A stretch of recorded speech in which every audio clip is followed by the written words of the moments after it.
Bos días. Ábrese a sesión co punto quinto da orden do día, que son preguntas para a resposta oral do presidente da Xunta, e comezamos ca pregunta de don José Ramón Gómez Besteiro, portavoz do Grupo Parlamentario Socialista.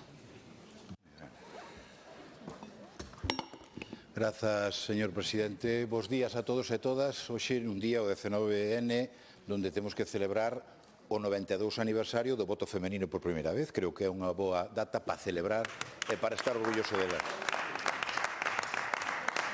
Señor Rueda, mañá é 20N. Hoxe 19N, mañá 20N, celebramos tamén o 50 aniversario da morte do dictador, que puxo fin a unha etapa negra, oscura, tráxica, de represión, de persecución política, e abriu un espacio hacia a transición democrática e a unha vida en paz, en concordia e en liberdade. Pero a verdade é que estamos asistindo ahora nuns momentos donde por parte da ultradereita, e que a complacencia, hai que dicilo, da dereita deste país, a complacencia frente a fenómenos de regresión de dereitos de unha política absolutamente polarizada que se carga de odio contra o que é diferente. E en memoria democrática, durante os últimos 16 anos, podemos dicir que vostedes non fixeron absolutamente nada. Votaron en contra da Lei de Memoria Democrática, non impulsaron unha lei galega de memoria, non constituíron o Consello de Memoria, suprimiron as axudas á memoria democrática, e dirixentes seus galegos falan das cuestións como que a Guerra Civil foi unha pelexa entre avós, ou, peor, algún dirixente tamén galego fala de que hai que cavar fosas para os rivais políticos. Cavar fosas para os rivais políticos. Cando un non actúa dunha forma explícita contra ese tipo de declaracións e esa forma de facer política, un, en vez de poñerse do lado das víctimas, se pon do lado do abandono, da soedade, do esquecemento. É como se puxéramos unha lousa nova sobre eles, en vez de fomentar o que é a divulgación, a educación para a concordia, para evitar que o que pasou no pasado non volva a acontecer no futuro. A mesma actitud que teñen que as vítimas do franquismo é a mesma actitud que teñen cos menores migrantes, eses menores que non queren recibir, que non queren acoller, que discuten a aposta pola solidariedade dun pobo como é o galego, que tuvo que sufrir e padecer unha migración forzosa de moitos galegos e moitas galegas.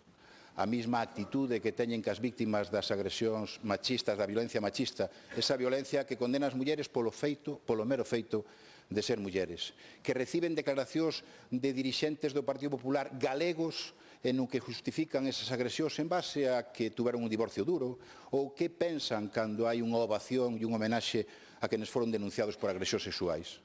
A mesma actitud que temos cando percibimos ataques directos contra unha evidencia que é o cambio climático. Galicia ten problemas tamén de cambio climático. Ese futuro que queremos, ese mundo que queremos darlle aos nosos fillos e fillas, netos e netas, ás futuras xeracións, que está sendo cuestionado. Todo iso ten un patrón común político, que é o negacionismo. Negacionismo histórico, negacionismo democrático, negacionismo da violencia machista, negacionismo ou xenofobia e negacionismo climático. Todo iso ten un nombre, negacionismo. E é evidente que estamos padecendo unha onda regresiva que se apoia no negacionismo. Frente a esa onda, o presidente da Xunta está preocupado ou non?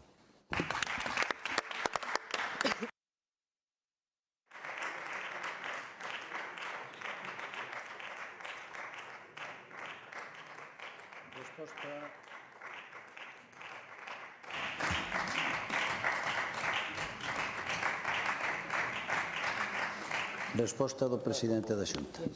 Moitas gracias, señor presidente. Bos días, señor Besteiro.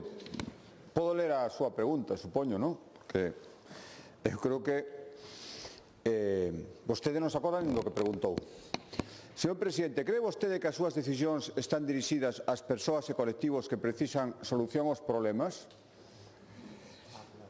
Bueno, se vostede cree que os colectivos que precisan solución aos problemas o que precisan é escoitar, como vostede nos ven a acusar aquí, de todo, de ser negacionistas, da ultradereita. Estamos en Galicia e temos problemas, señor Besteiro.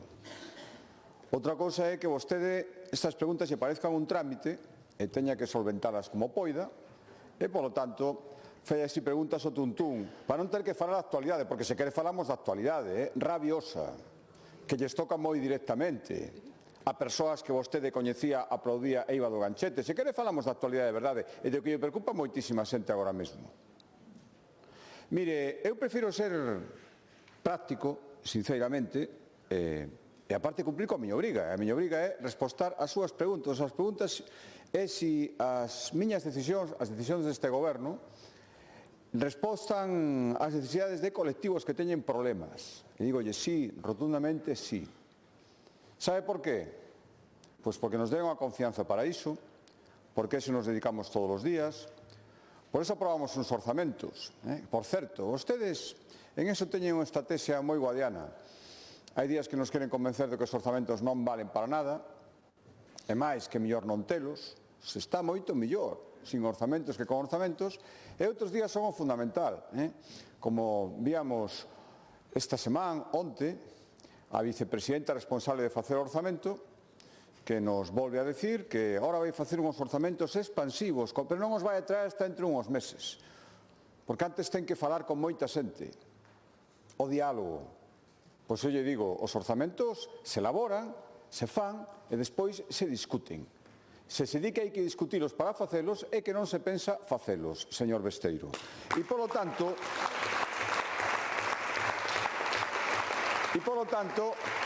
non van solucionar problemas. Mire, sabe por que facemos orzamentos na Xunta de Galicia? Porque resolven os problemas das persoas, o que nos pide a xente que fagamos.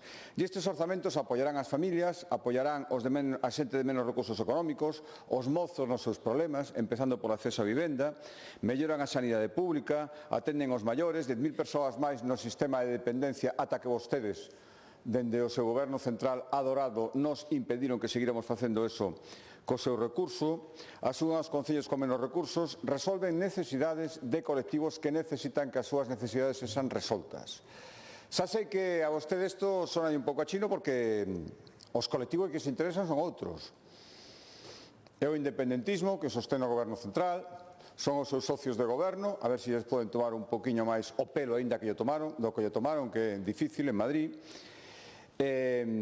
Todos os colectivos que ahora mesmo preocupan en Ferraz e en Moncloa, que están moito máis cerca do ámbito judicial que dos ámbitos dos que deberían estar. Señor Besteiro, por moito que intente falar en xeral dun montón de cousas para non falar do que realmente a xente espera que fagamos os gobernantes, nós desde o goberno e vostedes desde a oposición non vai conseguir. Nós imos seguir con ese vieiro de responsabilidade, facer orzamentos e executalos, como fan as empresas, como fan os autónomos, como fan as familias, como fai todo o mundo, menos o Partido Socialista e os seus cómplices. Por lo tanto, señor Besteiro, eu voume seguir dedicando a intentar solucionar problemas e vostedes sigan facendo o que vostede acaba de facer. Cada vez se verá que están máis lonxe da realidade e máis cerca e máis cercados por todos eses problemas judiciais tan evidentes e tan escandalosos. Máis nada, moitas gracias.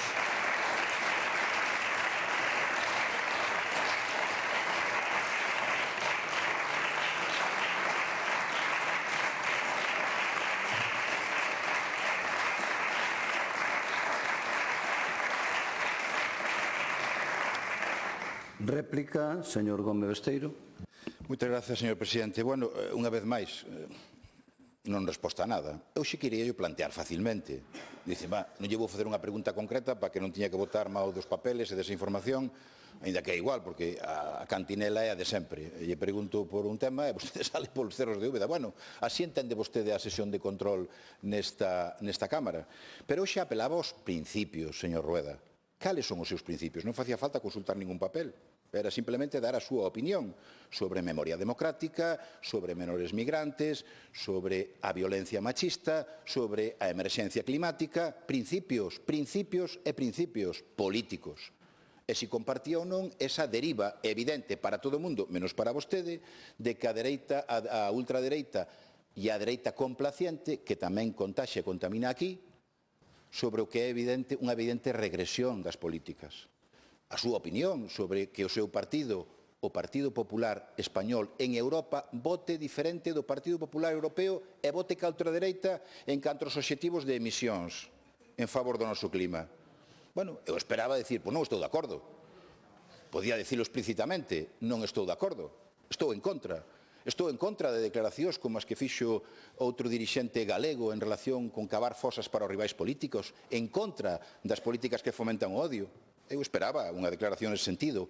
Por iso, a pregunta era aberta a colectivos, pero apelando aos seus principios. Nós facemos política defendendo os nosos principios, non os nosos intereses. Non os nosos intereses. Vostede deberá dicilo tamén. Cales son os principios que inspiran a súa acción política? E ante unha realidade que supoño que non descoñecerá. A emerxencia climática está aquí, está presente. Cal é a nosa actitude? Negala ou afirmala e loitar contra ela?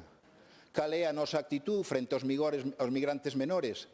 Aceptalos, cuidalos, protexelos, amparados nos dereitos humanos e na solidariedade propia do noso povo?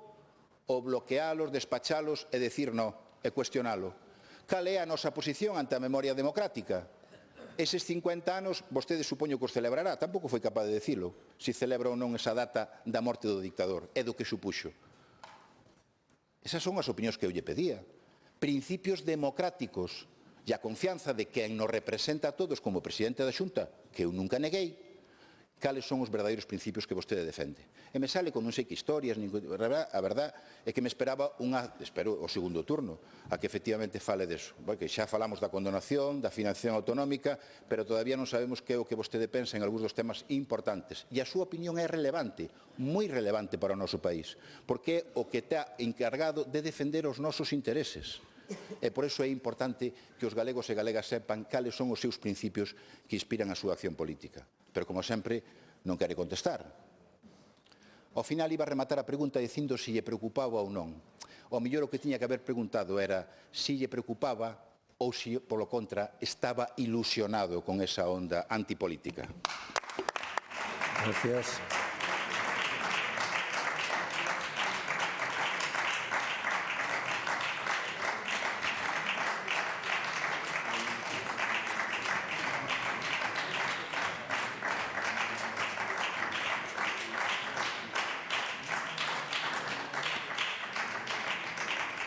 Peche da pregunta, señor presidente. Moitas gracias, señor presidente. Señor Besteiro, perdone que sexa tan insistente. Señor presidente, cree vostede que as súas decisións están dirixidas ás persoas e colectivos que precisan solucións aos problemas? E me fun polos cerros de Úbeda porque falei de orzamentos, de non sei que, e chamou os orzamentos non sei que. Non me extraña, se é que van vostedes na dirección contraria, sí. E botei mao de papéis, que deshonra, que un presidente da Xunta quera vir a respostar ao Parlamento en sesión de control apoiándose en datos certos. É moito mellor improvisar, como fai vostede sempre, e que lle pasen os 4 minutos. Que deshonra.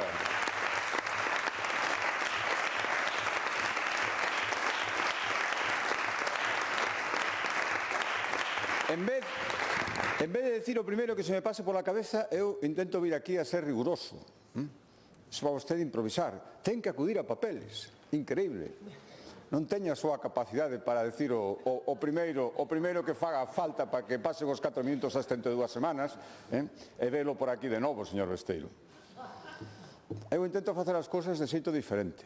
Resulta que os problemas que temos que solucionar, os colectivos que os teñen e que precisan solución, eses colectivos o que máis demandan é saber que opina o presidente da Xunta sobre que o Partido Popular de España, según vostede, se este separando de algunhas decisións que toma o Partido Popular Europeo. Iso que che para a xente pola rúa é o que che di que soluciones en primeiro lugar, señor Besteiro.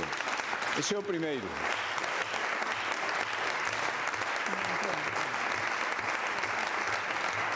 Vostede, ao final, a ver se consegui entender. O que quere vostede é saber se eu teño principios. Entón, sométeme unha especie de examen, que consiste en saber se estou contento con a historia dos últimos 50 anos. Pois mire, estou moi orgulloso da transición e da reconciliación entre españois e tamén entre galegos. E lamento moitísimo que unha historia que empezou de xeito ilusionante vostedes intenten con esa polarización extrema cargársela. Por certo, como vota de menos a Vox en Galicia? Como lle gustaría a vostede que houbera Vox en Galicia? Pois traballaremos para que Vox non exista en Galicia, señor Besteiro. Sí, sí. E mire,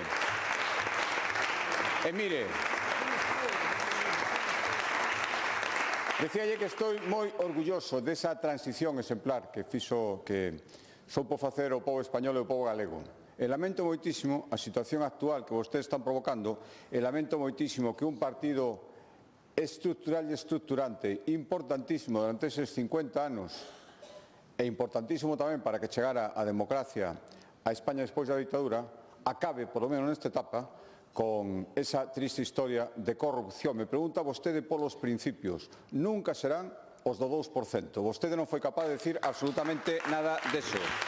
Señor Besteiro, lamento moitísimo que a historia vai a acabar así.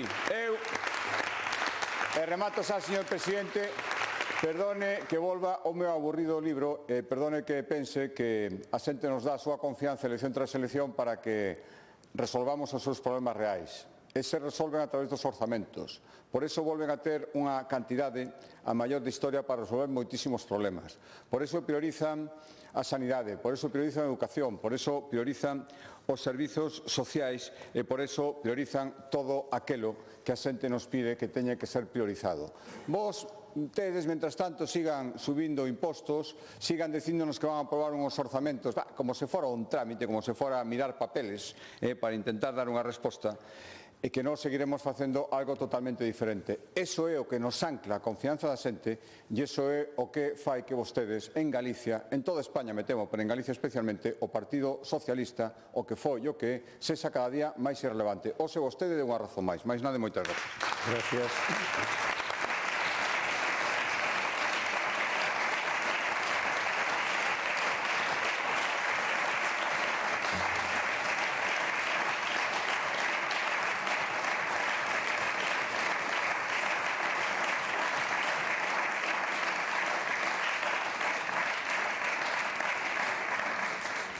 Pregunta de doña Ana Pontón Mondelo, portavoz do Grupo Parlamentario do Bloque Nacionalista Galego. Moi bo día, presidente. Señor Rueda, quero empezar por felicitalo, porque é certo que vostede conseguiu algo que é moi difícil, e é poñer a todos de acordo en contra da súa política sanitaria. Tal é así que hai convocada unha folga por todos os sindicatos, apoiada por colexios profesionais e tamén por sociedades científicas. E, por certo, señor Rueda, como lle vai chamar os convocantes desta folga?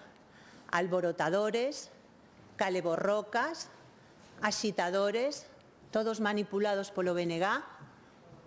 O certo, señor Rueda, é que os galegos e galegas saen á rúa a defenderse dun Partido Popular Ultra que pon en risco a súa saúde. Saen á rúa para denunciar os seus recortes e a súa nefasta xestión. Os profesionais da sanidade convocan unha folga porque están fartos das ocorrencias, da precariedade e do maltrato que lle dá o seu goberno. E cal é a resposta que nos dá o Partido Popular máis ultra da historia?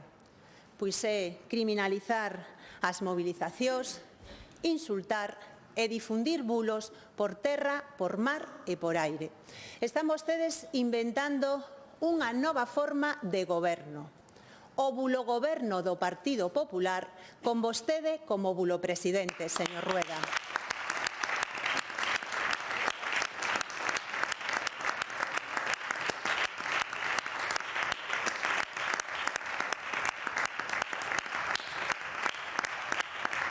Pero é que criminalizando as mobilizacións ou con bulos non se solucionan os problemas.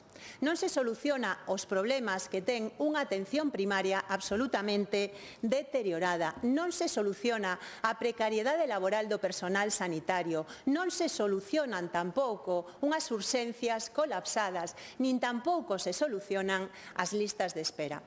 Cando viña para aquí, escoitei un anuncio dun seguro privado. Non sei se sabe cal era o eslogan que usaban para animarnos a ir á sanidade privada.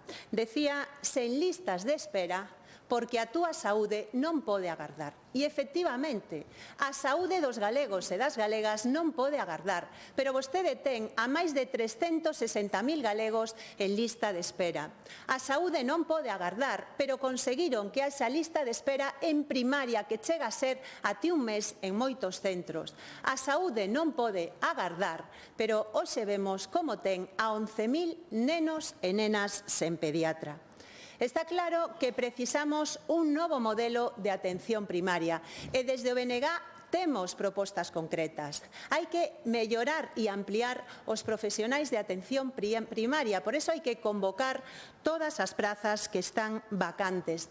Déixense de imposicións pola porta de atrás e negocien co personal para mellorar as súas condicións. Hai que aumentar o financiamento da atención primaria até situalo no 25% do total dos Sergas, porque non pode ser que sexamos a segunda comunidade por abaixo que menos inviste en atención primaria. E hai que ampliar a carteira de servizos de primaria, incluindo psicoloxía clínica, logopedas ou podoloxía. Estas, señor Rueda, son as propostas do BNG. Cales son as súas ou vai seguir cos bulos, coa difamación e poñendo en risco a saúde dos galegos e das galegas? Gracias.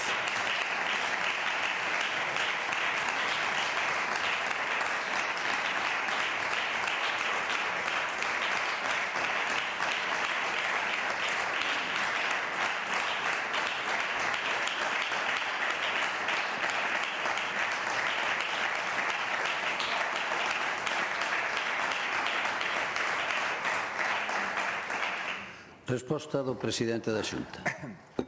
Moitas gracias, señor presidente. Benvida, señora Pontón. Benvida, despois desa viaxe. Vostede empezou felicitándome, eu vou corresponderlle por outro motivo, pero tamén a vou felicitar. Primeiro por viaxar, porque o seu nacionalismo barra independentismo cúrase bastante cando un viaxa.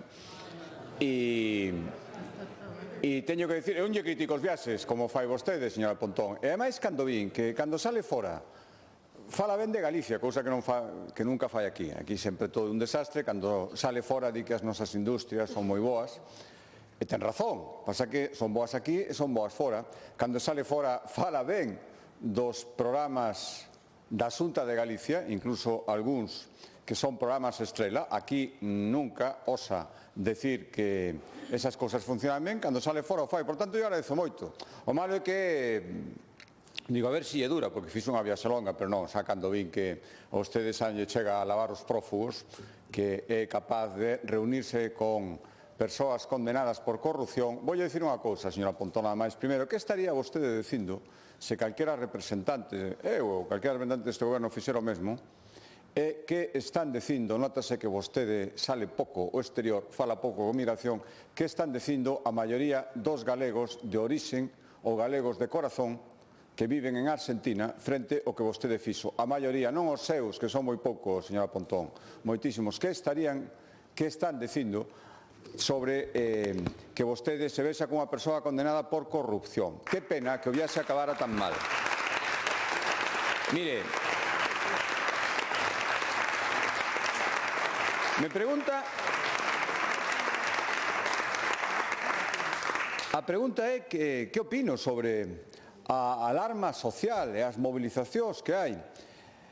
Me di que a ver se as vou a criminalizar. Non, eu sempre digo e sempre direi que as persoas que se manifestan de boa fe, os profesionais, por certo, vaya disgusto, se ao final non hai folga, escoitando a vostede, vaya disgusto se chegamos a un acordo, porque vostedes traballan efectivamente, e vou non decir aquí unha vez máis, creo que xa poucas dúbidas caben, traballan para que eso non sexa así. Mire, o diseño é perfecto. Os que mandan de verdade no seu partido, que dende logo non é vostede, din que hai que ir á algarada, o están dicindo continuamente.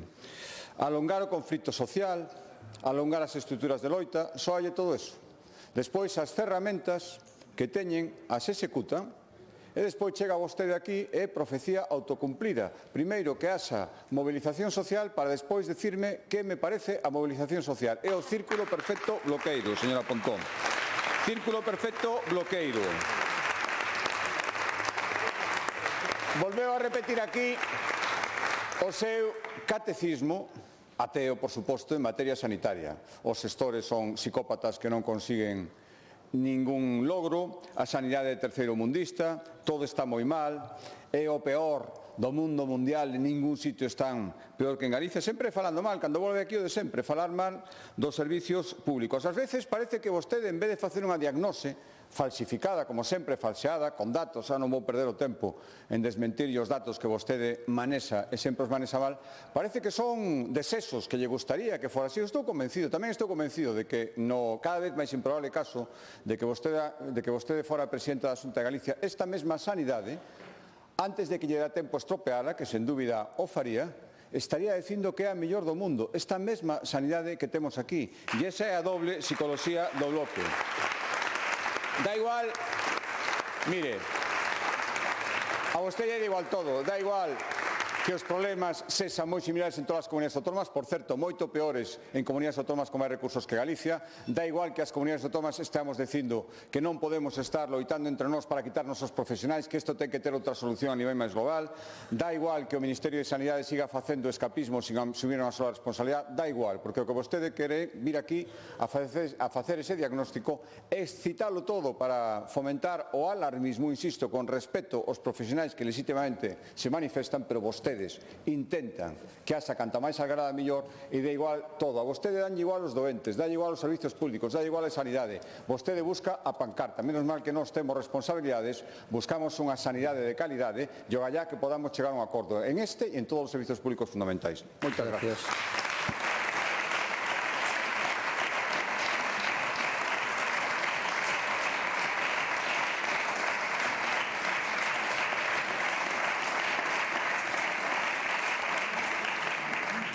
Réplica, señora Pontón. Señor Rueda, pregúntolle por sanidade e creo que non dedicou nin 15 minutos a falar dun dos principais problemas que teñen os galegos e as galegas. Sabemos a vostede como lle preocupa a saúde da xente. E a verdade é que non sei se escoitou, porque isto é o problema de cando ven aquí sempre co piloto automático dos bulos, porque vostede veu aquí a decirme que eu insultei aos profesionais, que eu dixen que a sanidade deste país era terceiromundista. Señor Rueda, como non llevamos a chamar bulo presidente? Si é que non é capaz de decir unha verdade nin por equivocación.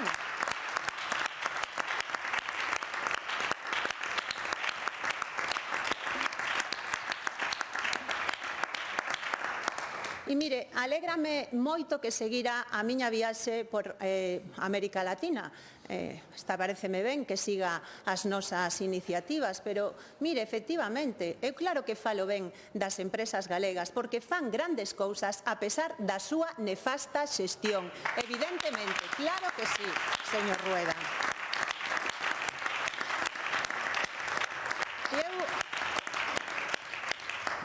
A verdade é que vostede ten moito valor, porque ser do Partido Popular e vir aquí a darnos leccións de loita contra a corrupción, hai que ter valor, Vostede, señor Rueda, que representa un partido que é o único partido de Europa condenado por corrupción.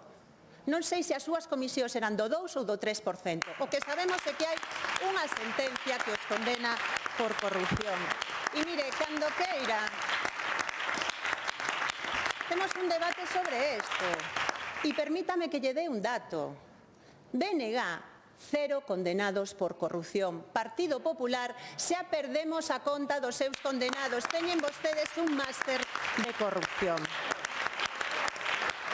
E mire, como sempre, e remato con esta cuestión, mire, como sempre, vostede 0 propostas en materia de sanidade, porque a súa especialidade, sabe cal é, señor Rueda? É buscar culpables en vez de buscar solucións, sempre botando balóns fora. Mire, atenda as reivindicacións que lle está facendo o personal de atención primaria e verá como aparecen médicos e médicas para solucionar os problemas que temos. Porque o problema, sí, o problema non é que non haxa profesionais, é que foxen da súa precariedade, do maltrato do seu goberno. Ese é o problema, señor Rueda.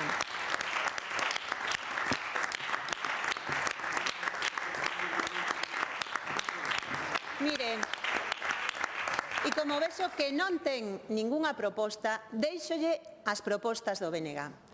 A primeira, convoque todas as prazas que hai vacantes en atención primaria.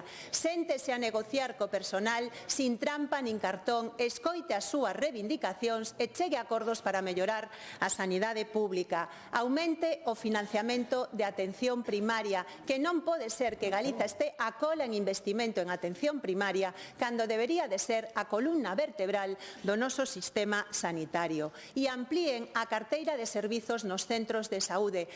A primeira prioridade debería de ser incorporar psicoloxía clínica, porque sabe que o 30% das consultas teñen que ver con problemas de saúde mental. Mire, este é o modelo que defendemos do BNG para defender a saúde dos galegos e das galegas. Vostede pode escoller ou aceptar as nosas propostas ou seguir como o bulo presidente, que o único que fai é difamar e converter a política galega nunha lameira. Vostede decide, señor Rueda.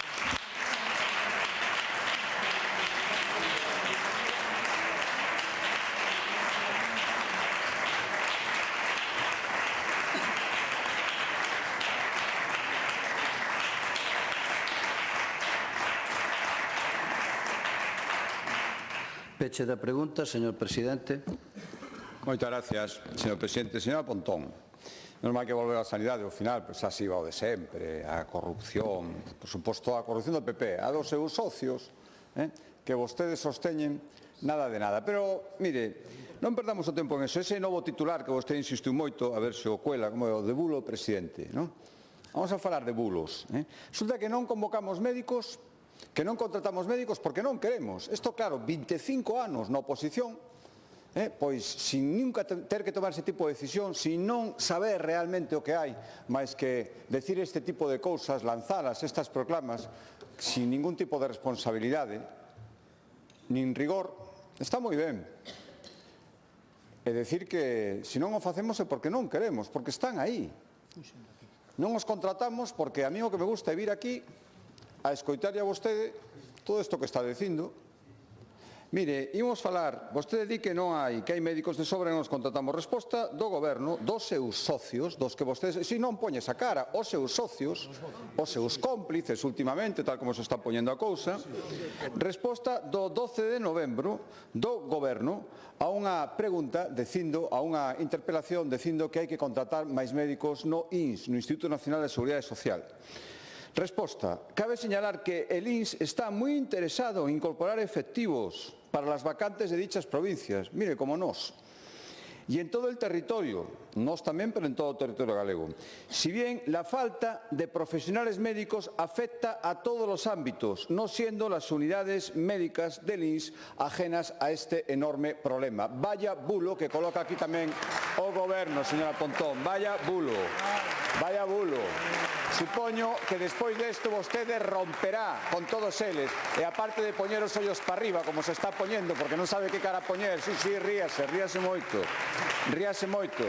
supoño que despois desto romperá absolutamente con estes creadores de bulos. Xa digo que vostede lle dá exactamente igual todo, volve outra vez con que somos a comunidade que menos inviste en primaria. Claro, vostede saca o gasto farmacéutico e lle salen esas contas. Señora Pontón, meta e verá que somos das que máis gastamos. Mire, 5.631 millóns de euros destinados á sanidade pública, orzamentos que imos ter e que vai permitir seguir subindo o investimento en sanidade. Como que vostede non fala mal da sanidade pública galega? Todos os días, a todas horas. E a sanidade non entra trato, está formado por profesionais que a vostede lle escoitan falar do mal que o fan según vostede, porque non ten nin idea. Sí, señora Pontón, sí. Mire,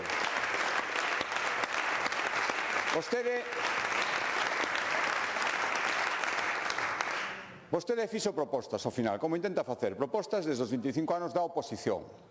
Nunca manexou un euro público, pero sempre ten as solucións máxicas. Acabamos de ver a dos médicos, en que consiste a súa demagoxia tan alonsada da realidade. Eu prefiro falar de realidades, que van ser efectivas a través dos orzamentos. Mire, por moito que vostede se empeñe en denigrala, en degradala, en difamala, a sanidade pública galega, con todas as cousas que hai que seguir correxindo, mellorando, é excelente.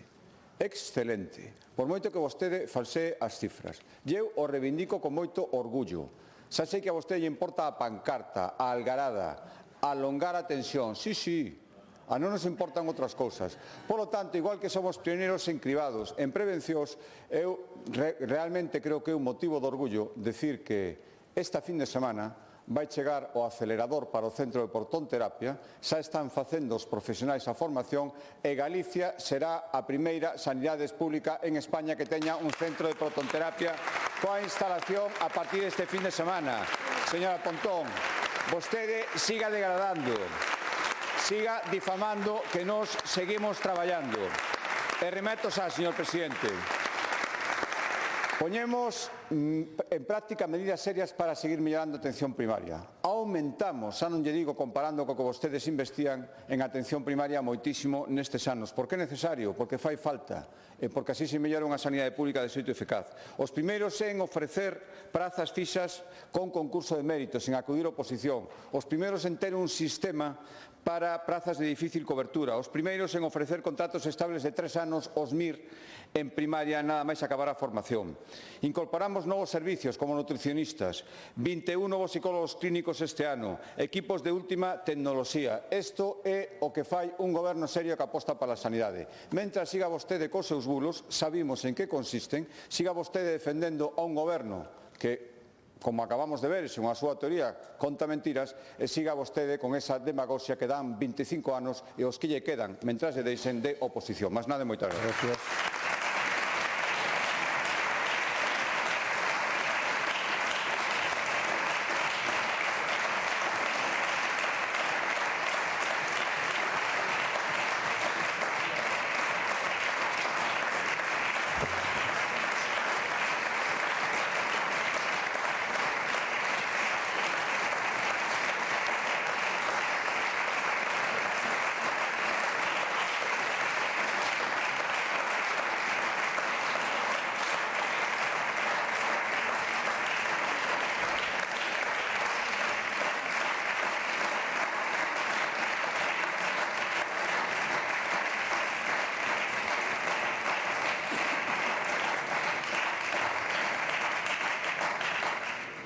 Vou a dar lectura a unha declaración institucional que me fan chegar os grupos relacionada co Día Mundial da Infancia, e que di: 36 anos despois da aprobación da Convención sobre os Dereitos do Neno, a infancia e a adolescencia fan fronte a múltiples retos. Como institucións representativas, reafirmamos o noso compromiso cos seus dereitos, tanto en Galicia como no mundo. En Galicia, o risco de pobreza infantil e de exclusión social ten a taxa máis baixa de toda España. Aínda así, existen nenos e nenas que siguen en risco, especialmente en familias migrantes e monoparentais. Comprometémonos a investir máis e mellor na infancia, aplicar o Plan Nacional da Garantía Infantil Europea e impulsar medidas cara a unha prestación universal por neno ou nena. Debemos acoller con dignidade a nenos e nenas que chegan sós a España, fuxindo da violencia, da pobreza ou do cambio climático. É esencial evitarmos discursos que deshumanicen e garantirmos unha atención integral, colaborativa e esperanzadora. Debemos construir un sistema de protección centrado na familia e na prevención, que apoie ás familias en situación de vulnerabilidade para que poidan garantir o cuidado dos seus fillos e fillas e evitar separacións innecesarias. Cando a separación sexa precisa, o acollemento familiar debe ser a opción preferente, ofrecendo un ambiente seguro, afectivo, reparador e estable. Os recursos residenciais deben ser espazos seguros e especializados que acompañen procesos de reparación. Compre reforzarmos os programas de emancipación para que ningún mozo ou moza quede sin apoio a sair do sistema. Na contorna digital é clave identificar riscos e establecer mecanismos de prevención, de educación e de atención, garantindo os dereitos da infancia tamén en Internet, coa participación activa dos nenos e das nenas, das escolas, das familias e das empresas tecnolóxicas. Na prevención da violencia debemos armonizar a legislación, establecer estándares de protección, rexistros actualizados, formacións e campañas de sensibilización. É necesario impulsar as figuras do coordinador de benestar nos centros educativos e do delegado de protección no ocio e no deporte. En saúde mental, comprometémonos a incrementar recursos, fomentar a prevención e detención temperá e evitar que os malestares emocionais se convertan en problemas máis graves. Medidas como unidades móviles de atención á saúde mental e políticas contra o bullying e a ciberacoso son fundamentais. Recordamos tamén a situación da infancia noutros territorios. Os recortes na axuda ao desenvolvemento poñen en risco avances logrados. Ademais, é preciso lembrar os 20.000 nenos e nenas que morren na guerra en Gaza. Garantirmos os dereitos de todos os nenos, nenas e adolescentes é responsabilidade colectiva. Debemos escoitalos, fomentar a súa participación e renderlle contas nas decisións que lles afecten. Santiago, 19 de novembro de 2025. Gracias.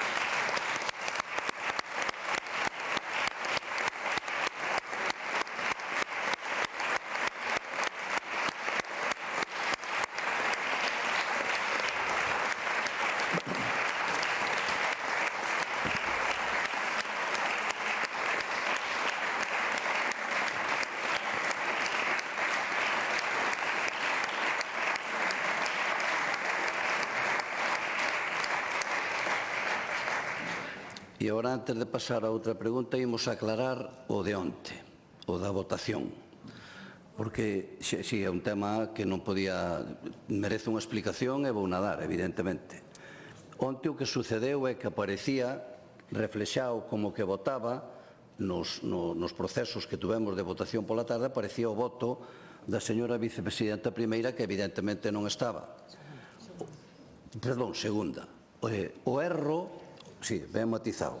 Claro, a cousa ten que dicirse sempre ben. Se se dice mal, corregimos. O erro foi que, cando estuvemos arreglando aquí, os de informática, pois posiblemente, ao mellor, porque o explicamos mal ou porque eu non o dixen ben, considerouse que o voto da señora Prado era tamén voto delegado. E ese foi o error. O único voto que era delegado é o do señor Brais, que ese sí que tiña dereito por ser un problema de paternidade, e o que non... Sí, é un asunto de paternidade, ten o voto delegado. Aí, sí, ese ten voto delegado. Os outros casos non teñen voto delegado. Bueno, non era un problema, é un beneficio. Está entendido, claro. Bueno, o que quería dicir, xa quedou claro cal é o problema e corregido todo eso, pois nada. Continuamos. Hai unha alteración do orden do día e que é unha pregunta ao Goberno. Neste caso de doña Iria Taibo, do Grupo Parlamentario do Bloque Nacionalista Galego. Espera. Si, non nos vayamos molestar mentres marchan.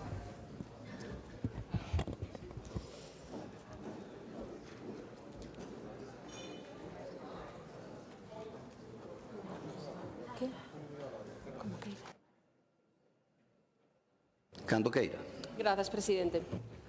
A dirección do CEI Valle Inclán de Perillo en Oleiros comunicóuselles que para o curso 25-26 eliminaba o desdobre de terceiro e sexto de primaria que sí existía en segundo e quinto o ano pasado. O curso pasado, a comunidade educativa rexeitou esta medida polo que a Consellería de Educación decidiu remitir 2 profesionais a través do Plan Mega. Así, o centro tiña 2 opcións, manter os desobres con aulas de menos de 20 alumnos, usando estes profesionais como titores desas aulas adicionais ou ben deixar aulas de 27 e 28 alumnos nestes 2 cursos. O centro decidiu manter os desobres entendendo que axeitado era manter un número máis reducido de alumnado por aula. Porén, o profesorado que envía a Consellería a través do Plan Mega é ou debería ser profesorado de reforzo. Como saben, este plan está financiado a través de fondos europeos que teñen o obxectivo de mellorar a calidade educativa a través precisamente dos reforzos. Segundo unha nota de prensa da súa propia Consellería, señor Rodríguez, os obxectivos do Plan Mega son incrementar o nivel de competencias dos alumnos, personalizar o apoio educativo, mellorar a atención ás necesidades específicas, avanzar cara a un ensino máis inclusivo e fortalecer a formación dos docentes. Por unha banda, esta Consellería debe explicar se está a usar estes fondos europeos conforme á legalidade. A Consellería remitiu dous mestres do Plan Mega usando fondos europeos en lugar de contratar profesorado para cubrir necesidades ordinarias, igual que está a acontecer noutros centros do país. Isto, ademais, ten consecuencias moi directas para o alumnado máis vulnerável, que é precisamente o obxectivo destes fondos europeos.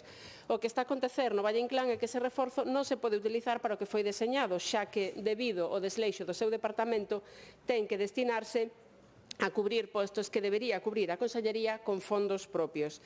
O alumnado con necesidades especiais non pode así recibir esta atención personalizada. O profesorado procedente do Plan Mega non está a facer as funcións de apoio e reforzo para as que se concederon os fondos europeos. En lugar diso, ocupan postos estruturais de titorías que deben estar pagados con fondos propios e de xeito estável. En cursos anteriores, esta atención no Valle Inclán facíase dentro da propia aula de cada alumno, co obxectivo de integralos e de evitar a súa estigmatización.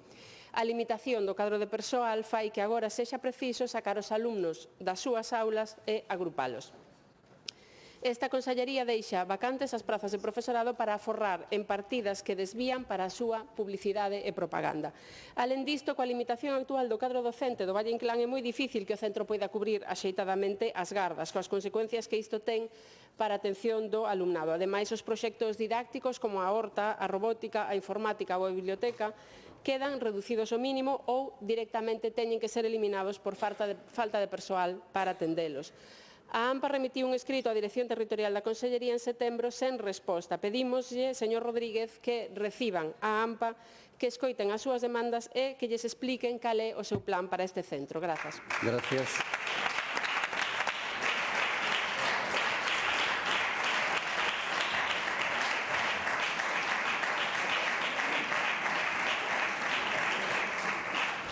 Resposta do Conselleiro de Educación, Ciencia, Universidades e Formación Profesional, don Román Rodríguez González. Bueno, moitas gracias, señor presidente. Bueno, este centro xa tuvo un debate neste Parlamento, creo que foi a iniciativa do PSOE na pasada Comisión 4. Vexo que hai moita preocupación por aquelas cuestións concretas, intentar facer causa común. É unha certa competencia entre os partidos da oposición, tendo en conta que temos máis de 1000 centros educativos, que nos centremos, e se centren os dous partidos da oposición nun caso concreto, pois eu creo que ao final é un síntoma de que o sistema funciona razonablemente ben. Bueno, a estrategia é a de sempre. Collen vostedes un caso concreto e preséntano facendo unha realidade xeral de toda Galicia. Eso realmente non é así, ni moito menos, e tamén practican o de sempre, unha especie de publicidade á inversa, intentando trasladar unha mensaxe dicindo que o que é verdade é mentira por a súa parte e que os datos non valen para nada. Creo que hoxe hai un novo argumento que realmente é moi curioso.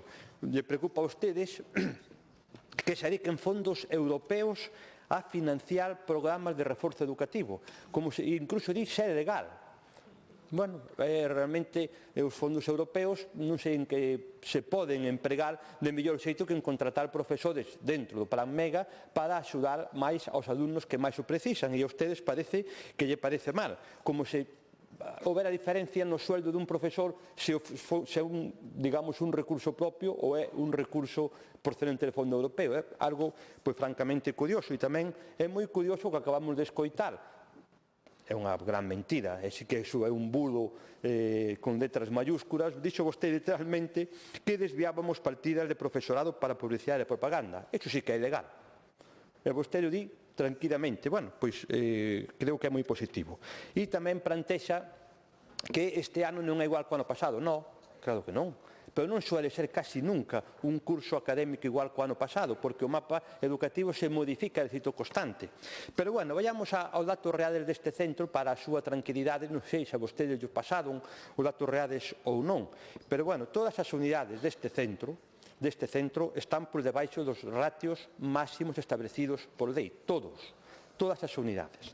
Segundo, se está aplicando en cuarto e quinto educación infantil a reducción de ratios de 25 a 20, algo que fai Galicia e que na lei estatal en vigor non existe, que vostedes cuestionaron. Falan vostedes de como de masificación, de como se os nenos non colleran, etc. etc. Mira, hai un dato que creo que é moi importante. Neste centro hai 425 plazas posibles, 425 plazas posibles e hai 323 ocupadas, é dicir, hai máis de 100 plazas libres. Profesorado, 36 profesores que... Gracias. Ten outro turno despois. Bueno, pues moitas gracias, señor presidente. Bueno.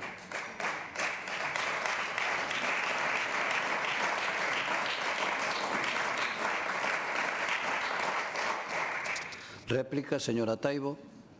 Señor Rodríguez, non sei se que vostede xa traía a intervención preparada. Eu non falei en ningún momento de masificación. Creo que non entendeu moi ben o meu argumento. Se vostedes utilizasen fondos propios para contratar o persoal, o profesorado, daquela poderían usar os fondos procedentes da Unión Europea a través do MEGA para contratar o reforzo que é o que precisa o centro do que lle falo, o Valle Inclán de Perillo en Oleiros, e é o que está a demandar a comunidade educativa. Fala vostede de que, primeiro, que temos aí unha competencia co PSDG por este asunto. Non será que toda a comunidade educativa e os outros grupos coincidimos en que este é un verdadeiro problema. De feito, non teñen máis que mirar a convocatoria precisamente para mañá de todos os centros de ensino de Oleiros que se van concentrar antes de que comecen as aulas, precisamente para reclamar unha millora da calidade educativa e unha reposición do profesorado que falta. Como lle digo, non o dicimos nós. Ademais, argumentolle que non o dicimos nós porque só teñen que consultar a páxina web da AMPA para ver a información que elas trasladan, non estou falando por boca do BNG, informan de que foron recibidos hai 2 meses pola Inspección Educativa e que lles dixeron que isto se trata dunha decisión política, palabras literais da páxina web da AMPA do CEIP Valle Inclán. Isto confirma a nosa teoría de que a súa consellería ten un plan, pero non estamos a falar do plan MEGA, sino un plan de eliminación da atención á diversidade. A propia AMPA tamén informa de que se lles dixo que a falta de disponibilidade horaria do equipo docente se debe á redución de horas lectivas. Entón, están vostedes a culpar o profesorado polas súas lexítimas demandas laborais.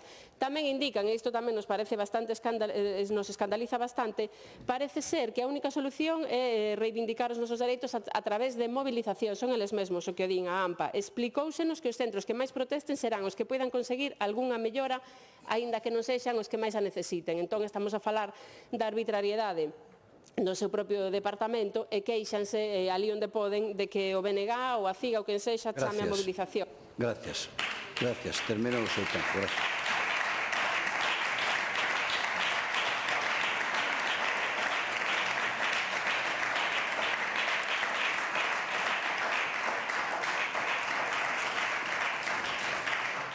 Peche da pregunta, señor conselleiro. Bueno, señora diputada, por suposto que traigo preparada a intervención. Só faltaría que non a trouxera.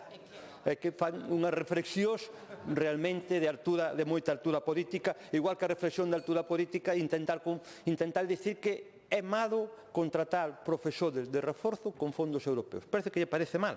E despois nos fala vostede de calidade educativa.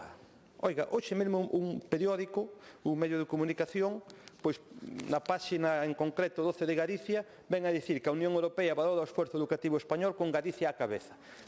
Aquí non se fala de resultados nunca, aquí se inventa pois un relato, como se digo, con publicidade, con propaganda á inversa, e vostedes din que o BNG non fala, que aquí fala AMPA. Vostede cree 100% o que iría AMPA, por o que parece ser, non? O cree 100%, non ve os datos. E vostede aquí parece que o BNG non ten opinión, ou que o BNG como partido político, formando parte dun conglomerado coa CIGA, coa UPG, con parte tamén das AMPAs galegas, non ten opinión e fala en boca das AMPAs e din o que lle veñen. Bueno, ven a vostede dicir que hai unha eliminación da atención á diversidade. Eu di con toda a solemnidade. Eu poño datos encima da mesa, e sempre eu teño dito en múltiples ocasións. En atención á diversidade, Galicia ten feito moito. Quedan tamén moitísimas cousas por facer, pero hai un dato que creo que a partir de aí desminte todo o seu relato de publicidade á inversa, de intentar facer propaganda á inversa. Galicia é, dentro do conxunto da España, a comunidade autónoma que maior integración ten de alumnos con discapacidade no sistema ordinario, con todo o importante que é iso. Galicia ten aproximadamente 5.000 profesionales dedicados á atención á diversidade, que duplican o que había no ano 9. E Galicia é, según PISA, a comunidade autónoma máis equitativa de España, é dicir, a que dá unha mellor atención a aqueles alumnos que máis o precisan. Vostedes siguen dicindo que non hai calidad, que se vai en contra da diversidade. Dígano, é publicidade á inversa. E, ao final, os datos están aí. Xa lle dixen que de masificación nada, xa lle dixen que todas as unidades cumpren cos ratios, xa lle dixen que temos 36 profesores, todos os alumnos con necesidades educativas especiales, con certificado de discapacidade, computan a hora de conformar os grupos por 2 ou por 3, unha medida única en España, que, por certo, o goberno quere copiar. E respecto aos profesores especialistas, este centro conta con 4 profesores especialistas PTs e AERES, pero o catálogo lle corresponderían 2. É dicir, que vostedes non teñen en conta o incremento de profesorado de especialistas que hai de 4 a 2. En todo caso, como os digo sempre, vostedes fan publicidade á inversa e simplemente o que queren é coller unha cuestión particular, fiándose do que lle din, e dibuixar un panorama que non é ni moito menos a realidade no conxunto de Galicia. Moitas gracias.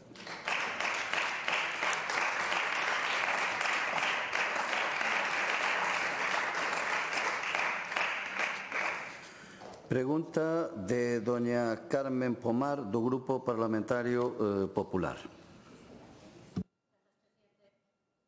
Moi bo día, conselleiro. Damos hoxe voz a unha cuestión que a ben seguro está na preocupación de moitos fogares galegos.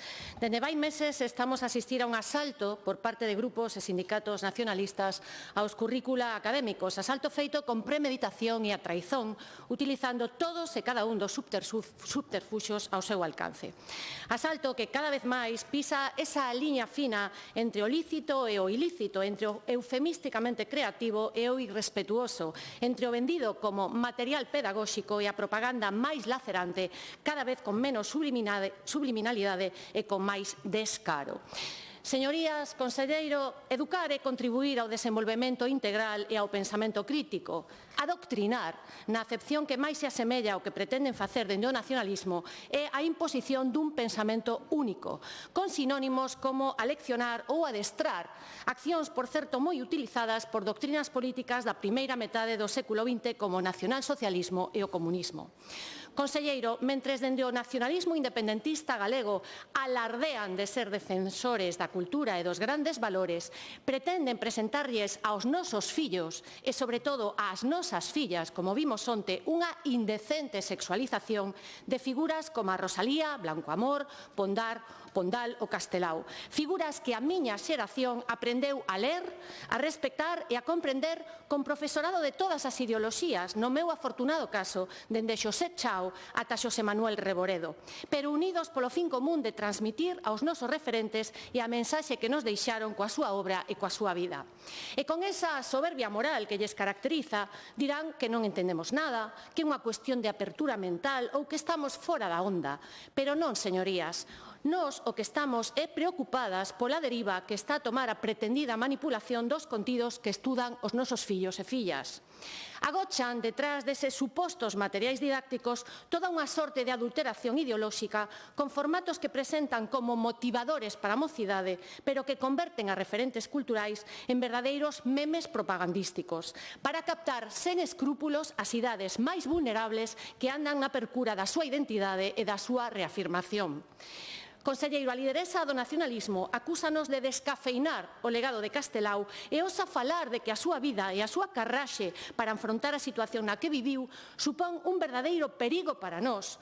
Suposto é, perigo suposto, e perigo é este material didáctico que o presenta a Castelao como un meme cunha bandeira estrelada tatuada medio nu e saindo do armario mentres di aproveita e dio xa indepe, racha coas bisagras do armario. Breogán tamén o faría.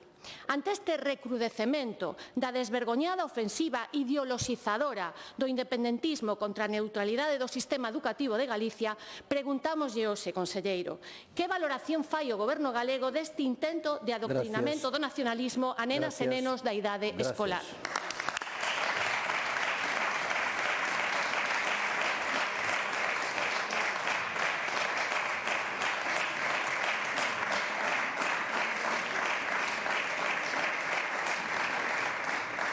Resposta do conselleiro de Educación, Ciencia, Universidades e Formación Profesional. Moitas gracias, señor presidente. Señoría, eu creo que a resposta se simplifica con unha expresión moi popular e moi coñecida. Non todo vale. Non todo vale. Non todo vale para facer política, non todo vale para intentar captar futuros votantes e non todo vale para intentar trasladar á sociedade unha mensaxe política. A verdade é que, como estamos vendo nos últimos tempos, se pode entender, e en base a isto se pode entender unha reacción, creo que unha reacción políticamente moi violenta que houve no seu momento por parte do espectro político dese conglomerado, desa galaxia que todos coñecemos, nacional independentista vinculada a UPG, a CIGA, por suposto ao BNG, que cuestionaron e se ofenderon ampliamente cando se plantexou a necesidade de defender no sistema educativo a neutralidade ideolóxica. E se facía porque xa empezábamos a identificar un intento de acoso e derribo aos principios básicos que deben rexir a nosa democracia, como son o pluralismo social, como é o pensamento crítico, como son as liberdades individuales, que precisamente o sistema educativo debe ser un garante. O sistema educativo debe formar as persoas, aos cidadáns do futuro en base a valores democráticos comuns. E por eso foi moi sorprendente que naquele momento houvese esa reacción tan violenta cando a neutralidade ideolóxica é un principio básico constitucional, constitución que, por certo, nos últimos 50 anos nos permiteu ter o maior desenvolvemento social, económico, colectivo do conxunto de España, por suposto tamén de Galicia, que está recollido nas sucesivas leyes orgánicas e que parece mentira que poida incomodar a alguén, precisamente aqueles a quen se incomodaba, vemos agora por que non querían plantexar a neutralidade ideolóxica. Os centros educativos, señorías, deben ser centros para a convivencia, deben ser centros por respeto, deben ser centros para potenciar o pensamento crítico, a liberdade, deben ser espacios de pluralidade, nunca poden ser espacios para trasladar unha determinada visión política ou para trasladar un indicio ou calquer indicio de xenerar doutrina nos mesmos. Por iso nos lamentamos o que se plantexou, o que se presenta no seu momento por parte deste sindicato para trasladar ao sistema educativo unha serie de unidades didácticas de apoio ao profesorado que, basicamente, unha vez que se evalúan cunha mínima capacidade crítica, é unha auténtica vergonza e un desleixo cara, por exemplo, algúns dos símbolos básicos e fundamentais que articulan e cohesionan a Galicia. Creo que as unidades didácticas que se plantexaron demostran que non todo vale, non todo debe valer e que deberían darlle vergoña axena a quen o fixo. Ademais, están cheas de erros e o explicarei de xeito máis concreto na...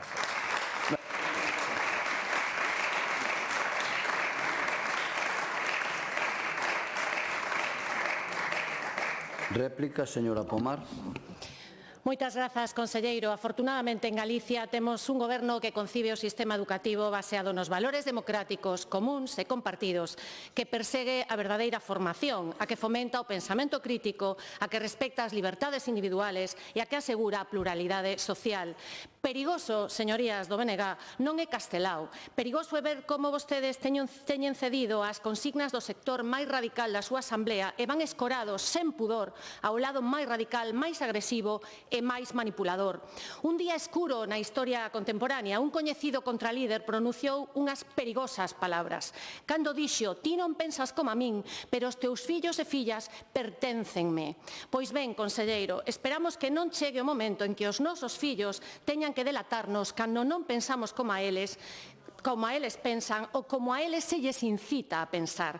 Quédanos claro, e non só pola súa resposta de hoxe, mais polo proceder da Consellería nas últimas semanas, que debe estar garantida a neutralidade ideolóxica nas aulas e que mentras eles abogan pola radicalidade, nos abogamos pola liberdade. Mentres eles abogan polo pensamento único, nos abogamos polo pensamento crítico. Mentras eles abogan polo totalitarismo, nos abogamos polos valores democráticos. Mentres eles buscan a ideoloxización, nos buscamos a madurez na toma de decisións. Mentres eles converten a linguaxe nun anestésico dunha porción do cerebro, como dicía Orwell, nós queremos diálogo, reflexión e debate constructivo, porque utilizando a súa propia xerga interesada, selectiva e cargada de intencionalidade, a verdadeira bomba é a bomba pedagóxica, que trata de cargar de ideoloxía ou máis ben de contraideoloxía calquera materia susceptible de manipulación. Dicía Noam Chomsky que o propósito da educación é mostrar as ferramentas para que a persoa poida desenvolverse, promocionarse e buscar a súa vocación. Calquera outra acción lonxe de ser educación é puro adoctrinamento. E iso, conselleiro, é o que nos preocupa e o que traemos hoxe aquí para que nos garanta esa neutralidade que as familias galegas queren nos centros educativos. Moitas gracias.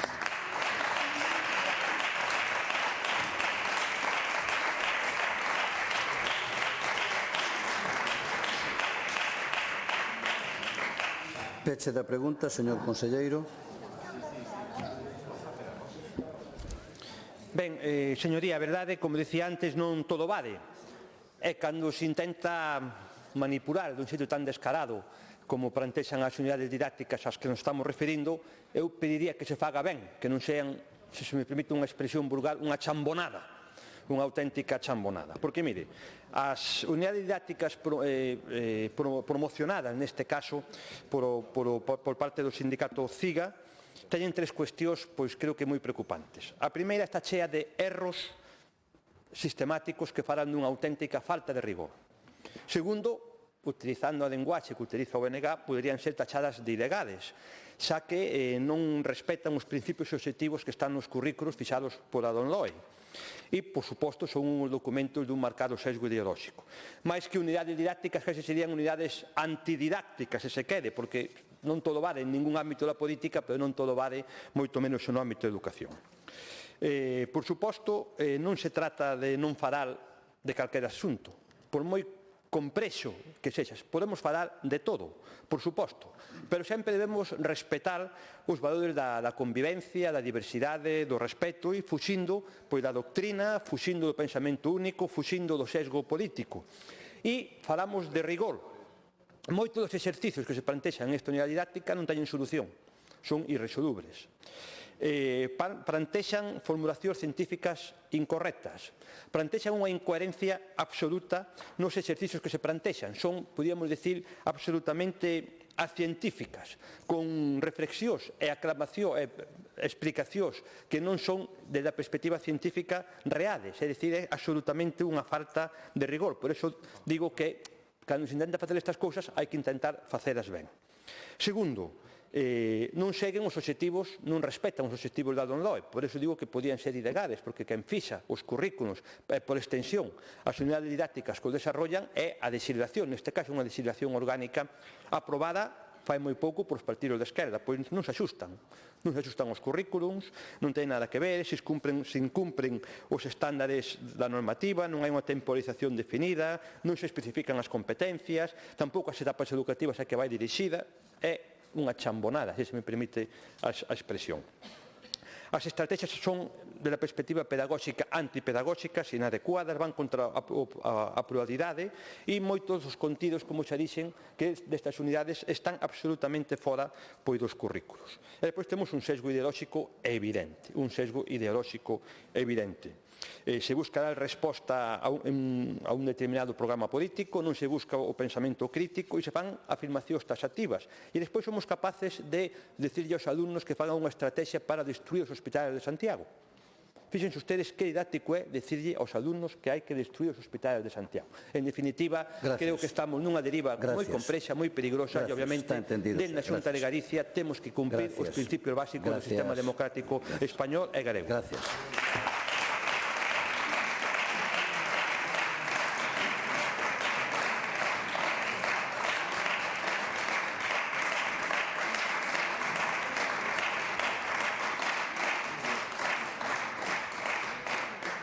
Saudamos os alumnos de terceiro e cuarto da ESO do Centro Eduardo Pondal de Santiago de Compostela e os seus profesores.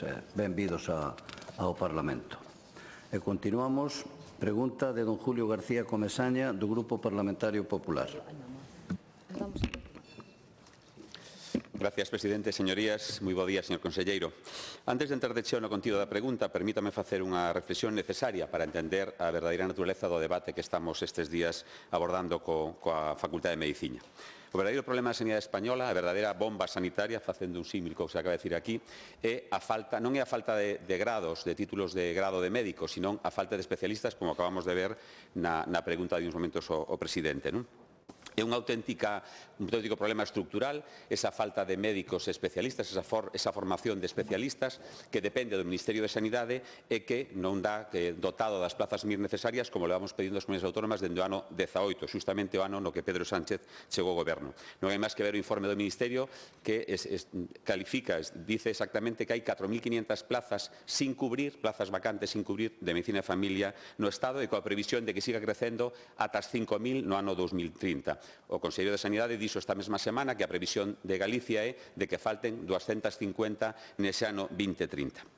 Dito isto, tamén cumple clarificar outra cuestión. Galicia non está por debaixo, ni moito menos, do número de plazas de grados de medicina por habitante que ten o resto do Estado. De feito, está por riba. Esas máis de 400 plazas que se forman cada ano na Facultade de Medicina de Galicia nos leva a un promedio de 14,9 médicos grados por 100.000 habitantes, cando a media de España está no orden dos 13. E unha última cuestión importante tamén, que dicen algúns que entran neste debate, que a xente que quere facer medicina en Galicia ten que marcharse fora porque non hai plazas. Outra mentira, outro bulo. A xente que quere facer medicina en Galicia moitas veces non pode facer medicina en Galicia porque a BAU non está coordinada e as plazas desa facultade galega se enchen con estudiantes de outras universidades que veñen aquí por distintos motivos, pero basicamente porque teñen mellores notas a evaluación total que as dos galegos. Por iso, en Galicia, como sempre, fixemos unha aposta pola planificación, pola eficiencia e polo consenso institucional. Esta é a razón pola que só temos unha escola de arquitectura na Coruña ou temos unha facultade veterinaria en Lugo ou unha facultade de farmacia en Santiago. Por certo, aproveito para darlle a noraboa á facultade de farmacia que, a pesar das condicións nas que están agora na parte docente, conseguiu ese recoñecemento a nivel mundial extraordinario.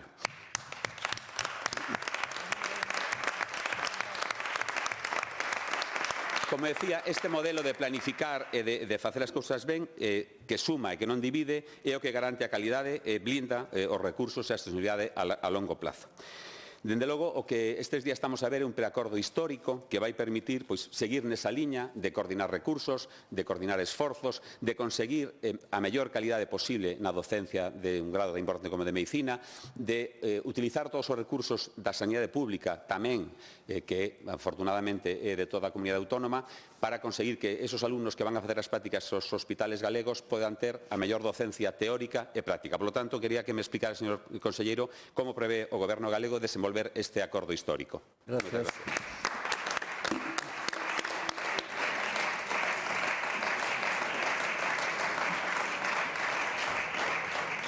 Resposta do conselleiro de Educación, Ciencia, Universidades e Formación Profesional. Moitas gracias, señor presidente. Se queremos unha Galicia forte no futuro, temos que ter unha universidade forte no presente, porque do que fagamos hoxe nas aulas universitarias, nas aulas en xeral, vai depender unha parte significativa do noso futuro como país.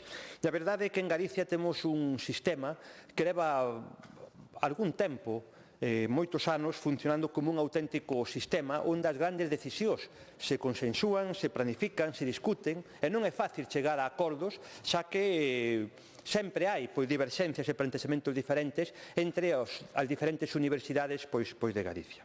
A verdade é que neste tema concreto que hoxe nos trae aquí se ten xerado un forte debate nos últimos tempos. É certo tamén que na semana pasada fomos capaces de fixar unhos eixos vertebrais que van a marcar un acordo para descentralizar a docencia de medicina en cuarto, quinto e sexto nas tres universidades galegas, tendo unha única facultade, neste caso en Santiago de Compostela, e dúas unidades docentes, unha na Universidade da Coruña e outra na Universidade de Vigo. O luns pasado, este plantexamento pasou polo grupo de traballo, foi aceptado e foi aprobado polo mesmo, e aquí realmente eu quixera facer unha reflexión respecto ao que supón. Creo que é un acordo que vai a posibilitar que gañe Galicia. Non perde nadie, gaña Galicia, porque gaña a formación dos futuros médicos, gaña a capacitación e a integración de todos os recursos sanitarios, das infraestructuras e equipamentos sanitarios, tamén do personal sanitario, nunha docencia de calidade que pretende ser diferente a preexistente e, en definitiva, gana Galicia. E para que ganase Galicia, todos tiveron que ceder.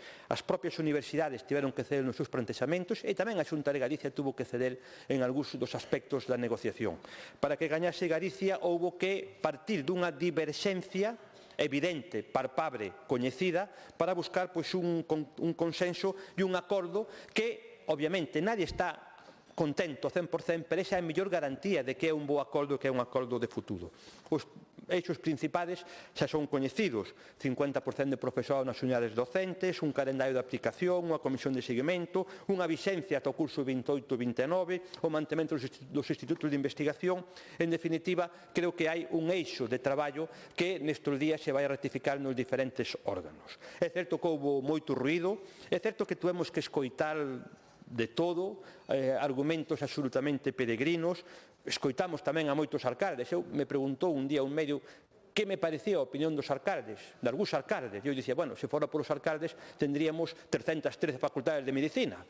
Eso é obvio que son argumentos que teñen moi pouco sentido, e o que ten sentido é ter unha docencia que integra o conxunto dos recursos do sistema e unha docencia de calidade para o futuro de Galicia. Moitas gracias.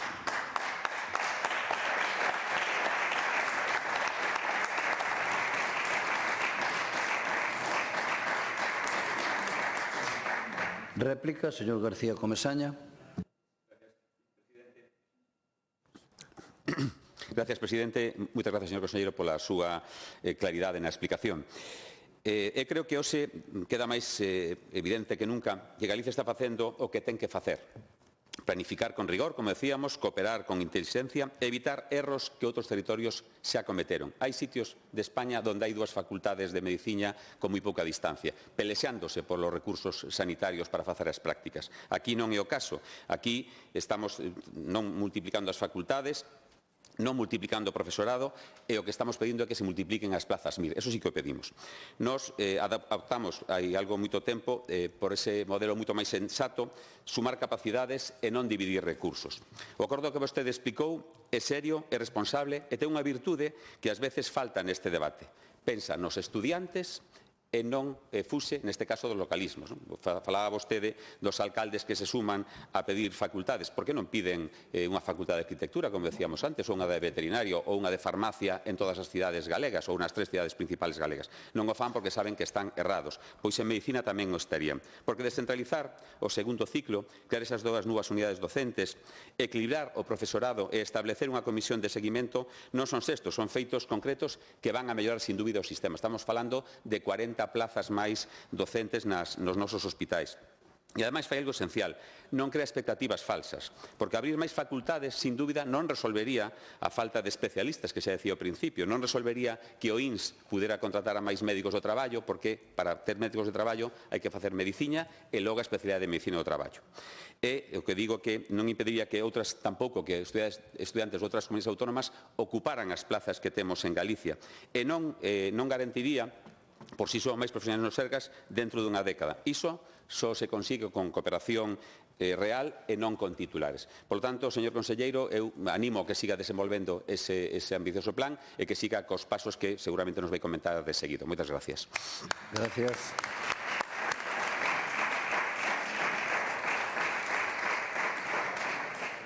Peche da pregunta, conselleiro de Educación, Ciencia, Universidades e Formación Profesional. Pois moitas gracias, señor presidente. Efectivamente, chegar a este acordo non foi fácil, foi complexo.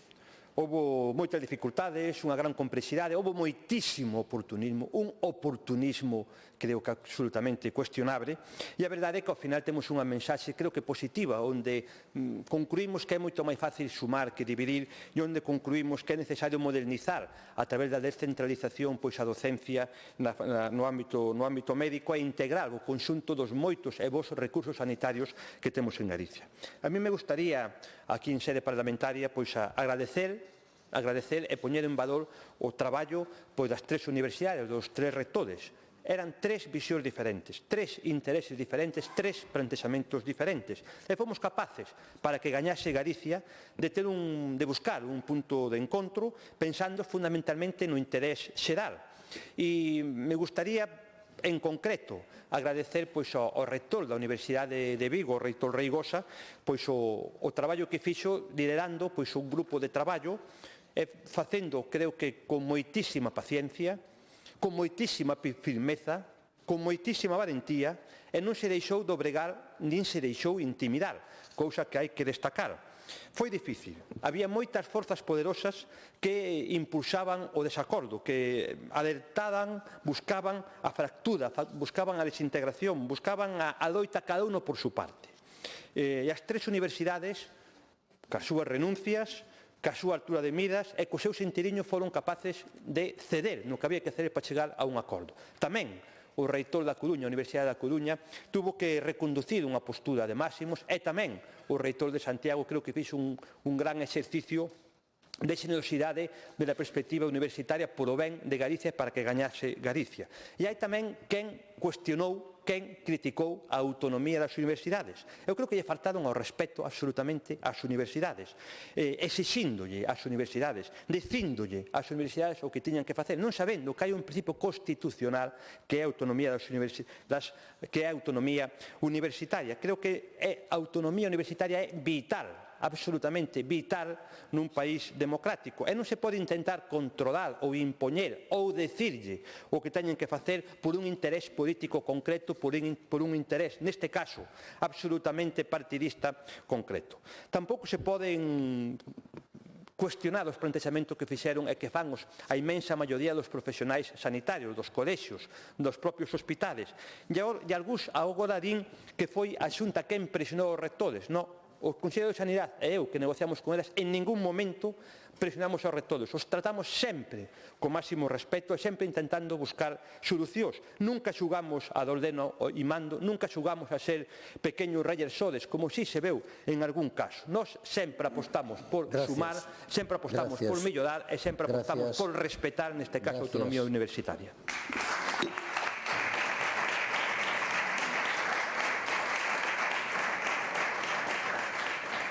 Pregunta de don Secundino Fernández do Grupo Parlamentario do Bloque Nacionalista Galego.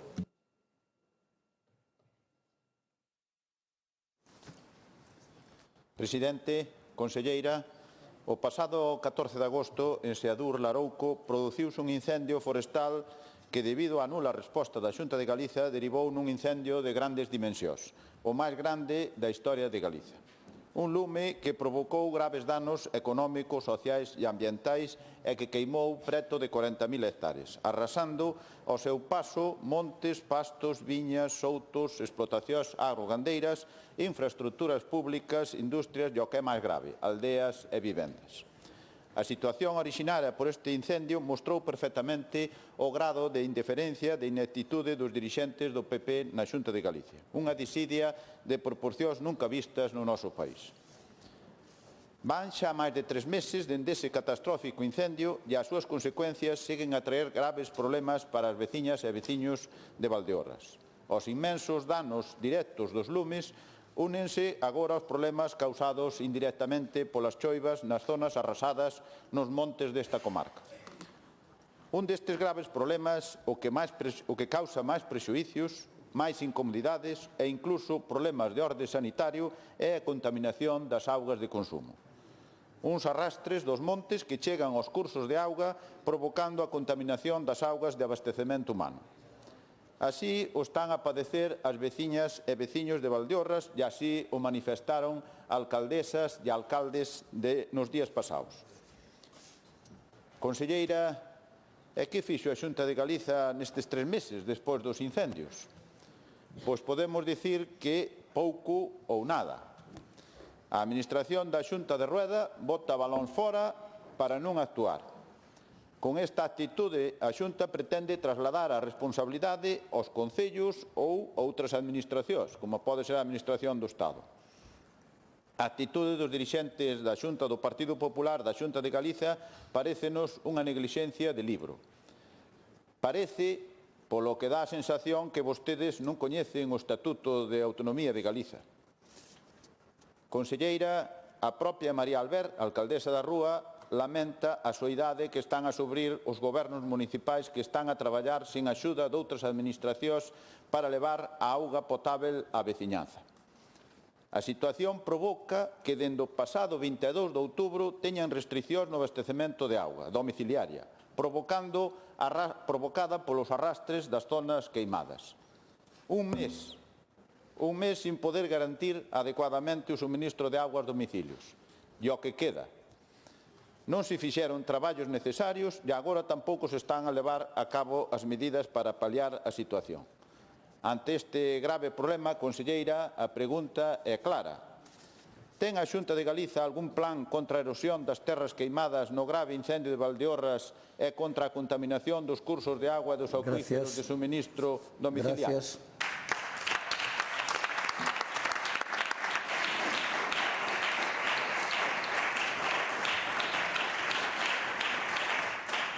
Resposta da conselleira do Medio Rural, doña María José Gómez Rodríguez. Grazas, presidente. Bo día a todos e a todas. En primeiro lugar, gustaríame que non lle falte o respeto a todos os funcionarios que loitaron corpo a corpo cos incendios e diga que no incendio de Larouco non se actuou. Anula a resposta, dixo vostede, señor Fernández. Non lles falte o respeto, pídollo, por favor. En primeiro lugar, quero tamén deixar claro que a Xunta de Galicia sí ten un plan. A Xunta de Galicia está a actuar con planificación e rigor técnico nos traballos de restauración das zonas afectadas polos incendios forestais. Trátase dunha cuestión de alta relevancia ambiental e social, por suposto. E en canto a aquelas cuestións que plantexa, voulle respostar, como non pode ser de outro xeito, no marco das competencias da Consellería do Medio Rural. Empezarei lembrándoles que xa puxemos en marcha un conxunto de actuacións específicas para previr a erosión e favorecer a recuperación das terras queimadas. A principal medida é a aplicación da técnica do mulching ou acolchado, como xa dixen aquí máis veces, que consiste en cubrir o chan con material vexetal para protexelo da escorrentía e da perda de solo, facilitando ao mesmo tempo a rexeneración natural da vexetación. E direille que o alcalde de Vilamartín de Valdeorras felicitou a Consellería polas actuacións que se estaban a levar a cabo. E estas tarefas non se fan ao azar. Antes de comenzar, realizouse un levantamento topográfico detallado, así como a localización e deseño das parcelas con posibles riscos hidrolóxicos e erosivos. Un estudo feito por técnicos e investigadores na materia, tal e como se ven facendo sempre ante estas situacións. E en función deses resultados, definiuse onde era máis urxente actuar e con que intensidade. Na actualidade, precisamente se está a intervir, sobre todo na provincia de Ourense, e en particular na comarca de Valdeorras, unha das zonas máis sensibles á erosión. Ademais, tamén se están a desenvolver outras actuacións en colaboración cos concellos. E o traballo lévase a cabo mediante dúas modalidades. O elimulching, que consiste en esparcir esa palla dende o aire, e tamén o mulching manual naquelas zonas que permiten facelo, realizado por brigadas especializadas. E quero aproveitar para recoñecer a labor deses profesionais que están a desenvolver actualmente esas tarefas de recuperación e cuxo rigor e compromiso resultan imprescindibles para garantir a protección do solo e avanzar con seguridade na restauración das zonas afectadas. Compre destacar tamén a dilixencia coa que a Xunta de Galicia está a responder, activando de inmediato os medios necesarios e coordinando actuacións que combinan eficacia, planificación e criterio científico.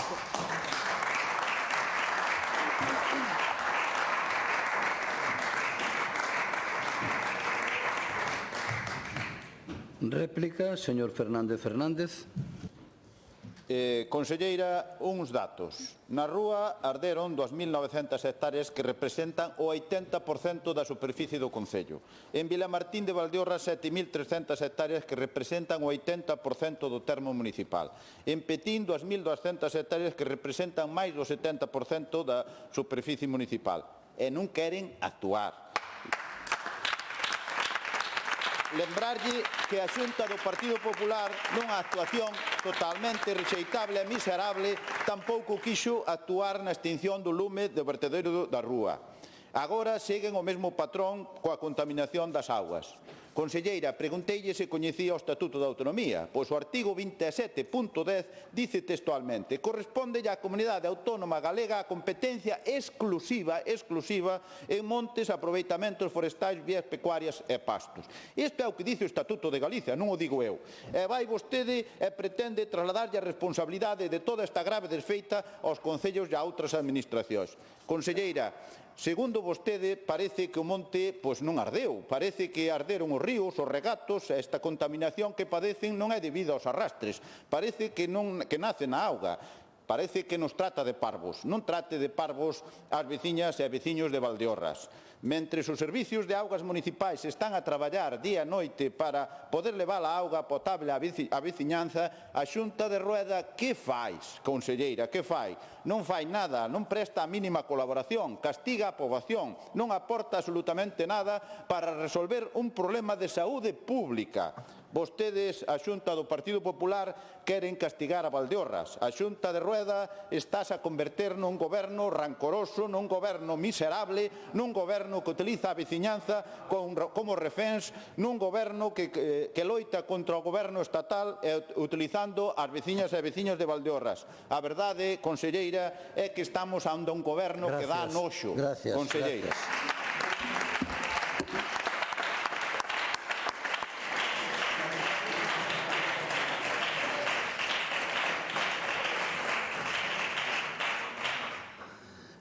Peche da pregunta, conselleira do Medio Rural. Grazas de novo, presidente. Ten vostede dous problemas, señor Fernández. O primeiro, que minte, e o segundo, que non escoita, porque non escoitou nada do que dixen na primeira intervención. E outra cousa, pídolle, por favor, que deixe de desprestixiar aos profesionais da Consellería do Medio Rural. Volvollo a pedir, e creo que non debería de ter que facelo máis nunca. Mire, as accións de restauración non se limitan ao control da erosión soamente. En paralelo, a Consellería do Medio Rural tamén está a desenvolver traballos de reparación das pistas danadas, incluindo as cunetas e as obras de paso. E estas melloras permiten a mellor evacuación das augas e evitan que as choivas poidan agravar os danos de erosión nas ladeiras. Outra liña de actuación na que está traballando a Consellería do Medio Rural, no que é a nosa competencia, e si as coñezo, señor Fernández, outra liña é a retirada de madeira queimada dos montes de xestión pública, porque con esa medida evítanse riscos fitosanitarios, favorecese un aproveitamento ordenado dos recursos forestais, asegurando a recuperación do monte dun xeito sostible. E compre destacar igualmente o esforzo económico realizado pola Consellería, que leva aprobados a día de hoxe axudas por valor de 3,7 millóns de euros para explotacións agrícolas, gandeiras e forestais afectadas polos incendios. Axudas que poden chegar ata os 200.000 euros por beneficiario, un apoio que contrasta coa resposta ben limitada e escasa do Goberno central. E, ademais, a Xunta asinou convenios con 46 concellos, cun investimento de 5 millóns de euros para reparar infraestructuras municipais, incluídas as que afectan ao suministro domiciliario de auga, que foron solicitadas por ditos concellos. Vaya por diante. Xa ven que o compromiso deste Goberno non pode ser máis firme. E todos os recursos humanos e materiais dos que dispoñemos están a disposición das áreas afectadas polos incendios deste verán. Creemos que a recuperación debe acometerse cun enfoque integral e que involucre de maneira transversal o conxunto das consellerías da Xunta de Galicia. O Goberno galego está a aplicar unha política de man tendida, traballando cóbado con cóbado cos veciños e cos concellos e mantendo unha escoita activa das súas necesidades e preocupacións. Exemplos claros son as xuntanzas que levamos mantido con eles. E voulle preguntar unha cousa. Sabe vostede quen ten naquela zona a competencia en augas? Parece que non. Pois voullo dicir eu. Exixíronlles vostedes á Confederación Hidrográfica do Miño-Sil e a do Douro o mesmo que están exixindo á Xunta de Galicia que está traballando? Paréceme que non.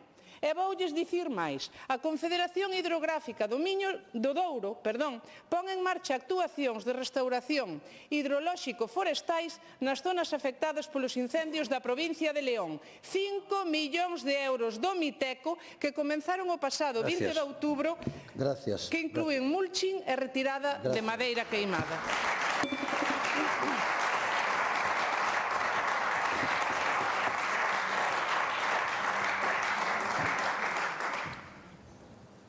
Interpelación, retomamos a orde do día, interpelacións, neste caso de doña Olalla Rodil, do Grupo Parlamentario do Bloque Nacionalista Galego, sobre o exercicio da función inspectora da Xunta de Galicia en materia de servicios sociais. Para formular a interpelación ten a palabra a señora Rodil. Grazas, presidente. Bon día a todas e a todos. Benvida a conselleira de Política Social e agradecer tamén ás representantes da plataforma Emerxencia Dependencia que quixeron seguir desde esta Cámara a interpelación que traemos hoxe desde o Bloque Nacionalista Galego a respecto dos atrancos e dos impedimentos que está a poñer o Goberno do Partido Popular, a súa consellería, desde a Xunta de Galiza para que poidamos acceder a información pública, información relevante e necesaria, especialmente a respecto dos informes e actas de inspección. E eu creo que hai unha idea que é importante en todo isto e é quen non quere que se saiba e que probablemente teña algo que esconder. Miren, despois da pandemia da COVID estiveron vostedes ocultando o número de persoas que faleceran en cada unha das residencias de maiores, centro por cento en Galiza, durante 2 anos. Tivo que ser unha sentenza e unha orde do Tribunal Superior de Xustiza de Galiza que nos permitise acceder ao Grupo Parlamentario do Bloque Nacionalista Galego, pero tamén a medios de comunicación deste país, a información relevante sobre cantas persoas faleceran en cada unha das residencias públicas e privadas de Galiza. Fixeron todo o que estivo da súa man, o posible e o imposible, señora García, acompañados inestimablemente polo principal grupo que controla unha parte fundamental das prazas de residencias do noso país, como foi DomusVi, fixeron todo o que puideron e máis para impedir que se soubese que máis da metade das persoas falecidas, o 53% das persoas que faleceron na primeira onda da pandemia, nos primeiros meses da COVID, vivían en residencias privadas ou privatizadas no noso país. Impedíronnos acceder aos expedientes sancionadores que se abriran ás residencias de DomusVi durante a COVID-19 até que ameazamos desde o noso grupo parlamentario con acudir á xustiza para exercer non só o noso dereito parlamentario, senón, sobre todo, a nosa obriga como representantes públicos deste país. Só nos permitiron vostedes velos despois de obrigarnos a asinar ao meu compañeiro Iago Tabarés e máis a min unha chantaxe que impedía que fixésemos públicos os datos contidos neses expedientes. Todo para que a sociedade galega non soubese que se incumpren de maneira reiterada as ratios de persoal, que hai traballadores prestando servizo nas residencias de maiores sen titulación ou que hai persoas sometidas a suxeccións físicas de maneira ilegal. E o que vimos naquela consulta de expedientes é unha minimísima parte de todo o que hai. Conselleira, o seu goberno aínda continúa vetando información a este Parlamento sobre os centros de servizos sociais que foron inspeccionados nos últimos 5 anos e as sancións que se impuxeron, mala que as denuncias por irregularidades, por anomalías nos centros de servizos sociais non deixan de medrar. Eu teño que acudir a fontes dos medios de comunicación deste país porque vostedes datos a esta Cámara, a este Parlamento, non mandan ningunha. Con datos de 2023, que é o único que hai publicado, as denuncias por anomalías en centros de día, garderías ou residencias atópanse en máximos históricos. Insisto, datos da prensa, porque a este Parlamento non se remiten. E máis, ocultan información incumprindo a súa propia lei, porque estamos hoxe 19 de novembro, se a mí non me falta a memoria, está sin publicar no Diario Oficial de Galiza a data, insisto, 19 de novembro, o Plan de Inspección de Servizos Sociais correspondente ao ano 2025, a pesar de que é unha obriga legal establecida no artigo 42 do Decreto 254/2011. Nos últimos anos, señora García, impediron unha e outra vez o acceso aos informes, ás actas de inspección en cada unha das residencias en que se detectaron irregularidades. Aínda hoxe continúan ocultando a esta Cámara os informes e actas de inspección correspondentes ás residencias de maiores pechadas o pasado mes de outubro en Amoeiro e Xinzo de Limia, que poñían os informes de inspección que visitaron a residencia de Amoeiro o 8 de setembro, un mes antes de que se ordenase o peche desa residencia, señora García. Levamos máis dun mes, mes e medio, agardando a que se responda a esta pregunta. Que viron os servizos de inspección da Consellería de Política Social en Amoeiro cando asistiron, cando inspeccionaron esa residencia un mes antes de que fose ordenado o seu peche? Non rexistraron eses inspectores de política social ningunha irregularidade e apenas unhas semanas máis tarde descubrimos con absoluto escándalo que as persoas que residían en Amoeiro vivían en condicións deplorables, tan deplorables que se decretou o peche desa residencia. Había anciáns desnutridos que tiñan como dieta habitual leite con patacas, que levaban nalgúns casos máis dunha semana sen bañarse, un ano sen cortar o pelo, con uñas sucias, torcidas e rotas. Este centro leva acumulando irregularidades e denuncias durante anos. Por que se impide acceder á Cámara, ao Parlamento de Galiza, ao conxunto da sociedade, polo tanto, deste país, aos actos de inspección de política social levados a cabo, insisto, o 8 de setembro, un mes antes de que se decretase o peche por orden, entre outras, da Consellería de Política Social e de Inspección de Traballo? Non había nada. Estaba todo ben. Que se tapa? Que se oculta vetando información relevante e pública a este Parlamento, señora García, que malia as condicións nas que se atopaba a Xunta non fixo nada? Que se non entra a Inspección de Traballo seguiría funcionando a residencia de Amoeiro? Eu pídolle que suba aquí e responda, non? Porque, insisto, levamos máis dun mes esperando que alguén diga algo e, sobre todo, asuma responsabilidades por un feito gravísimo, feito gravísimo, como é que neste país poidan darse situacións como as que vivimos na residencia de Amoeiro ou de Xinzo de Limia. Como é posible? É a pregunta que nos facemos moitísimas persoas neste país. Como é posible que en menos dun mes se pechen 2 residencias de maiores polas condicións inhumanas nas que se atopan as persoas usuarias destes centros e aquí non pase nada, nada? Que se siga sin publicar, insisto, no Diario Oficial de Galiza o Plan de Inspeccións de Servizos Sociais obrigado por normativa, por lei, como é neste caso. Como é posible que en 2025 haxa xente neste país que non lle dean de comer, que non este aseada en centros que a súa Consellería ten a obriga de fiscalizar e ninguén asuma ningunha responsabilidade? Canto importa ao goberno deste país as condicións nas que se atopan as persoas usuarias das residencias? Mire, conselleira, hai unha semana as traballadoras das residencias do Musví que se puxeron en contacto co grupo parlamentario do BNG, Domus Vi de Monforte, traballadoras do Sergas, do Servizo Galego de Saúde, que asistiron a usuarias deste centro, denunciaban as malas condicións nas que se atopaban como traballadoras e, por conseguinte, as persoas usuarias dese centro que tiveran que acudir para asistir a unha persoa que estaba afectada por sarna. Xa houbera casos no ano 2022, como reflexan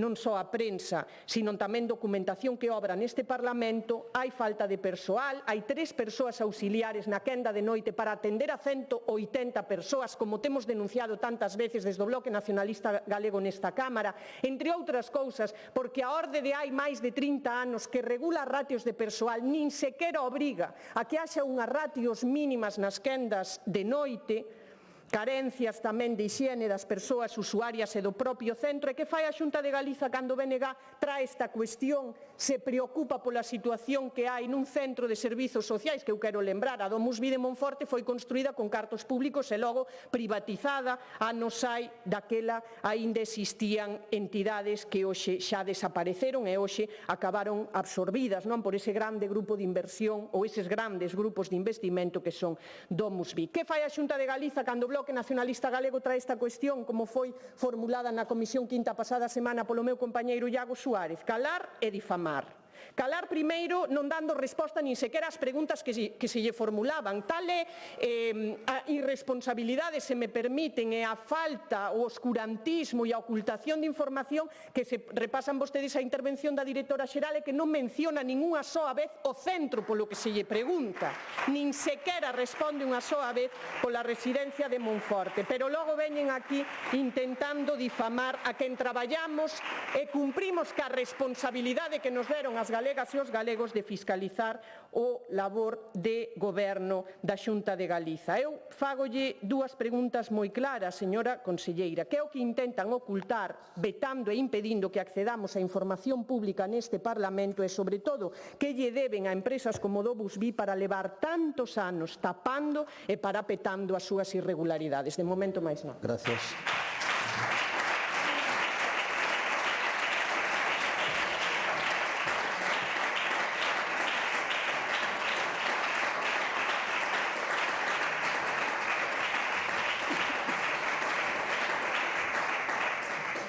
Resposta da conselleira de Política Social e Igualdade, doña Fabiola García Martínez.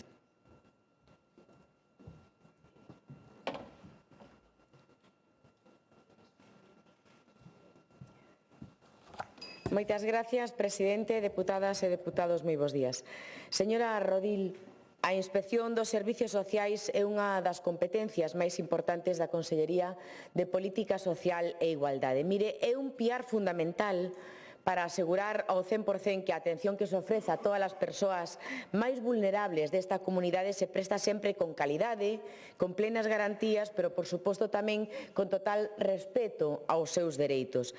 Mire, estou falando de procedementos moi estritos que previten comprobar cada día o cumprimento da normativa vixente, pero tamén detectar cada día oportunidades de mellora. Melloras que reforcen, melloras que blinden sempre ao máximo os servizos sociais de Galicia. Por iso, o labor que desenvolven día a día os inspectores da Xunta de Galicia é totalmente imprescindible. É un labor que quero hoxe aproveitar para recoñecer, para agradecer, para defender nesta Cámara e dende esta tribuna. Un traballo que, como vostede ben sabe, é complexo, é exixente, é un traballo de grande responsabilidade, pero ademais é o garante da atención dos ámbitos máis vulnerables da nosa sociedade todos os días do ano. É un labor, señora Rodil, que nos permite seguir respondendo sempre á confianza dos usuarios, á confianza das familias, sobre todo esa confianza que teñen nos servizos sociais de Galicia. Pero o certo é que levan vostedes anos, moitos anos, tratando de poñer en cuestión un servicio público que é fundamental.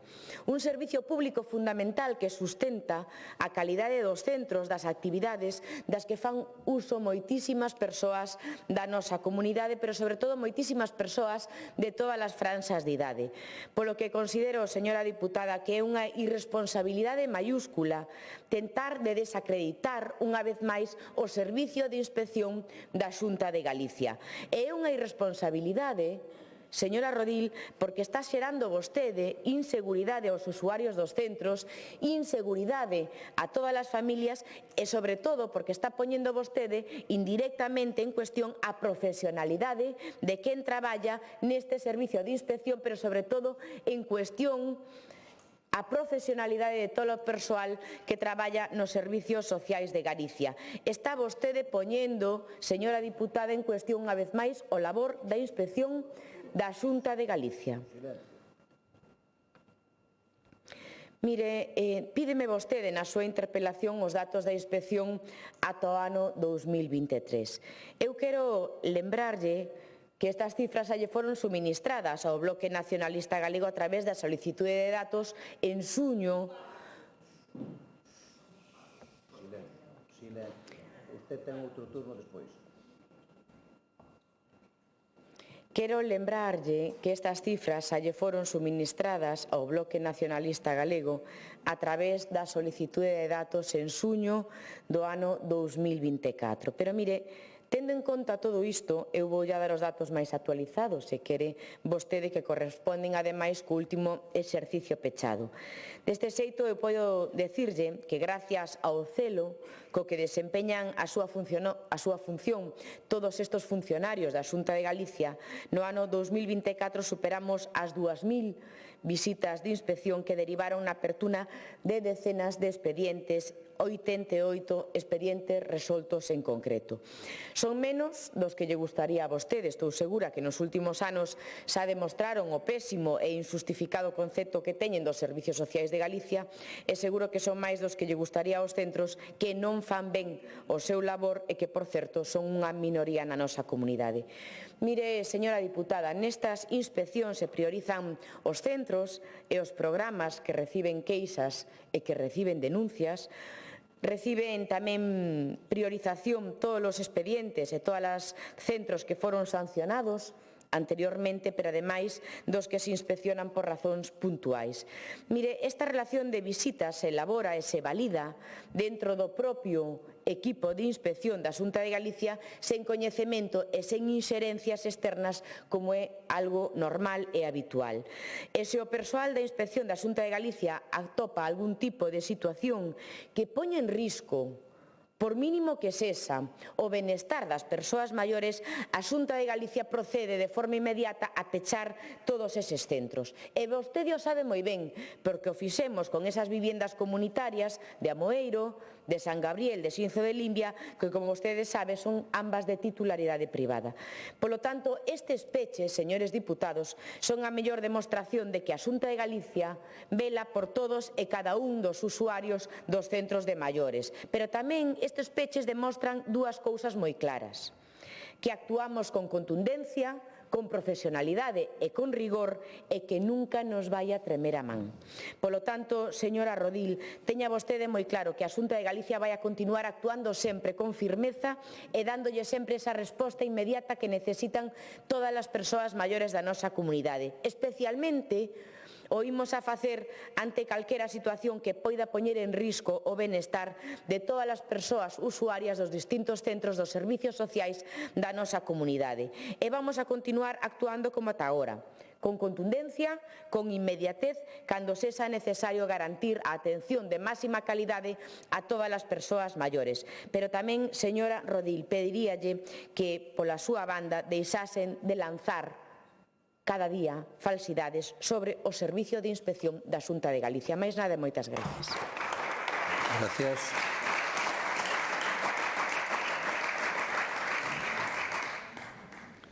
Réplica, señora Rodil.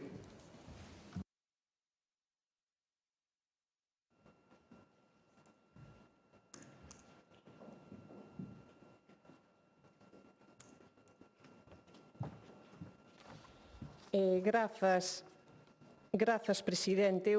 Señora García, que me decía, xa lles mandamos os datos. Eu voulles dar lectura que foi o que solicitou o Grupo Parlamentario do ENG.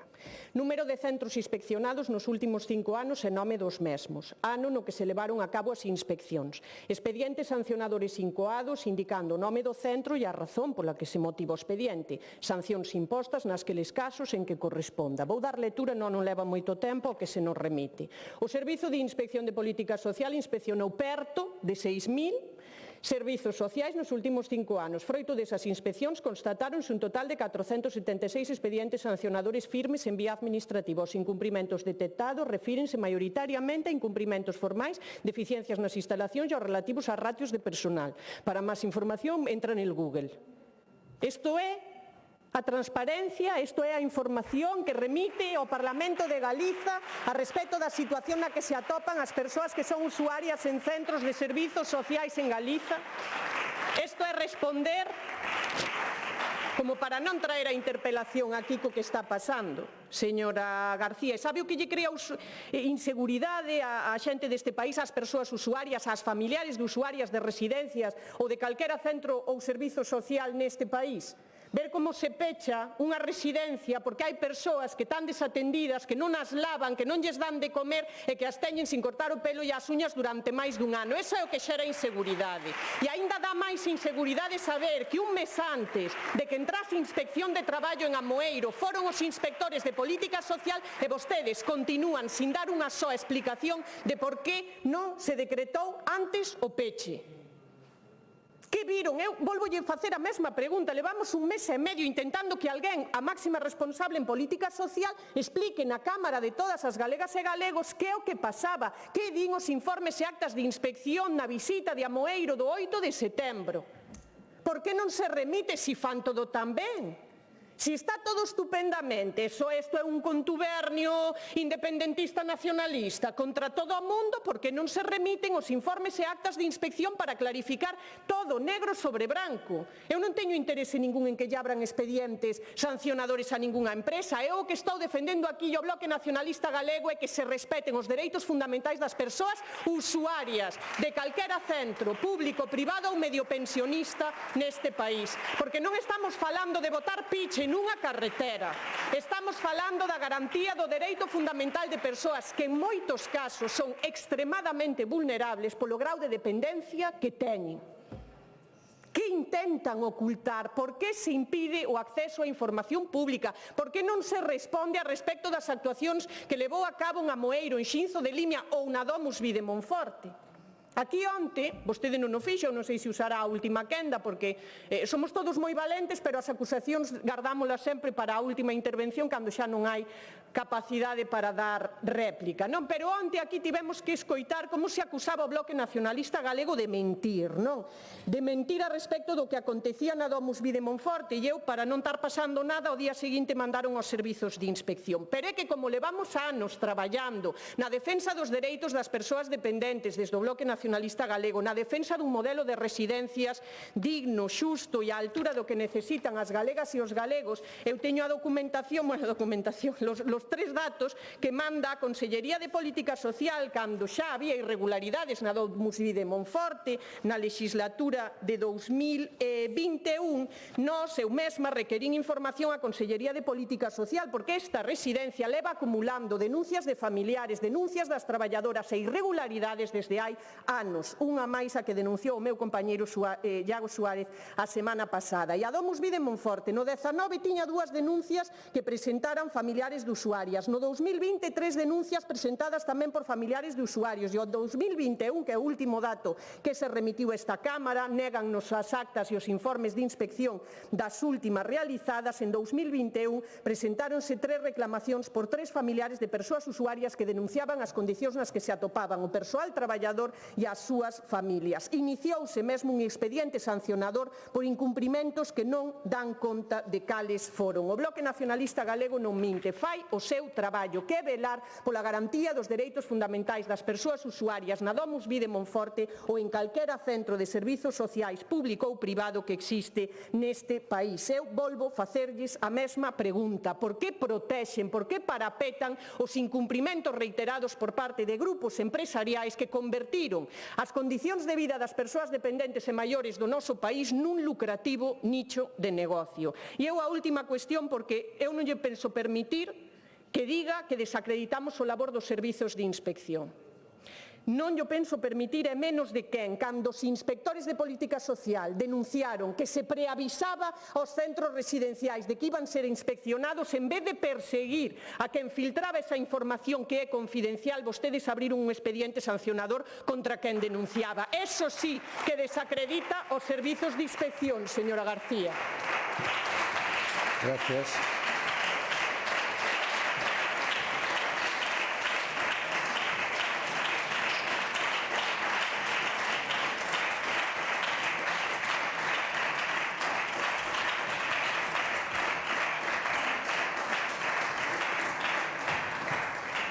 Peche da interpelación, conselleira de Política Social e Igualdade.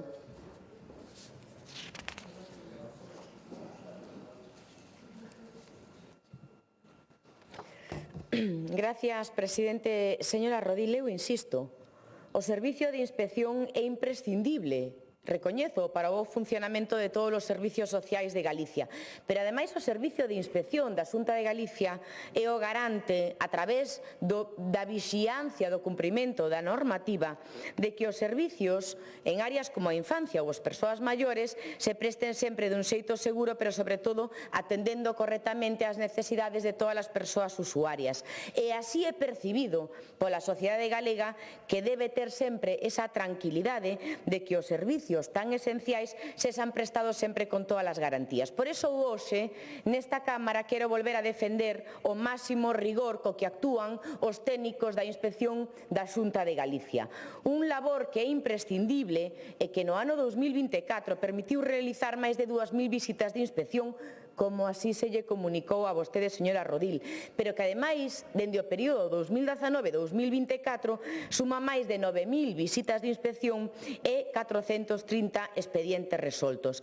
Señora Rodil, estamos fartos. Estamos fartos de que o Bloque Nacionalista Galego queira ser xuiz e queira ser parte en todas as cuestións da nosa comunidade. Mire, vostedes son xuíces. Son xuíces xa que queren condenar antes de que as aprobas e antes de que se actúe ante a propia xustiza. Vostedes tamén son, dentro do Bloque Nacionalista Galego, tamén son inspectores. Agora, e vostedes non respetan o traballo dos técnicos da Xunta de Galicia. Vostedes non respetan o traballo dos funcionarios e do Corpo de Inspección da Consellería de Política Social, señora Rodil. Vostedes son xuíces, vostedes son inspectores, vostedes tamén son médicos. Sí, son médicos, porque a semana pasada un deputado do Bloque Nacionalista Galego, licenciado en xornalismo, se non me equivoco, declarou pola súa conta un brote de sarna na residencia de Monforte. Vostedes tamén son xuíces, inspectores, médicos e tamén son nutricionistas. Vostedes poñen en dúbida os menús equilibrados que se dan nesa residencia. Mire, eu teño aquí todos os menús que se dan nesa residencia de Monforte, por si a vostedes lles interesa e por si vostedes os queren ver. Vostedes alentan a desinformación, alentan o medo, dicíndolle a moitas familias,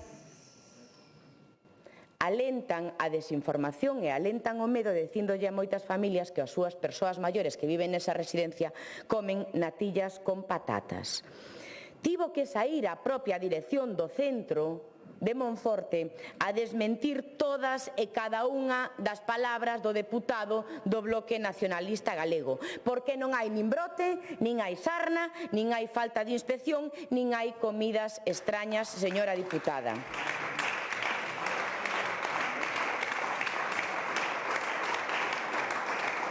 Pero non soamente saiu a dirección do centro, tamén tiveron que saír as propias traballadoras da residencia lamentando que o Bloque Nacionalista Galego puxera en dúbida unha vez máis a súa profesionalidade e a súa calidade humana. Polo tanto, señora Rodil, déixelle a xente facer por unha vez o seu traballo, déixelle aos inspectores exercer a súa labor, déixelle aos médicos determinar se hai brotes de algo ou non os hai, e déixelle aos nutricionistas velar polo que comen as persoas maiores dos distintos centros residenciais da nosa comunidade. Deixe de xerar medo. Deixen de xerar medo, deixen de xerar intranquilidade, pero, sobre todo, nunca xoguen dende o Bloque Nacionalista Galego coa tranquilidade das familias e, sobre todo, das persoas usuarias, porque, miren, non todo vale, señora diputada. Dende a Consellería de Política Social e Igualdade, sen dúbida algunha, vamos a continuar velando sempre polo benestar das persoas maiores, pero, sobre todo, vamos a continuar velando sempre por mellorar os servicios sociais de Galicia. Deixenlle traballar ao servicio de inspección, pero, sobre todo, denlle dunha vez por todas tranquilidade a todas as familias e a todas as persoas maiores da nosa comunidade. Non continúen xerando medo entre as familias e os maiores. Máis nada, moitas gracias. Gracias.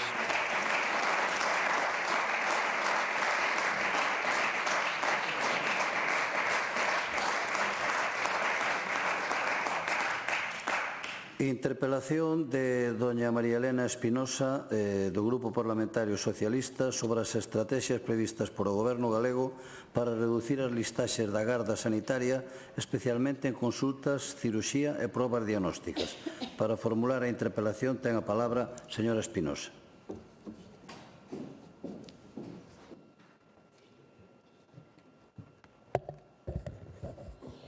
Bos días, presidente, bos días a todas e a todas, bos días, conselleiro. Eu estou convencida do que está a pensar vostede, que aquí estamos de novo co tema das listas de espera. Se aínda me preguntaron no último pleno, seguro que está pensando eso, pois xa lle respondo. Queremos darlle, señor conselleiro, outra oportunidade para ver se responde ao menos con unha medida para rebaixar as listas de espera, porque no pasado pleno non nos deu nin a primeira, limitouse a dar un batiburrillo de datos. E máis, tamén vou seguir pensando o que vostede pensa, porque seguro que está no seu interior pensando que non podían interpelarme, póñome na súa pel, en peor momento porque parece que non nos decatamos das últimas publicacións dos datos do Ministerio de Sanidade. E nos decatamos, pero tamén llos vou a explicar. E o motivo real de traer hoxe esta iniciativa, ademais do que lle dixen, é porque Galicia afróntase a un dos retos máis importantes en materia de sanidade que afectan o sostenimento do sistema, pero tamén o colapso que se atopa a asistencia sanitaria. Repítolle que lle dixemos moitas veces que para nós os principales problemas son a atención primaria, a reducción de listas de espera e a saúde mental. Teremos ocasión outros días de falar de todos estes temas que ao final son elos da mesma cadea, pero hoxe queremos centrarnos nas listas de espera de consultas especializadas, de cirurxías e probas diagnósticas. Vostede, o pasado pleno, dixo que progresan e melloran. Si, progresan negativamente e melloran en cantidade, aumentando o número de persoas que esperan. E que son transparentes, lle vou a dar varios exemplos para que vexa que non o son. Pero dixo tamén que queríamos o fin do mundo da sanidade pública galega, pero se olvida que un pai ou unha nai quere moito a un fillo ou unha filla. E a Lei Xeral de Sanidade é filla dun socialista, de Ernest Lluch. Pero se a Xunta non cambia, será o partido do PP que leve a sanidade pública máis alá do fin do mundo, usando as mesmas súas palabras. Porque estamos a falar de máis de 360.000 persoas, según o propio Sergas, que a 30 de xuño deste ano estaban a esperar de ser atendidos. E quero chamar a atención da dimensión do que estamos a falar. É máis dun 13% da poboación galega, pero voullo facer, señor conselleiro, máis visible. As persoas que esperan son máis que toda a población das cidades de Lugo, Ourense, Pontevedra e Ferrol xuntas. A ver se así se dá conta do que estamos falando. Elévolle a que pensa cal sería a súa redacción se de súpeto todas esas persoas plántanse diante de vostede físicamente e lle exixen unha resposta. Se cadra, ves amedrentado ou mesmo aterrorizado. Pois creo que o que debe pensar para exercer ben a súa responsabilidade política é que non fai falta que teña as persoas diante, senón que pense no malestar que poden ter, na angustia que se lle xenera a enfermedade, a falta de diagnóstico, a inseguridade deles, pero tamén dos seus familiares e a cronificación posible da enfermedade. É consciente desta realidade?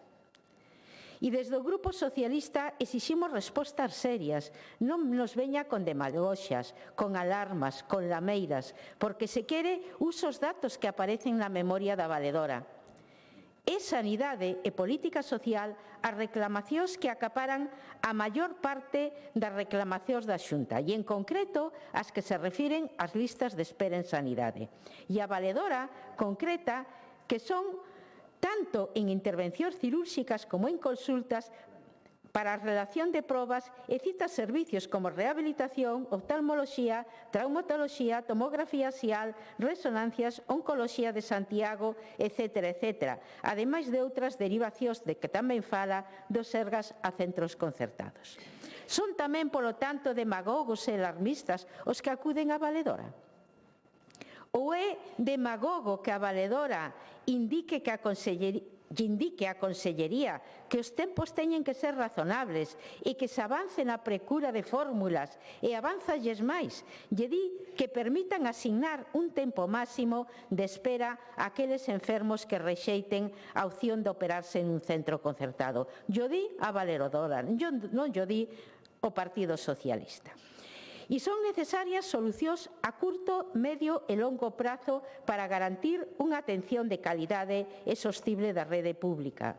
É vostede, señor conselleiro, quen tenas que pôr encima da mesa, porque son vostedes quen están gobernando.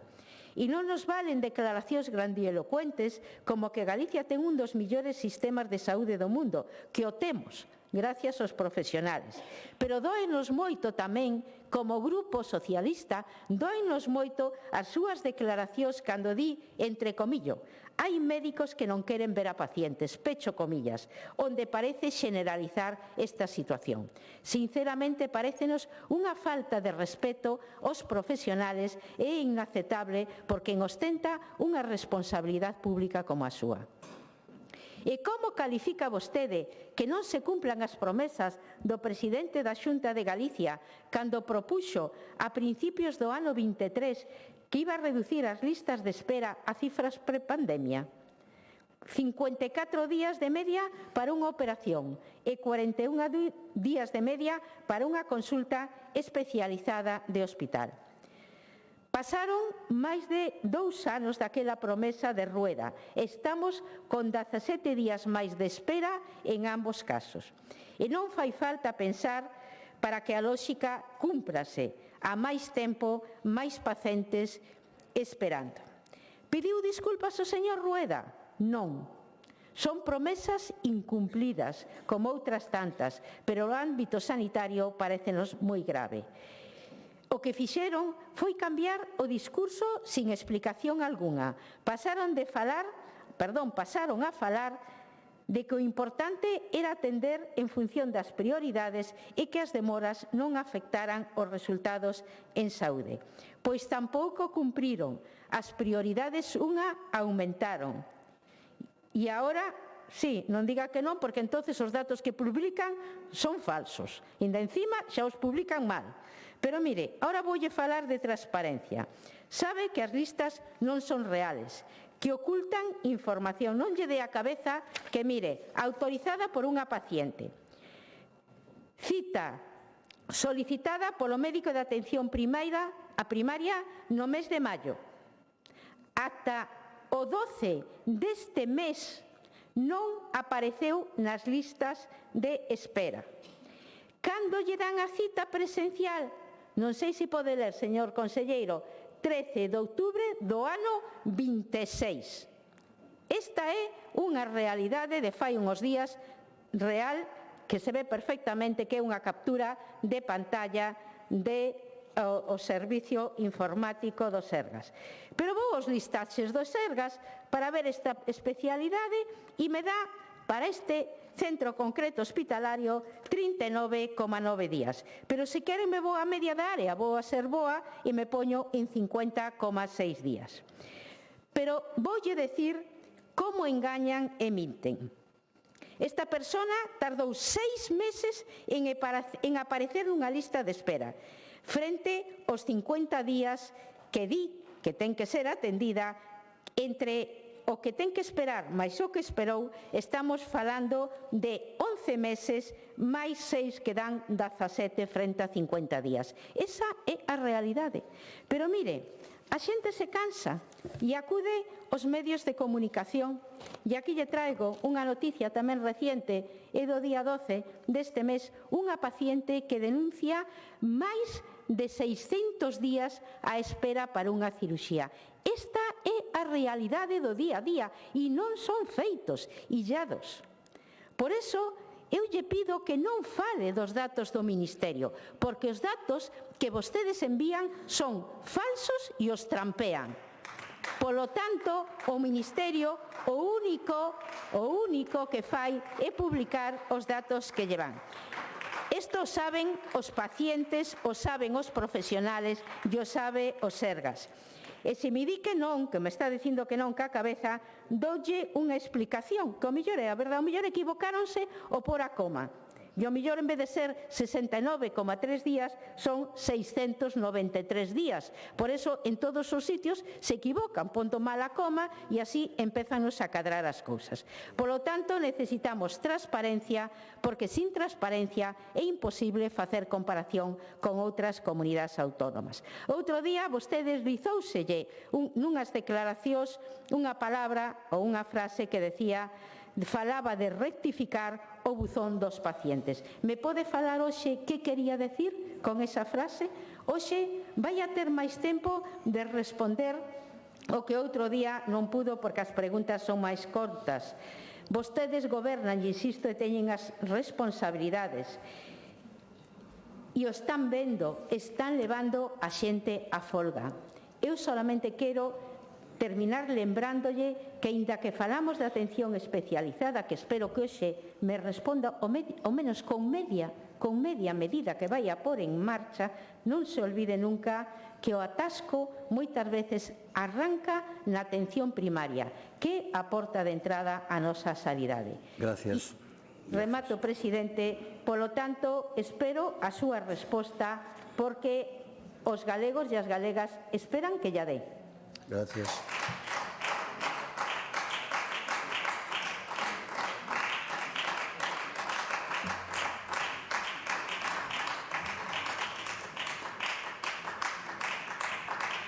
Resposta do conselleiro de Sanidade, don Antonio Gómez Camaño.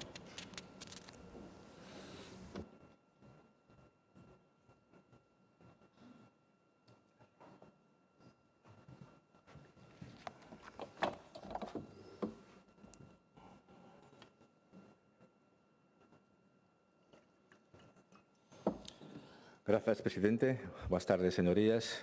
Unha vez máis, señor Espinosa, teño que agradecerlles que teñan incluído no orden do día do Pleno esta interpelación en relación ás listas de espera. E iso que teño que recoñecer que vivo en un permanente déjà vu parlamentario sanitario en relación a este tema das listas de espera, ¿no? Pero bueno, agradezco porque así poderei destacar a boa posición que ocupa Galicia en relación con outras comunidades autónomas.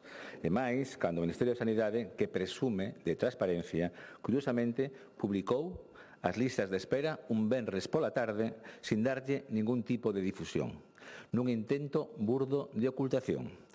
E quizás non lle deron difusión porque os datos mostran unha boa xestión do goberno galego e unha mala xestión dos gobernos socialistas. A vostede poderá parecerlle isto unanimidade, pero o certo é que para nós é importante que os galegos coñezan os datos, porque Galicia non só se mantén en boa posición, senón que a mellora, porque se sitúa como a segunda comunidade con mellores tempos de espera para unha primeira consulta co especialista. E isto é así. Vale. E así o recoñece o Goberno de España. En canto ás operacións cirúrxicas, o tempo medio de espera para unha cirurxía reducirse en Galicia en 2 días, con datos a 30 de xuño. A priori, pode que a vostede lle parezca pouco, pero hai que poñelo en perspectiva e ver a media do Sistema Nacional de Saúde, que é de 118 días. Polo tanto, señoría, os galegos e as galegas esperan case 50 días menos para acceder a unha cirurxía que a media dos cidadáns españois. Aquí se espera menos que no conxunto de España, pois Galicia é a cuarta comunidade con menores tempos de espera cirúrxica. En Galicia, só o 4,2% dos pacientes teñen que agardar máis de 6 meses, mentras que no conxunto de España rolda o 20%, 4,2% versus 20%. E mentras isto sucede en Galicia, sabe cales son as dúas comunidades con máis pacientes esperando máis de 6 meses por unha cirurxía? Cataluña e Castela Mancha, curiosamente gobernadas por vostedes. En canto aos datos en consultas, melloramos posicións. No último ano reducimos en 15 días a espera para unha consulta co especialista. Quere que lle diga o que acontece no conxunto de España? En España a espera aumentou. dos 94 días aos 96 días. E tamén en Cataluña aumentou de 98 a 112 días en espera en consultas. Todo un éxito de xestión. Mire, non vou facer máis leña deste tema, pero é preciso que lle quede claro que o seu partido non pode vir aquí a leccionarnos de como facer as cousas cando está claro que onde gobernan non saben xestionar. En Galicia non só melloramos os tempos de espera, como lle dixen antes, sino que tamén podemos presumir de aumentar nun 1,5% o número total de intervencións cirúrxicas. No primeiro semestre do ano 2024 realizamos 108.079 intervencións. En este caso, en este ano, case cadamos as 110.000. Igual é que vostede prefire que teñamos en conta os resultados das 4 comunidades socialistas. Igual para vostedes, o modelo co que deberíamos gestionar a sanidade galega é o das comunidades socialistas.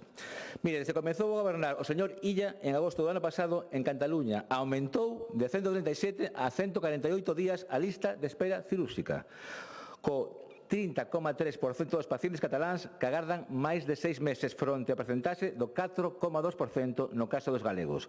4,2% versus 30,3%. Isto quere dicir que melloramos dobremente cunha xestión que nos permite facer máis intervencións con menos espera. E se prefire, falamos das distintas áreas sanitarias, porque, señoría, ningunha área sanitaria ten máis de 85 días de espera, polo que todas están, cando menos, un mes por debaixo da media do Sistema Nacional de Saúde. Isto é todo un éxito en xestión, en equidade e en equilibrio territorial. Nos casos máis graves, para as intervencións cirúrxicas de prioridade 1, a espera redúcese ata os 17,7 días. Isto significa 12,3 días por debaixo dos 30 días de espera marcados pola lei. Estamos comprometidos tamén coa innovación cirúrxica e intervencións punteiras, para as cales contamos con quirófanos robotizados. Durante o primeiro semestre deste ano superamos as 2.000 intervencións deste tipo. Isto supón un aumento de un 8% con respecto ao mesmo período do ano anterior. En canto a consultas, non só melloramos en 15 días o tempo de espera, sino que aumentamos en máis de 50.000 as consultas externas realizadas en comparación co mesmo período do ano anterior. Aumentaron exactamente en 51.560 ata chegar a máis de 2,6 millóns de consultas. Isto provocou unha reducción do 12% nos pacientes en espera para unha primeira consulta. Ademais, todas as áreas sanitarias están por debaixo dos 70 días de espera para unha primeira consulta, fronte aos 96 días de media do Sistema Nacional de Saúde. Tamén é destacable que, mentres que en Galicia só o 36% dos pacientes alcanzan os 60 días de espera, no territorio nacional esta espera é a mayoritaria, con máis do 61% dos pacientes que esperan máis de 2 meses por unha consulta. 36% versus 61%. En Galicia tamén contamos con vías rápidas por sospeita de patoloxía oncolóxica, exactamente 9 vías rápidas. Con respecto ao ano anterior, aumentaron nun 7,5% as consultas deste tipo e foron xa máis de 13.500 as realizadas, das cales máis de 3.000 foron pacientes con cancro de mama. O tempo medio de espera para estas consultas foi tan só 6,6 días, a metade do compromiso establecido polos Sergas de 15 días. E tamén contamos coa Lei de Garantías de Tempos Máximos. No primeiro semestre deste ano supuso esta medida 31.200 actos asistenciais, 1.167 máis que no primeiro semestre do ano anterior. Desagregado, no marco de decreto de garantías de tempos máximos, realizáronse 11.915 probas diagnósticas, 12.962 consultas e 6.323 intervencións cirúrxicas.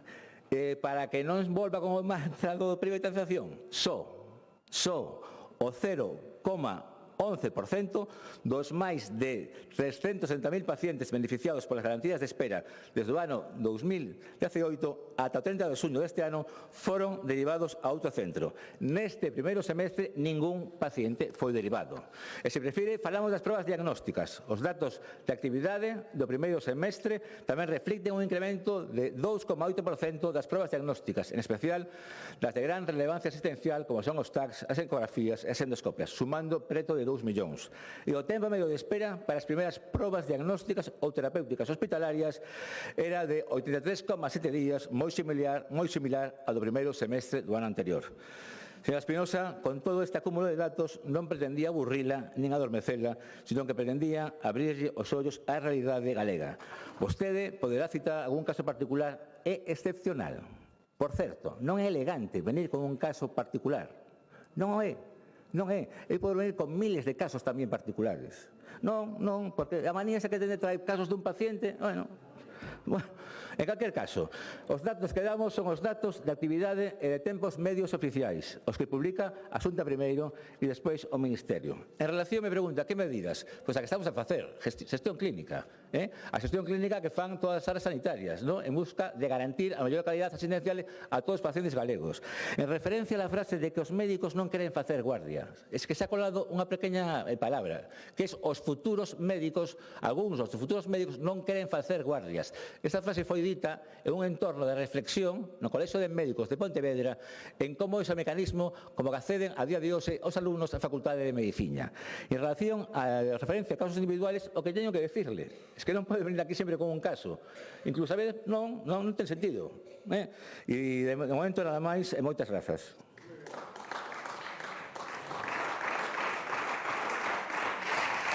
Gracias.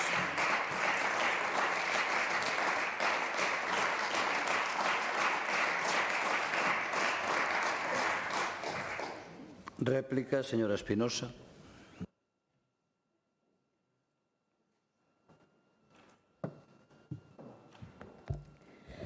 Mire, señor conselleiro, en Galicia hai un refrán que di que non hai peor xordo que non quero oír. E direille 1000 veces porque é importante repetilo, que o cómputo das listas de espera é unha enorme falacia. E non me fala aquí de elegancia, se trata de realidade, porque de unha realidade, por certo, da que vostede, sendo responsable político, está totalmente ausente desa realidade, o que me preocupa moitísimo máis. Porque o propio Ministerio, se a que vai a reunións vostede, di que fai falta cambiar o proceso que hai de cómputo porque non hai homoxeneidade dos datos que remiten as comunidades autónomas. Polo tanto, que non existen indicadores nacionales e públicos para comparalos. É o que di o Ministerio. Pero, mire, eu vou ir máis alá. O mellor, as comunidades que vostede citou dan os datos reales e que vostedes engañan e minten, pois, lóxicamente, están moito mellor. Tamén poden decir que non hai nadie nunha lista de espera. Si vamos por eso, é así. Pero vou ir máis alá. Mire, volveu a repetir datos, máis datos, máis datos, máis datos. Que significa eso? Que non teñen ningunha solución para as 360.000 persoas que están nunha lista de espera. Esa é a conclusión que hoxe nos levamos nos daqui. Porque, ademais, eu vou a preguntar de outra forma, xa que me deu tantos datos para que mo diga na súa segunda intervención. Cantos están máis a esperar que aínda non teñen unha cita marcada? Díganmo, porque eu falo solamente dos que están, cantos máis existen. Quizá non o sabe. E como non o sabe, ese é o motivo polo que non pode pôr ningunha medida encima da mesa. Ningunha, nin media. E si cadra, porque non o queren saber, porque a bola é tan grande e o problema é tan grande e a dimensión é inmensa e non queren afrontar nin conocer a realidade. Pero, se non conocen esa realidade, imposible que podan dar resposta. Pero non sei se son conscientes de que as listas de espera é unha das cousas máis frustrantes para un usuario do servicio público, porque a xente non entende que teñen que esperar tanto. E non me veña a decir, por favor, que son casos illados. A última vez lle retei a que salira fora e que lle explicaba aí afora. O mellor para que non lle caera a cara de vergonza ao chan. pero que a min me chaman diariamente personas e a xente que acude a un medio de comunicación e que pon a súa cara contando a enfermedad que teñen, non o fai por gusto, o fai por desesperación, porque levan máis de 600 días esperando. E iso non o len, non se enteran. De verdad que eu non entendo como, ademais, si tantas estadísticas lee e tantas estadísticas trae aquí, por que tampouco non di que os galegos somos os segundos de España que máis nos queixamos das listas de espera? Eso trasluce unha realidade e non o que usted contou aquí, porque son esas estadísticas sí que son obxectivas.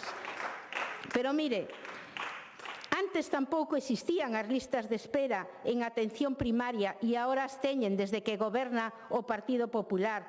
Listas de espera non somente en atención especializada, senón en atención primaria. Pero dá igual do que falemos. O seu goberno, o goberno do Partido Popular, está sempre moito máis preocupado en montar unha rifa permanente co goberno de España que en procurar solucións. Para que lle serviu, por exemplo, o numerito que montaron cos cribados do cancro de mama? Para que lle valeu o numerito? Eu lle digo que, por favor, si rectificaron ou recuaron, como decimos no noso país, cos cribados, que o fagan da mesma forma co que está sucedendo en atención primaria e espero que recapaciten co que lle está pasando cas listas de espera. Porque non me dá tempo agora a entrar en máis detalle, pero seguramente, se non fan algo, vanse lamentar dentro de moi pouco. E agora que tamén estamos na época de orzamentos, tamén deberían recapacitar que o que puxeron encima da mesa non vale tampouco para solucionar as listas de espera, porque non teñen capacidade transformadora, nin teñen capacidade de axudar a eses profesionales que realmente son os que fan que teñamos unha boa calidade. Pero como vostede hoxe non dixo nada, de nada, e se limitou a dar datos que eu tamén sei ler. Afortunadamente, nos sacamos a nosa conclusión. As listas de espera para o Goberno de Galicia, para a Xunta, para o Partido Popular, son a privatización da sanidade. Por iso gastan millóns e millóns derivando a sanidade pública. E por iso, a día de hoxe, as listas de espera xa están tamén saturando a privada. Por iso, non fan caso nin as recomendacións de Amnistía Internacional que lle pedía máis recursos humanos, non sople, traballe e busque solucións e non sople. Gracias. Lle pedía máis recursos humanos e materiales no ámbito da sanidade. Eu lle pido, por o ben de ese número que non sabemos de persoas que están esperando que as atendan, que busquen unha solución xa ou se arrepentirán sempre. Gracias.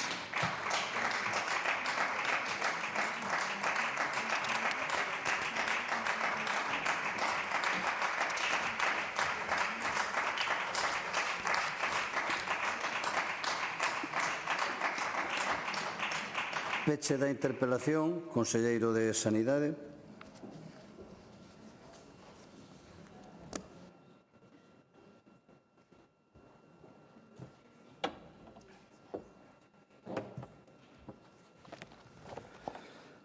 Gracias, presidente.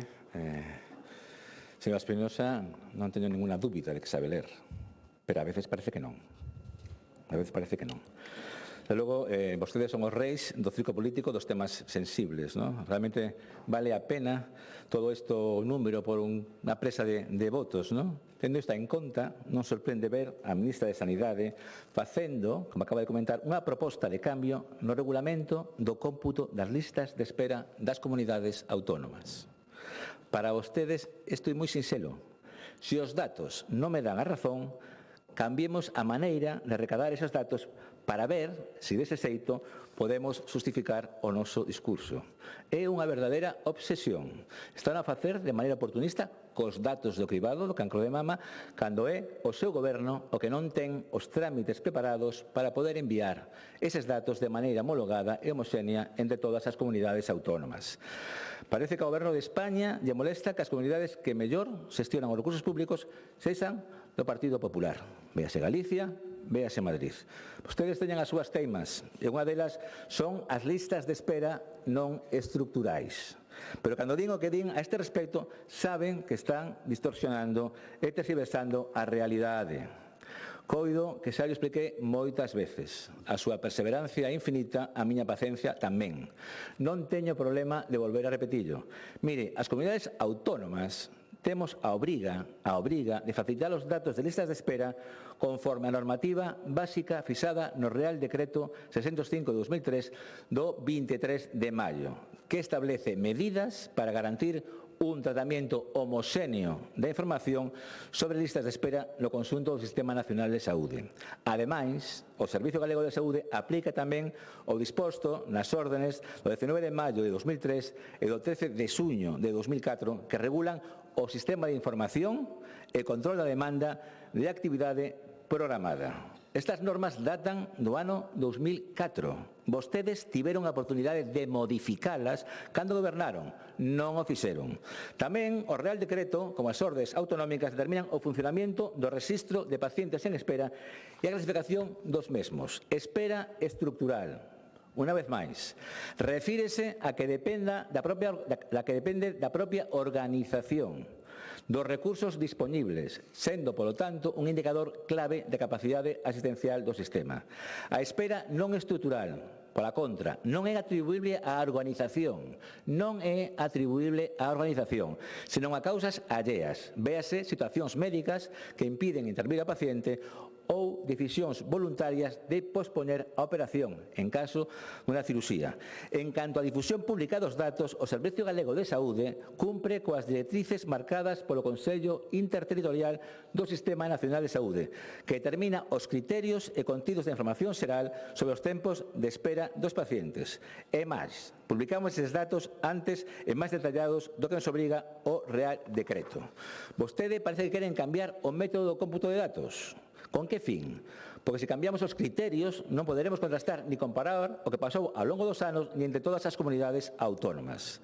Como saberíamos que a xestión catalá é peor con o goberno de Salvadorilla se cambiamos o método na mitad do camiño? Como poderíamos saber, como se sabemos, que as dúas comunidades con máis pacientes esperando máis de 6 meses para unha cirurxía son de Cataluña e de Castilla-La Mancha? Como saberíamos que Cataluña e Navarra están entre as comunidades con máis tempo de agarda para consultas? Non poderíamos sabelo, e iso é o que vostedes pretenden. Reitérolle, sei que lle molestan os datos. Aí van unha vez máis. Galicia é a cuarta comunidade con mellores tempos de espera media cirúrxica. Galicia tamén se sitúa como a segunda comunidade con mellores tempos de espera para unha primeira consulta. E Galicia mantense como a segunda comunidade con menos porcentaxe de citas con máis de 60 días de espera por unha consulta. Señora Espinosa, coido que todos deberíamos estar orgullosos da nosa sanidade pública, vostede, hai que reconocerlo, así o ha dito hoxe aquí, e do que logran cada día os nosos profesionais, facer cada vez máis actividade e reducir os tempos de espera. Nada máis e moitas grazas. Gracias.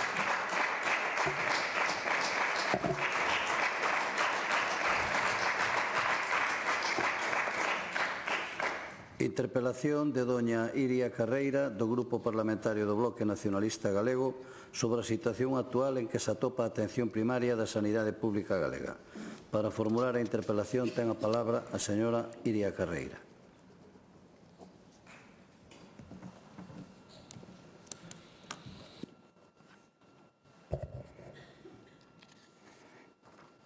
Moi bo día, conselleiro. Grazas, presidente.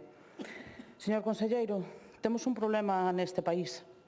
Temos un problema na sanidade pública e, sobre todo, temos un problema na atención primaria. E ese problema é o Partido Popular. Non sei se sabe, que diferentes estudos científicos, non opinións, demostraron, por exemplo, que ter a mesma médica de familia durante 15 anos diminúe un 30% o uso de servizos de urxencias, un 28% as hospitalizacións e un 25% a mortalidade. Non sei se consultou os estudos científicos que din que a atención primaria é a medida máis eficiente en termos económicos para mellorar a esperanza de vida. Hai literatura científica a esgalla e non opinións para coñecer a importancia da atención primaria tanto en termos economicistas, en termos de saúde pública, nos termos da mellora da esperanza de vida e etc. Tendo en conta esta cuestión que fixo o Partido Popular durante todo este tempo, porque traballar para fortalecer a atención primaria non. Eu pensei que a vostede e ao grupo que sustenta o seu goberno non lle gustan as iniciativas que desde o BNG traemos a este Parlamento.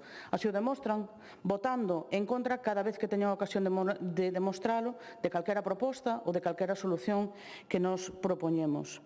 Vostede leva algo máis dun ano sendo conselleiro de Sanidade, sendo máximo responsable dun ámbito no que as competencias son precisamente da Xunta de Galiza. Ben sei que hai cuestións que lle viñeron dadas, que non son responsabilidade súa, forman parte desa herdanza recibida que vostede a priori acepta. Pero certo que vostede sí que ten responsabilidade sobre a situación que temos a día de hoxe. Vostede, señor conselleiro, tivo ocasión durante este ano e pico que leva precisamente no cargo de falar coas traballadoras do Sergas? Tivo un intre para interesarse pola situación da atención primaria?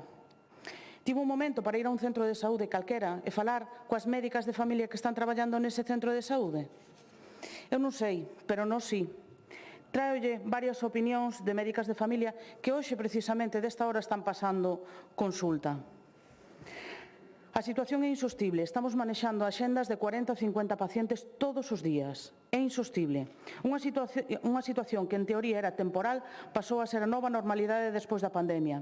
Estamos agotados, sentímonos vilipendiados e humillados, porque ademais temos poucas competencias e acabamos sempre supeditados ao hospital.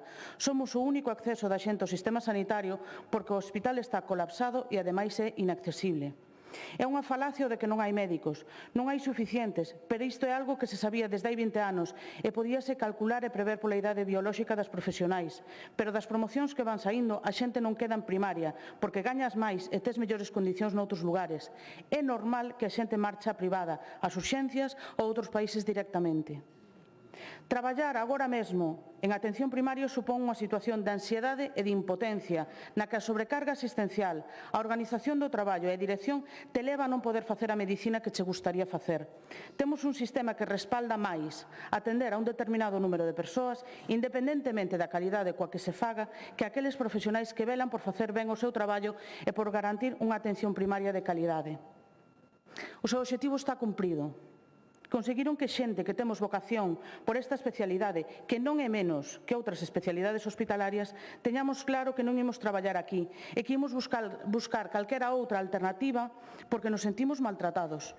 Tanto intentar fidelizar as médicas máis maiores esqueceronse de que as máis novas somos as que deberíamos estar aquí sostendo o sistema durante os próximos 20 anos. Estamos marchando. Ímonos porque tal e como está a situación agora mesmo non podemos ver as nosas pacientes coa calidade que merecen. Para facer o traballo mal, hai xente que non nos imos prestar a isto. Eu non me vou prestar a facer mal o meu traballo por culpa da súa mala planificación e da mala organización, co cal prefiro largarme. Esta última é unha médica que está inscrita para facer o exame MIR en xaneiro porque deixa a atención primaria, deixa a medicina de familia para facer outra especialidade médica. E vostede pode vir aquí agora a acusarme de ser pouco elegante ou de dicir que isto son casos puntuais como sempre.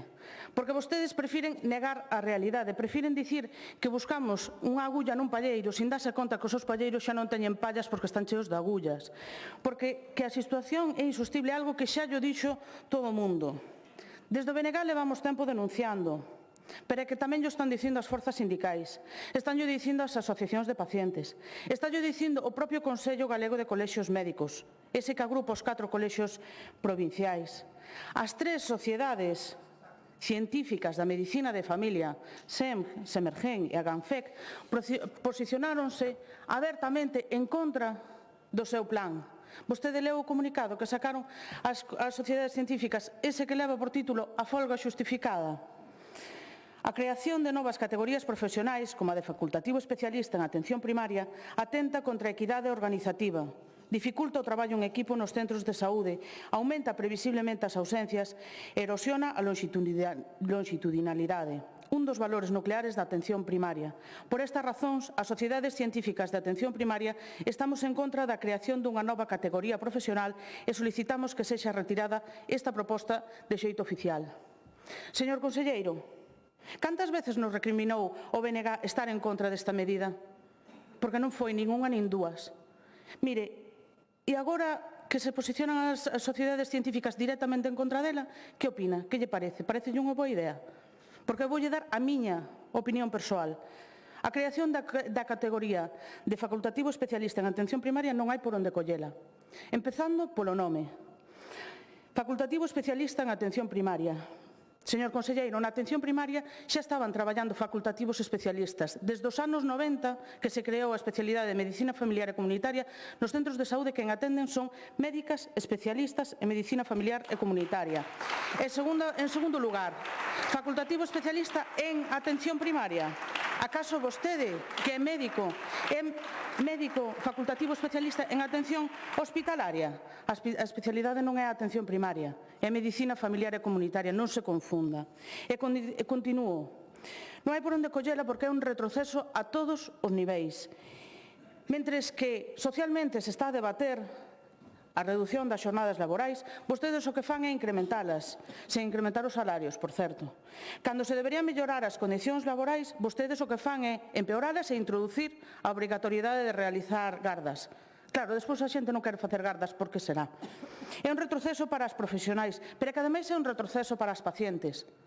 Pacientes que van ir aos centros de saúde e que quen as vai recibir son médicas que están esgotadas, que están cansas.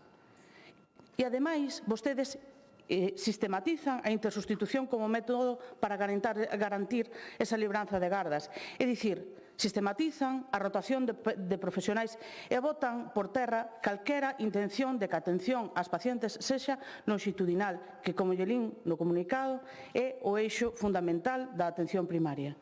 Pero continúo con este comunicado. Pola súa parte, a contratación de médicos en a especialidade obtida vía MIR resulta indefendible. As sociedades científicas coincidimos en que esta é unha liña vermella que non se pode traspasar baixo ningún concepto.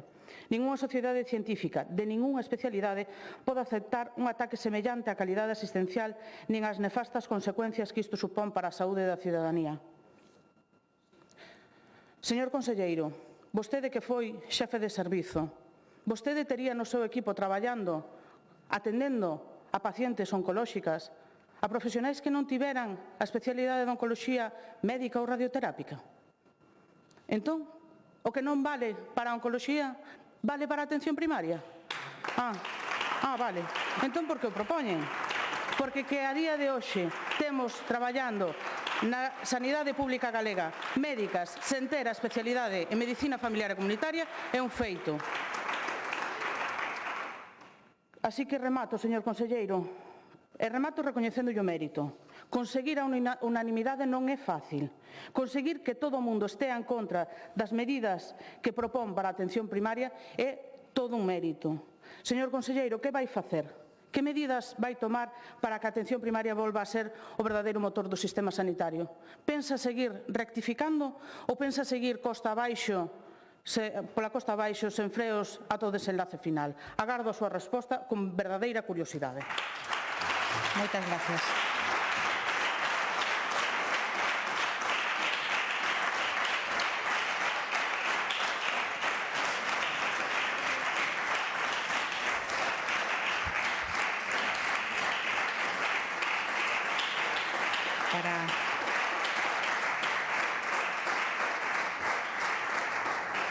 Para darlle resposta, ten a palabra o señor conselleiro de Sanidade, don Antonio Gómez Camaño.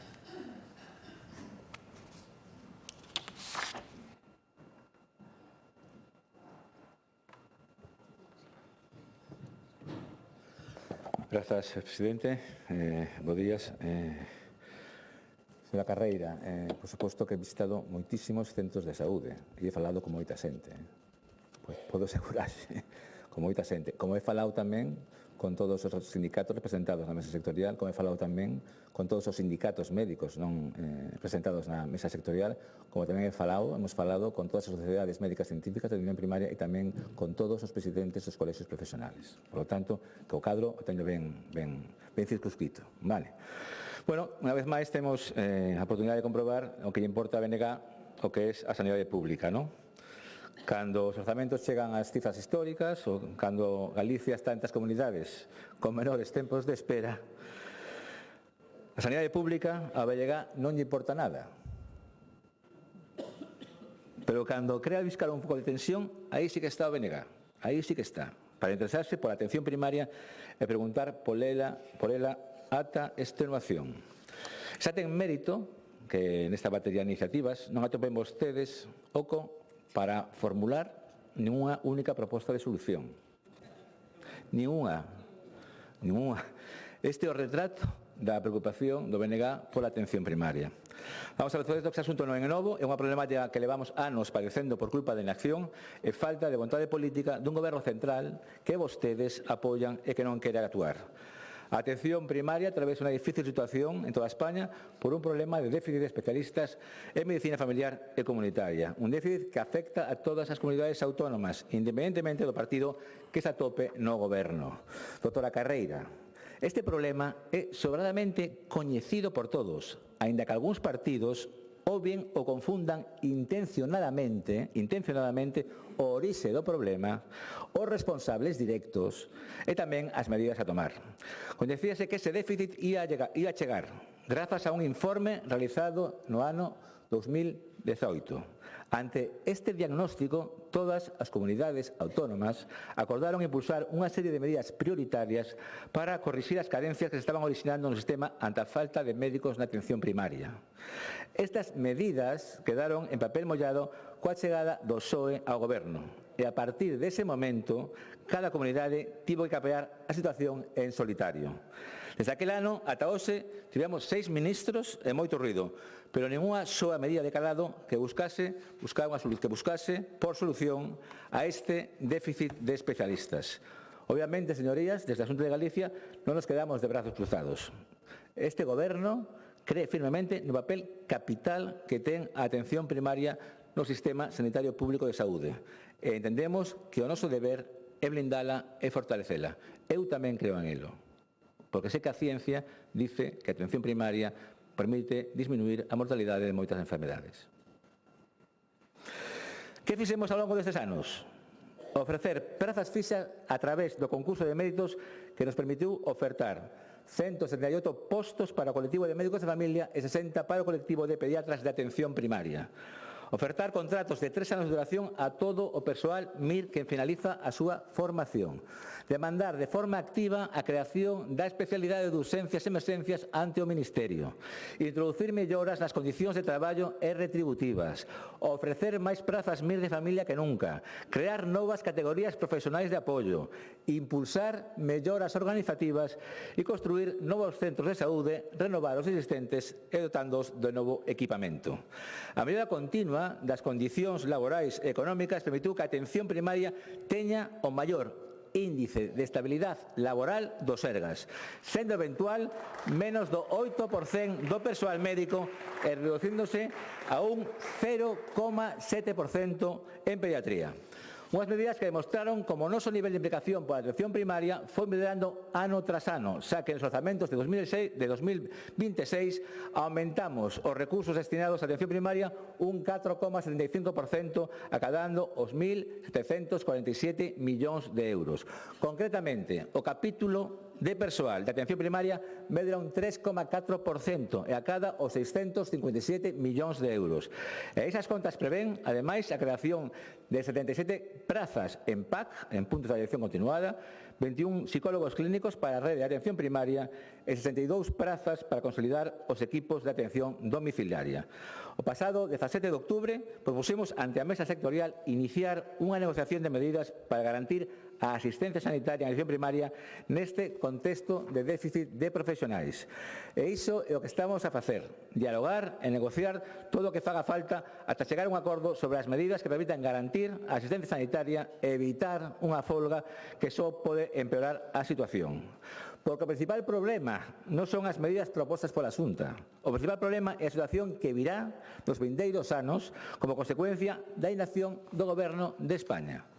Señoría, no contexto actual e coas previsións que temos a curto e medio prazo, estímanse un elevado número de xubilacións.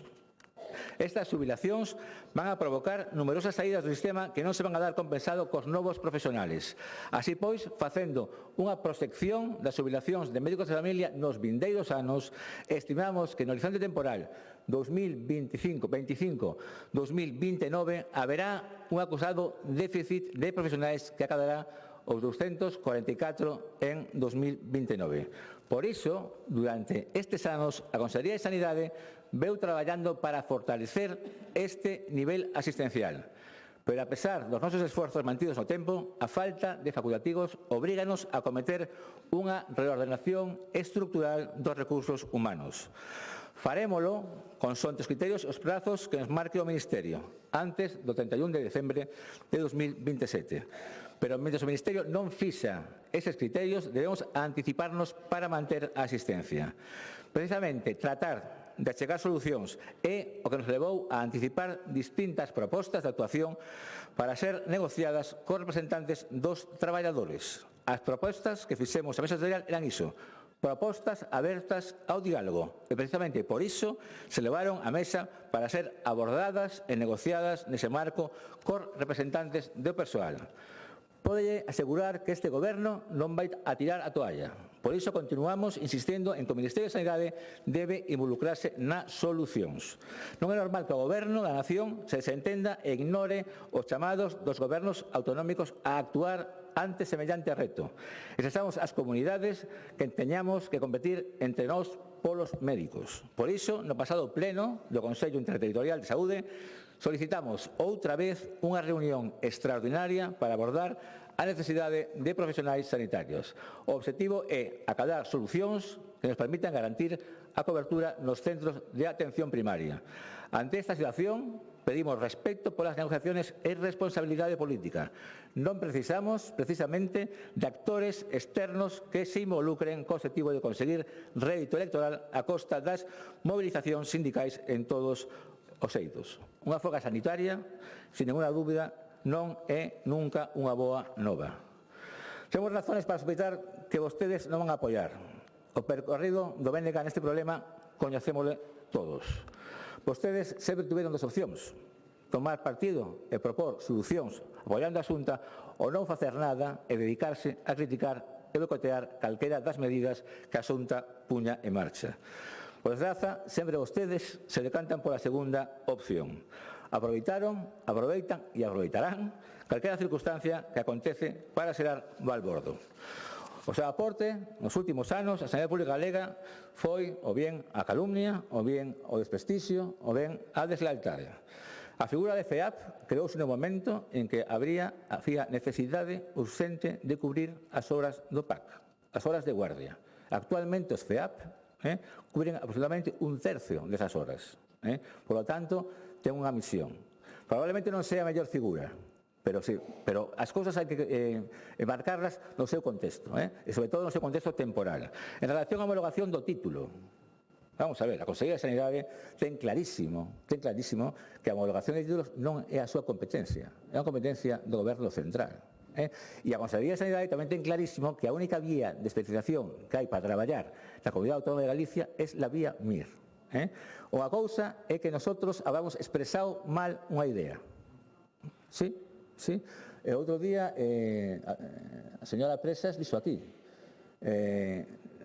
como dixo, no.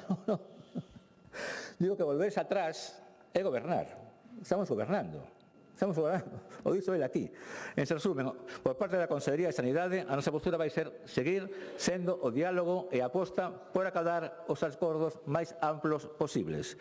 Por iso, reitero a vontade de diálogo. A vostedes só lles pido que afasten o ruído e as inxerencias da negociación cos sindicatos. Deixen que falen os traballadores, deixen que falen os seus representantes. Negociaremos todas as medidas de atención primaria que haxa que negociar co fin de garantir a asistencia ante o déficit acusado de profesionais que se prevé nos anos inmediatos. Por agora, máis nada. Moitas gracias.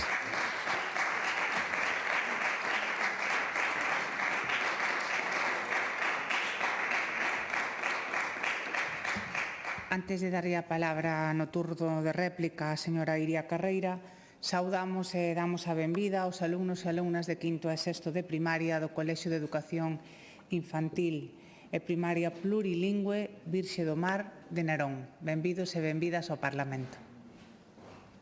Ten novamente a palabra a señora Carreira.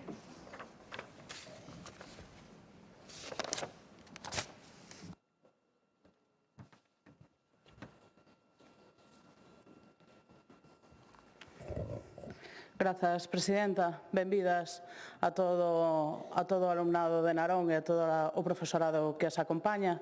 Espero que tomen boa nota de que cando unha persoa fala a outra ten que escoitar, sobre todo para despois poder entender que é o que se lle di. Porque despois néganse cousas así, sin ningún fundamento. Señor conselleiro, hai que ter valor para vir dicir aquí a esta Cámara que nós non temos formulado ningunha proposta, non temos proposto ningunha solución para a situación que atravesa a día de hoxe a atención primaria. Sen ir máis lonxe, hoxe pola mañá, 10:20 da mañá, a nosa portavoz nacional, sentada ali naquela esquina, formuloulle 3 propostas claras e concretas ao presidente da Xunta. Convocar todas as prazas vacantes en atención primaria. Desenvolver as carteiras de servizo da atención primaria e incrementar o orzamento da atención primaria ata acadar o 25% do orzamento sanitario como recomenda a Organización Mundial da Saúde. 3 propostas claras e concisas de hai 3 horas. O presidente da Xunta non fixo nin unha soa mención a elas. Non sei se é que non as oíu ou non as entendeu. Vostede estaba nesa sesión de control, tampouco as escoitou? Porque se repetiron varias veces e se quere volvemos a falar sobre elas. Quere entrar a debatir? Porque se quere abrimos o debate. Despois, señor conselleiro, que é o que fixo vostede pola atención primaria e que fixeron sobre todo os seus predecesores nese cargo? Vostedes eliminaron as xerencias da atención primaria porque era moito mellor que a atención primaria estivera sempre supeditada á atención hospitalaria. Vostedes recortaron o orzamento en atención primaria ata ter esa dubidosa honra de ser dos que menos invisten en todo o Estado español en atención primaria. E non só iso, é que despois, unha vez que os orzamentos están aprobados, vemos como vostedes ratean aínda máis o orzamento da atención primaria para destinalo a outras partes do seu proxecto para a sanidade pública. Vostedes o que conseguiron facer é crear unha figura, a dos FEAP, que ten a todo o mundo en contra. Unha figura que se creou no 2022, que sacaron vostedes da chisteira, que nós no 2022 xa nos opuxemos en reiteradas ocasións, e que agora teñen as sociedades científicas pedíndolle que a retiren dunha vez por todas. Eso é a súa herdanza, señor conselleiro. O problema que virá vai ser fastidiado. Pero é que claro, é difícil contar cando se vai xubilar a xente. Eu teño 34 anos, claro, conto cando me xubilarei. Non teño unha marxe temporal na que poida dicir, bueno, poden ser 35, poden ser acabar sendo 40, tal e como evolucionan as cousas, pero é dificilísimo, É dificilísimo saber contar para saber cando imos ter un problema na sanidade pública galega, na atención primaria. É dificilísimo, e por iso vostedes non nos están facendo facer as convocatorias de oposicións en tempo e forma. Por iso, o seu predecesor no cargo tivo a honra de que non houbera ningún exame para ser médica de familia durante toda a legislatura na que foi conselleiro de Sanidade. Eso é o que vostedes fixeron. Vostedes non queren competir con outros territorios porque non hai médicos. Moi ben, vostedes sigan facendo o que están facendo. Vostedes sigan nos formando e poñéndoos na porta cun laciño para que marchen. Porque é o que fan. Porque non teñen ninguna maneira para fidelizalos. Porque a xente que está acabando a súa especialidade de medicina familiar e comunitaria o que lle está dicindo é que non queda a traballar nos centros de saúde galegos. Vostede foi, por curiosidade, o último exame que houve de Medicina Familiar e Comunitaria na UPE que houve en xuño do ano pasado a Silleda. Achegouse por ali? Falou coa xente que estaba ali? Porque a maior parte da xente que se estaba examinando para ter unha praza, para ser médicas de familia, eran xente que xa tiñan a súa praza de FEAP. Será que esas prazas non lle gustan ao persoal? Será que esas prazas non acaban de convencer ao persoal que está traballando a día de hoxe na atención primaria? Señor conselleiro, por certo, a día de hoxe hai xente traballando sen título de especialista en Medicina Familiar e Comunitaria nos centros de saúde e nos PACs galegos, sobre todo nos PACs. E non é un caso, non son dous, nin son tres. Señor conselleiro, vostede demostrou que non coñece a atención primaria cando veu presentar a bombo e prato un plan de cirurxía menor para a atención primaria cando a cirurxía menor se fai en atención primaria desde que existe a especialidade. Vostede demostra que non lle importa a atención primaria cando vostede non é quen, por exemplo, de desenvolver as carteiras profesionais e de incrementar as categorías profesionais, por exemplo, coa psicología clínica, porque o único que fan é anuncio tras anuncio e ao final o que temos é 7 psicólogas para todos os centros de saúde do país. Vostede demostrou que está totalmente desautorizado cando a súa medida estrela, por non decir a única medida estrela, acadou o consenso de todas e é pedir a súa retirada. E demostrouse o desmantelamento da atención primaria cando o 47% das galegas e galegos recoñecen que teñen que agardar máis dunha semana para poder ter unha cita coa súa médica de cabeceira. Isto é o que demostrou vostede, a súa capacidade para xestionar a atención primaria galega. Señor conselleiro, que vai facer? Vai retirar definitivamente a categoría de FEAP que sacou da manga? Reitero, remato, señora presidenta, o seu goberno no 2022? Como lle están pedindo os sindicatos, as profesionais e as sociedades científicas? Ou van seguir indo pola costa abaixo? Van seguir condenándonos a que a atención primaria sexa cada vez máis deficitaria, que cada vez sobrecarga máis as profesionais e que cada vez atenda menos a poboación, porque isto non é o que merece a nosa poboación. Non merecen isto nin as pacientes nin as profesionais. Moitas gracias.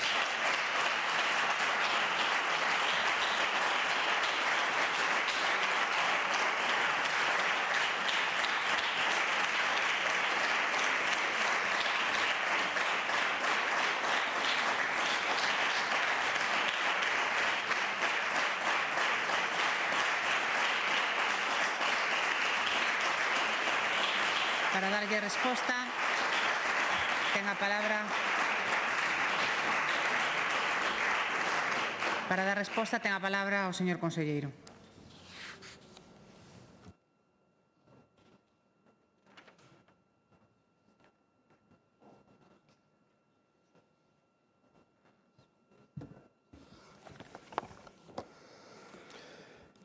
Bueno, vamos punto por punto. Convocatoria de todas as prazas. Xa se convocan. E saúdos aos alumnos. Todas xa se convocan todas. O problema das prazas é que non se cubren. Pero todas se convocan. É así. Por outro lado, as OPEs, vamos con as OPEs. Ustedes pide velocidade, aceleración. Sabe que unha OPE con concurso de méritos de examen, sabe o que retrasa o examen a OPE? Máis dun ano. Máis dun ano. Por tanto, os procedimentos por concurso de méritos son os que máis permiten acelerar, sí señor, a introducción de profesionais sanitarias na atención primaria. Eso é clarísimo, clarísimo. Outro tema para discutir sería se realmente un médico, despois de toda a súa carreira e toda a súa formación especializada, teñe que volver a examinarse de algo. Ese é outro tema que non o día de hoy para falar. En relación ao porcentaxe de orzamento en atención primaria, estamos sempre con o mesmo tema. Vamos a ver, ustedes, según lle interese ou non, se mete o que é o gasto en medicamentos. O gasto en atención primaria en Galicia está por encima do 25%, creo que é un 32%. Deixense a ese tema. Deixense a ese tema. Categorías profesionais. Pero quen incluyó os psicólogos clínicos no sistema? Quen incluyó os nutricionistas? No ano pasado, 62 prazas, novas. Algo realmente excepcional. Non é fácil introducir no sistema 62 prazas de repente a unha categoría profesional. Pois nós o fiximos. Máis cousas. Plan de cirurxía menor. Vamos a ver, plan de cirurxía menor, sabemos de sobra que nos centros de saúde se fai cirurxía menor desde fai moitos anos. Entre outras cousas, porque quen fixeron ese plan son xente que facía nos centros de atención de saúde. O plan de saúde, o plan de cirurxía menor, a intención que tiña era extender esa práctica a maioría dos centros de saúde de Galicia. Sí, listas de espera. Un dato que non é falso. O último dato é que a día de hoxe máis do 60% dos pacientes ten unha consulta na atención primaria en menos de 4 días. É un dato de hoxe. De hoxe. Hombre, es que o pedín antes de venir. O pedín. Mire, doutora Carreira, desde a Xunta traballamos realmente por reforzar a sanidade pública galega, poñendo especial énfasis na atención primaria, levamos anos facendo, sei que non lle gusta moito, melloramos as condicións laborais, incrementamos recursos e renovando as dotaciones. Non é suficiente, estou de acordo. Hai que traballar máis na atención primaria, non? Os presupostos o din todo, non? Incrementamos os recursos un 4,75% tras acadar a cifra récord de 1.747 millóns de euros, non?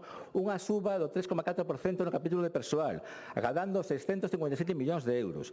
Non se pode negar que traballamos de forma constante en diversas medidas de retención de profesionais para atender as vindeiras xubilacións, a igual que non se pode negar que facemos todo o posible por incrementar o persoal en formación, tanto na Facultade de Medicina como na formación sanitaria especializada, as 100% das plazas cubiertas que se presentan para o MIR. Sería aburrido repetir todas as medidas que comentei antes, non? A fixeza do concurso de méritos sen oposición, insisto, 178 postos de traballo na dirección primaria, contratos de larga duración a persoal MIR, a solicitud da creación de especialidade de urxencias e emerxencias, porque esa, como usted sabe, é unha vía, non, para que van moitos médicos de familia, non, para poder ter unha visión realmente adecuada, non, de como pode ser os desplazamientos de médicos de familia a unha vía ou a outra, pois necesitamos esa especialidade, non, mellora de condiciones laborales, non, máxima capacidade formativa, non, o 100% das plazas acreditadas, non, isto é o que hai. Ustedes siguen o mismo, criticar, non achegan nada novo, teñen unha posición, en mi opinión, bueno, bastante destructiva, solo queren ruido, porque aí é onde se sentan realmente cómodos, ¿no? Pero o ruido non trae nada bo, e o ruido non produce nada. Bueno, sí, producen que cada 4 anos, os galegos os pongan na oposición. Doutora Carreira, debería saber vostede que como administración pública o objetivo que guía a nosa acción basease en 2 objetivos fundamentais e interconectados: coidar aos pacientes e coidar aos que velan pola saúde deses pacientes que son os profesionais da sanidade pública galega. Temos claro que hai que tomar medidas porque o deber de garantir a asistencia sanitaria é ineludible e queremos adoptalas de forma dialogada, negociada e acordada con todos os actores involucrados para conseguir un bo acordo para todos. Se todos actuamos con responsabilidade, evitamos a folga, poderemos, ademais, acordar solucións acordes coas demandas laborais dos profesionais e encamiñadas a garantir a mellor asistencia a todos os galegos. Esta é a realidade. Non lles expreso mentir, nin teño intención de justificarlle a situación. Hoxe, máis que nunca, debemos facer da sanidade unha política do país e non frivolizar con algo capital como é a saúde da xente. Moitas grazas. Moitas gracias. Moitas gracias.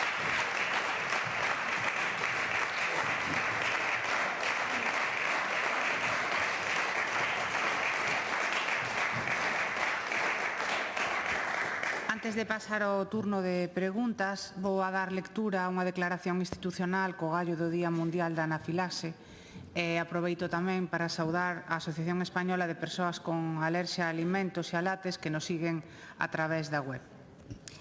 Co gallo do Día Mundial da Anafilaxe, o Parlamento expresa o seu compromiso coa concienciación, a prevención e a protección da vida fronte a esa reacción alérxica grave que se manifesta de forma súbita e que é potencialmente mortal. A anafilaxe require unha actuación inmediata. Por este motivo, o Parlamento insta aos poderes públicos a reforzar as políticas de información, formación e resposta ante as emerxencias alérxicas, especialmente no ámbito educativo. Con especial atención aos colectivos máis vulnerables, en particular ás persoas menores de idade. O Parlamento salienta a importancia de garantir un medio seguro e ben preparado nos centros escolares, onde os nenos e nenas desenvolven gran parte da súa actividade cotiá. Neste día, o Parlamento recoñece a labor das asociacións de pacientes, familias e profesionais sanitarios e reafirma o seu compromiso de avanzar cara a unha sociedade máis consciente, segura, formada e solidaria fronte á anafilaxe.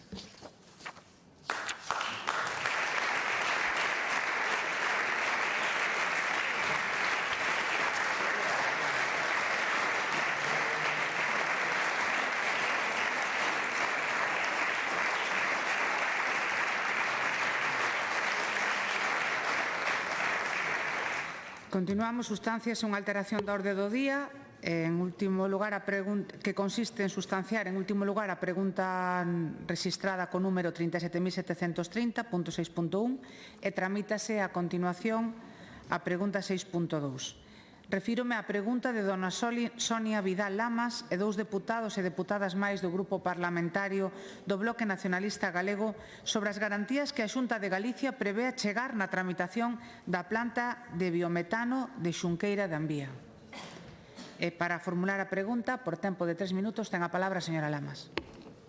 Grazas, presidenta. Señora conselleira, este venres pasado rematou o prazo de alegacións oficial ao proxecto dunha macroplanta de biogás no Concello de Xunqueira de Ambía, que prevé tratar 166.000 toneladas de residuos ao ano, boa parte de categoría 2, altamente contaminantes, con 50 camións diarios, proxectada sobre unha zona inundable, nunha contorna vulnerable a nitratos, lindante con zona cepa, cun impacto na calidade do aire, no solo, na auga, na mobilidade e na vida cotiá.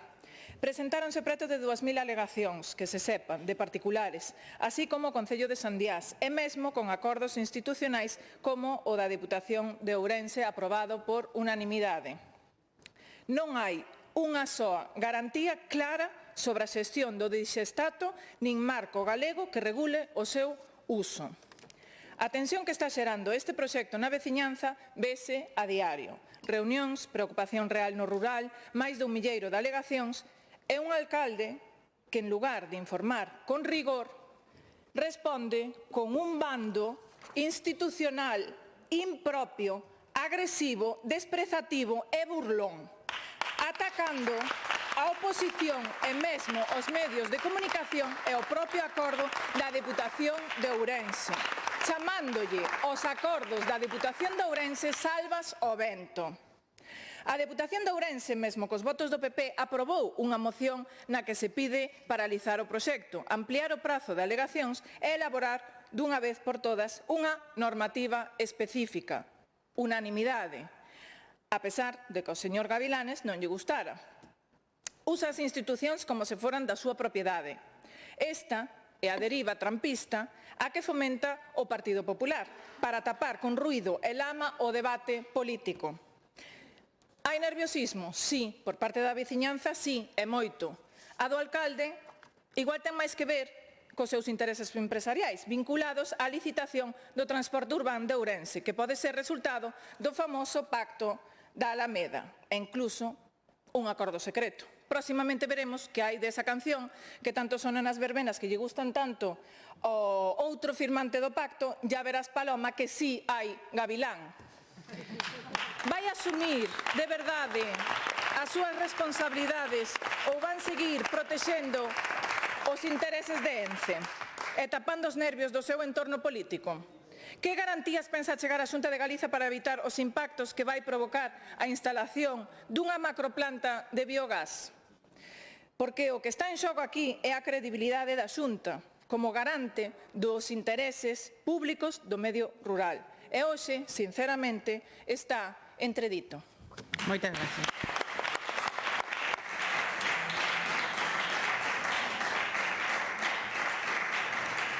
Para darlle resposta, ten a palabra a señora conselleira de Medio Ambiente e Cambio Climático, don Ángeles Vázquez Mejuto. Gracias, presidenta. Señora Lamas, a verdade é que cada vez estou máis convencido de que vostedes teñen a súa propia Biblia. E a Biblia do BNG é eólica sí, pero non así.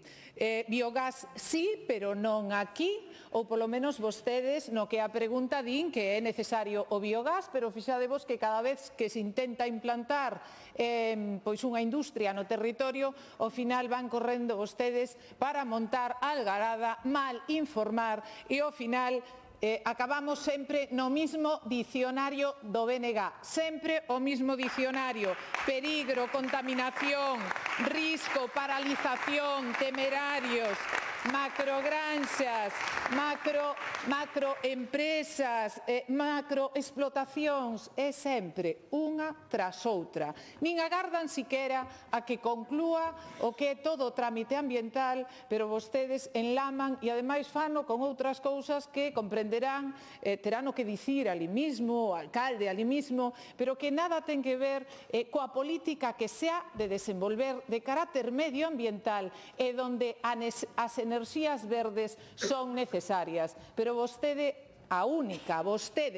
as únicas enerxías que teñen son as negativas. Todo é malo en Galicia, non hai bo para Galicia. Se Europa di hai que ir pola enerxía verde, vostedes din hai que paralizar absolutamente todo. Encantaríalles que todo fora unha auténtica algarada e unha romería, pero resulta que isto é moito máis serio que esa romería.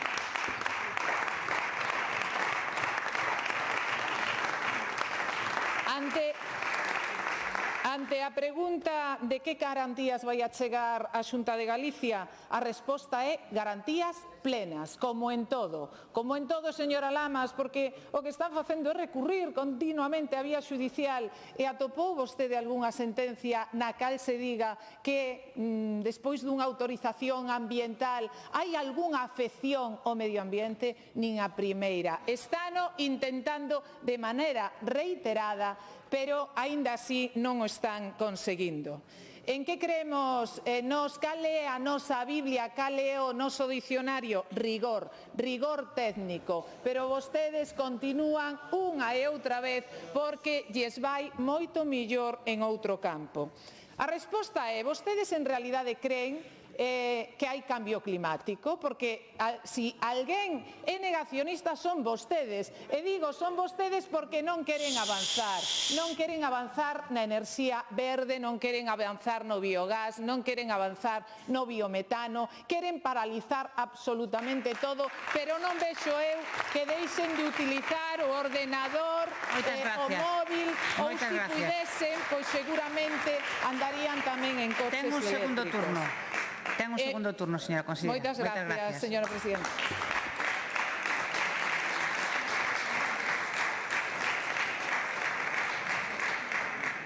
Réplica, señora Vidal. Grazas, presidenta. Señora conselleira, non lle vou dar unha. Non me gusta entrar nestas cousas, pero non lle dou unha, doulle dúas. As Dónigas e o Iribio. Vale?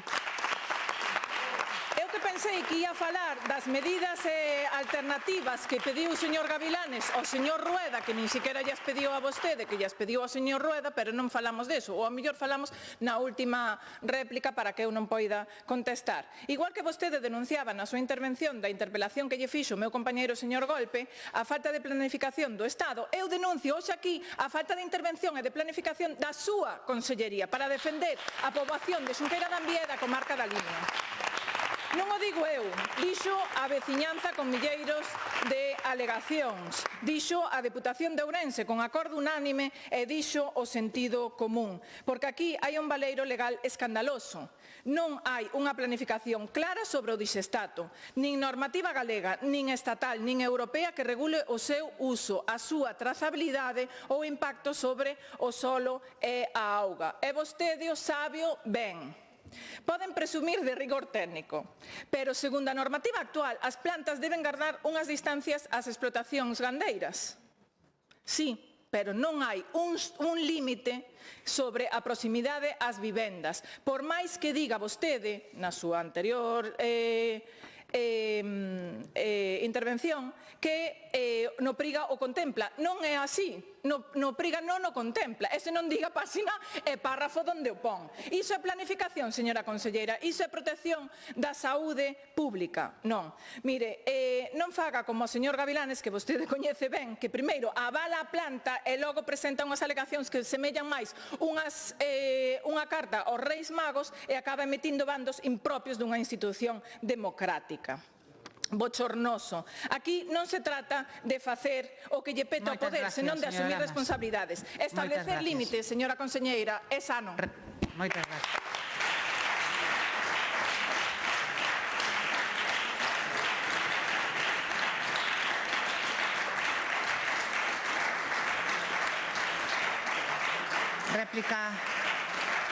Réplica do Goberno, señora conselleira.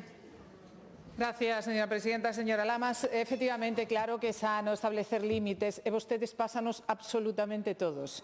O límite que hai é autorización ambiental integrada. O límite que hai é lei básica estatal. E vostedes deberían ter un límite xa que teñen traspasado e deixar de ser os cativos do señor Sánchez, exixirlle planificación igual que estamos facendo nós. Galicia ten planificación e ten planificación co Priga. E de feito sabe perfectamente que hai 10 plantas autorizadas que lles encantaría que se tumbaran todas, pero que non é o caso. E hai 5 en tramitación. E irán correndo a ver que plataforma se pode crear ao redor de esas 5 para montar un lío, porque non creen na enerxía limpa, na enerxía verde, non creen no biogás, non creen no biometano. Vostedes tan solo creen na algarada. Biogás e biometano constitúen fontes de enerxía 100% renovables. Esa é a verdadeira economía circular. Pero ante eso, vostedes que din? O BNG alerta do risco ambiental e social. Unha. Pero como a seguinte, o BNG dá un paso adiante para opoñerse ao proxecto macroeólico cerca da comarca de Pontevedra. Seguinte. Outro BNG exixe a paralización do parque eólico de Seixo por impacto ambiental e social. E a isto é o que se dedican vostedes. E nós dedicámonos a planificar e dedicámonos a traballar. E planificando e traballando, ao final, en contra de todo o que piden, hai plantas autorizadas. Intereses, pois mire, eu non sei cales teñen vostedes. Nós só temos un, e ese é chegar ao ano 2040 con neutralidade climática. E vostedes queren que sigan emitindo toneladas e toneladas de CO2. Alá vostedes. Durante o bipartito, sabe o que ocurría? Que autorizábase o 90% das días. Agora sabe o que ocorre? Porque endurecemos toda a norma. Chegamos ao 72%. Sabemos decir sí cando cumplen e sabemos decir non cando incumplen. Polo tanto, eu convidos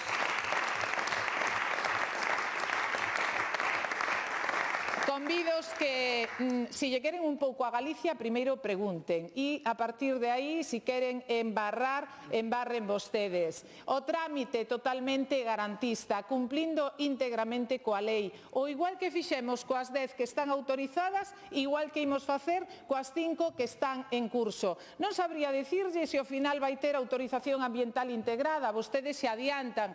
Non teño nin idea. Por qué? Porque os estudios fanos os técnicos, señora Lamas, non nos facemos os políticos. Moitísimas gracias.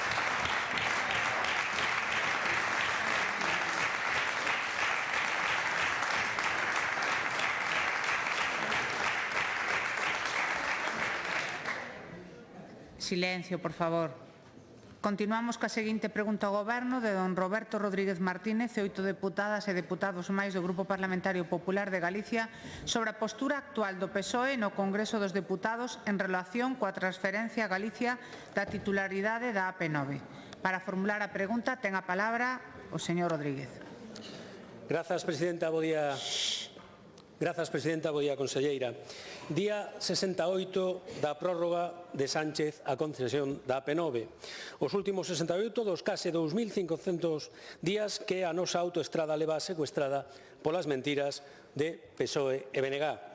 Hai case 6 anos, PSOE e BNG asinaron o seu pacto para investir a Sánchez, presidente, no que incluíron a transferencia da AP9 no ano 2020, a rebaixa das peaxes garantindo como mínimo a bonificación do 100% para os usuarios recorrentes e eliminar durante a legislatura o impacto nos usuarios do incremento extraordinario do 1% acumulativo durante 20 anos aprobado polo presidente Zapatero, hoxe embaixador de Sánchez en Waterloo. Todo mentiras. Casi 6 anos despois, o único gratuito na AP9 é o apoio incondicional do Bloque Nacionalista Galego a Sánchez e por iso son o nacionalismo que máis barato lle sai a Sánchez, pero máis caro lle sai aos galegos. E a partir do vindeiro ano, concretamente, un 4,4% máis caro que o que van subir as peaxes na AP9. Este Parlamento acordou unanimemente solicitar a transferencia a Galicia da titularidade e a xestión da AP9. Dende entón, boicot de Sánchez e dos seus socios. Primeiro, prorrogando o trámite de emendas e agora adiando a constitución da ponencia. E por medio, as emendas presentadas polo PSOE opoñéndose á transferencia, un insulto e unha traizón a Galicia, coa excusa de que para garantir un esquema de bonificacións amplo e equilibrado é máis axeitado manter a titularidade estatal. Outra mentira máis.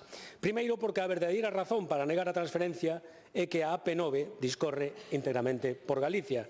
Alguén cree que se estaría a negar a transferencia da AP9 se esta discorrera íntegramente polo País Vasco ou por Cataluña ou por calquera outro territorio no que Sánchez precisara dun só voto para manter o sillón na Moncloa?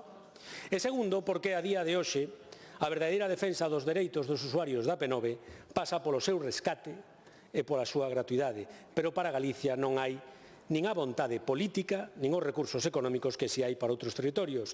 Galicia exixe que se cumpra co que se lle prometeu, unha AP9 100% galega e 100% gratuita, empezando por transferir a Galicia a súa titularidade e xestión nos termos acordados unánimemente por este Parlamento. E por iso, preguntámoslle, conselleira, que valoración fai o Goberno galego do cambio de posición do Partido Socialista que, en clara ruptura do acordo unánime acadado neste Parlamento de Galicia, nega agora a transferencia da AP9? Mais nada e moitas gracias. Muchas gracias.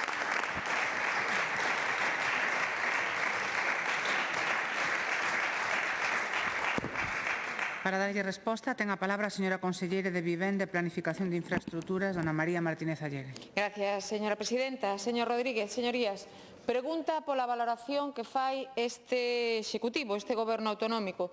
Pois claramente que o señor Pedro Sánchez vai en contra de Galicia. Que non podemos seguir a permitir este boicot constante e permanente que está a facer dunha decisión acadada por unanimidade de todos os diputadas e deputadas deste Parlamento. Que non podemos permanecer impasibles ante este insulto, porque isto xa é un insulto o que está a facer a Partido Socialista. Primeiro, efectivamente, adiando ata en 45 ocasións nesta legislatura, 60 en total, ese debate da proposición de lei orgánica. E segundo, cando por fin se abre o prazo para o debate, é o propio Partido Socialista que presenta unha serie de enmendas que desvirtúan por completo a proposición acordada neste Parlamento e que supoñen unha oposición total a esa transferencia. Miren, o Partido Socialista está a insultar a Galicia, está a insultar os galegos e as galegas, pero que o Partido Socialista tamén está a insultar o PSDG porque non lles está a facer caso, non lles atenden as súas peticións, non dan conta deses compromisos acadados en campaña que claramente son falsos, son mentiras. E preocupa e moito os agravios que están a facer contra Galicia.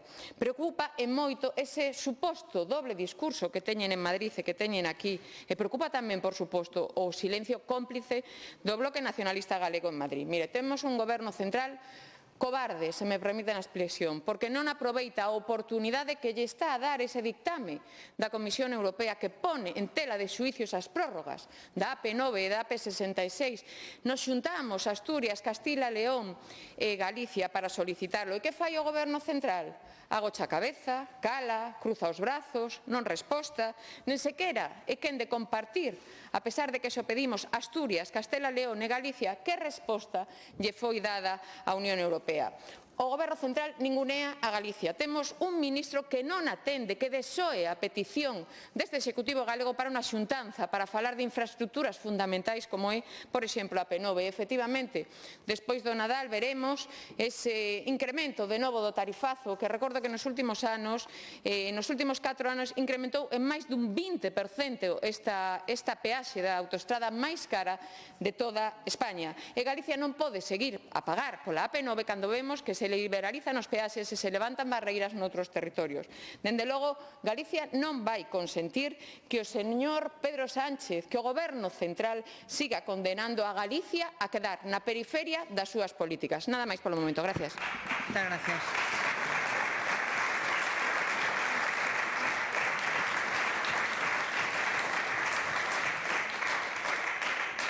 Turno de réplica, señor Rodríguez. Grazas, conselleira, pola súa resposta. Mentre o Partido Socialista e Benega pretenden perpetuar a súa mentira, o Goberno galego continúa a exixir unha AP9 100% galega e 100% gratuita, aínda que o ministro Puente vende a afirmar categóricamente que non vai haber transferencia, que non vai haber rescate, salvo que diga un xuiz, e que non vai haber gratuidade, haberá peaxes menos gravosos. No resto do Estado, rescate e gratuidade de 8 autoestradas. En Galicia, peaxes menos gravosos. Un insulto a Galicia e aos galegos, porque ademais, eses peaxes menos gravosos o vindeiro ano serán aínda máis gravosos.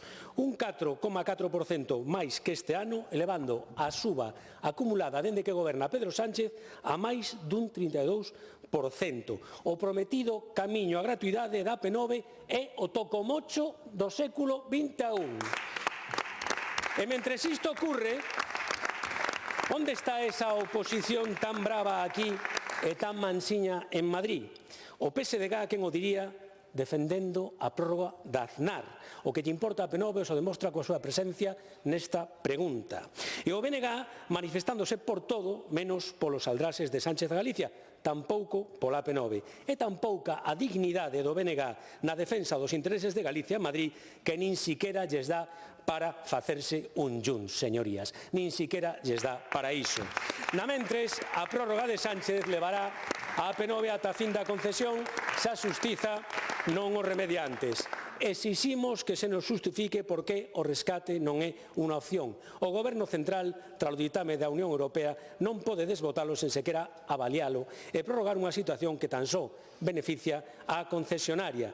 Niso se traduce a prórroga de Sánchez. Máis cartos no peto da concesionaria e menos no dos galegos. O vindeiro ano, 8 millóns de euros menos pola suba das peaxes. E por iso pregúntolle, señora conselleira, vai o Goberno galego insistir na necesidade de avaliar o rescate da AP9? Mais nada, moitas gracias.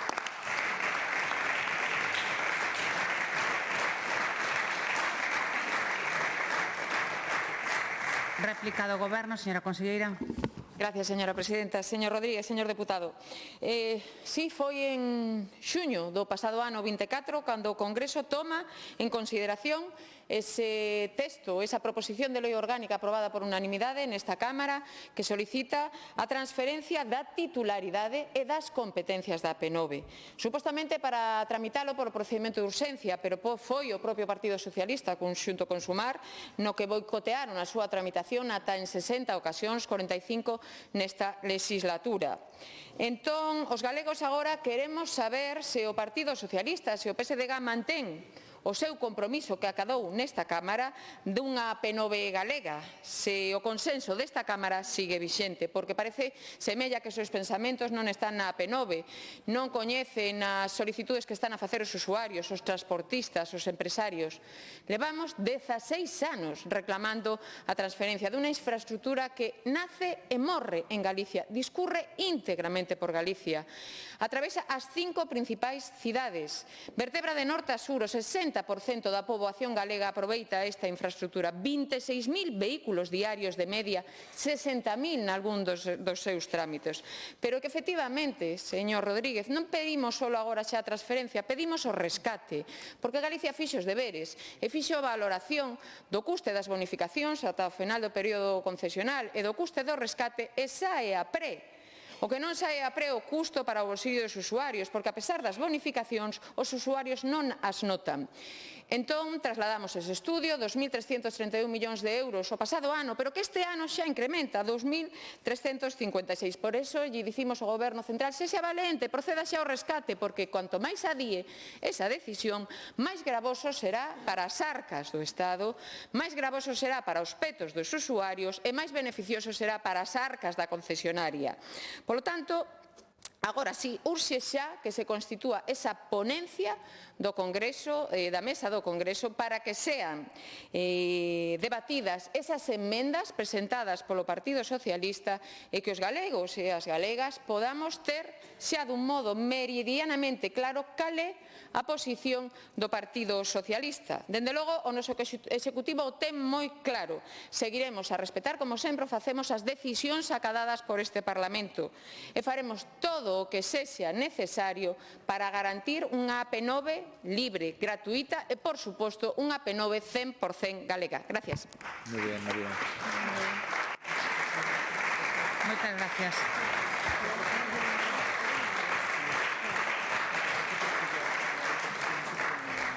Continuamos coa seguinte pregunta de Ana Elena Espinosa do Grupo Parlamentario Socialista de Galicia sobre as razóns da Consellería de Sanidade polas que non retirou o documento Liñas de actuación de recursos humanos en atención primaria, medidas, presentado na mesa sectorial do 17 de outubro do 25. Para formular a pregunta e por tempo de 3 minutos ten a palabra a señora Espinosa. Señor conselleiro, a Consellería de Sanidade elaborou un plan de recursos humanos de atención primaria cuyo obxectivo, en teoría, era paliar o déficit de médicos nos centros de saúde e PACs. Bateron o récord conseguindo por de acordo en contra do citado plan a organizacións médicas, organizacións sindicais con representación na Mesa Sectorial de Sanidade, CIGA, Comisión, UGT, CESIF e sociedades científicas de atención primaria. Transmitímoslle moitas veces que a situación da atención primaria era crítica.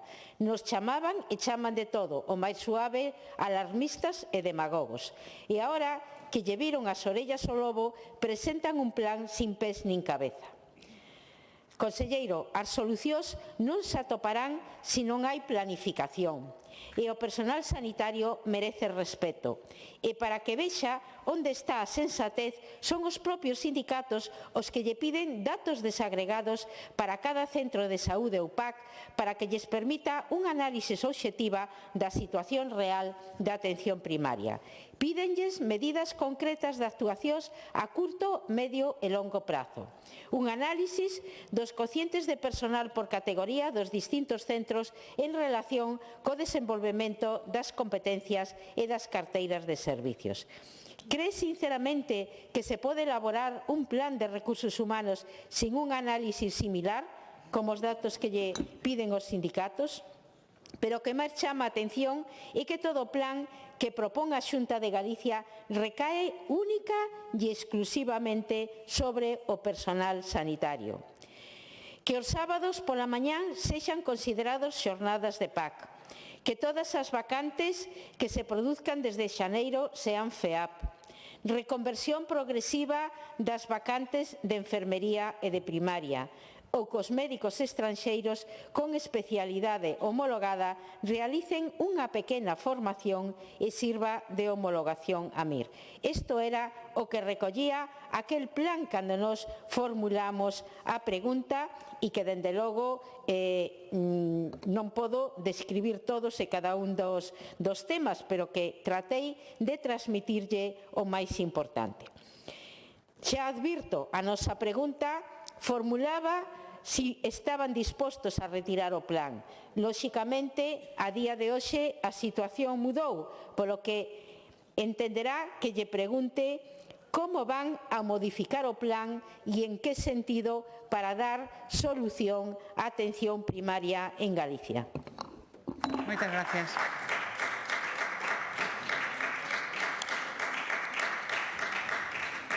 Para darlle resposta, ten a palabra o señor conselleiro de Sanidade, don Antonio Gómez Cámaño. Gracias, presidenta. Señora diputada, a la vez coa súa insistente preocupación pola negociación que estamos a levar a cabo coas forzas sindicais, quero pensar que o feito de compartamos inquedanzas pola atención primaria bo, aínda que unha mágoa, que manexemos unha visión distinta de como afrontar os problemas. De entrada, nós non presentamos un plan de recursos humanos, nos presentamos un plan de medidas coa intención de garantir a continuidade asistencial en un entorno de déficit de profesionais sanitarios. Eso en primeiro lugar. Está claro que ante un problema desta magnitude que nos afecta a todas as comunidades, a impasibilidade do Ministerio de Sanidade clama ao CEO. Insisto no que xa dixen esta mañana, non é ni xusto ni ético que ante esta situación que afecta a todo o país o Ministerio se poña do perfil. Sobre as negociacións que se están levando a cabo cos representantes dos traballadores e sindicatos médicos, insisto en que deixen que as cuestións sindicais continúen onde deben estar, no seo dos comités de folga. Básicamente porque todos os días estánse producindo reunións para tratar de achegar posturas e negociar unha proposta conxunta en aras de garantir a mellor atención sanitaria a toda a poboación coas mellores condicións para os profesionais. Intentar meter na libertad política esta cuestión fai que se den circunstancias como esta, na que vostede me pregunta sobre un documento que foi retirado hai 5 días, como punto de partida para facilitar o diálogo e chegar a un acordo de desconvocatoria de folga. Quere que fracasen as negociacións? Eu coido que non. Nós seguro que non. O documento que trasladamos á mesa sectorial era iso, un conxunto de propostas para a reordenación da atención primaria das que queríamos recadar as achegas e opinións dos sindicatos. Se o conxunto do documento supoñía un problema, retirámolo. Para nós non é un inconveniente. Ao contrario, é unha demostración da nosa voluntade negociadora. Se dixo aquí, rectificar e gobernar. Pídolles que pensen no mellor para os pacientes e para os profesionais. Déixenos negociar tranquilos, sen incidencias nin presións políticas interesadas. A vostede, que é realmente o que lle interesa de todo este asunto? Garantir a atención sanitaria de todos os galegos e galegas para os vindeiros anos ou sacar rédito político dun problema que nos afecta a todos? Señora Espinosa, cando cheguemos a un acordo, eu serei o primeiro interesado en vir a esta Cámara a darlle conta, pero, mentras tanto, permítanos traballar. Moitas grazas. Moitas gracias.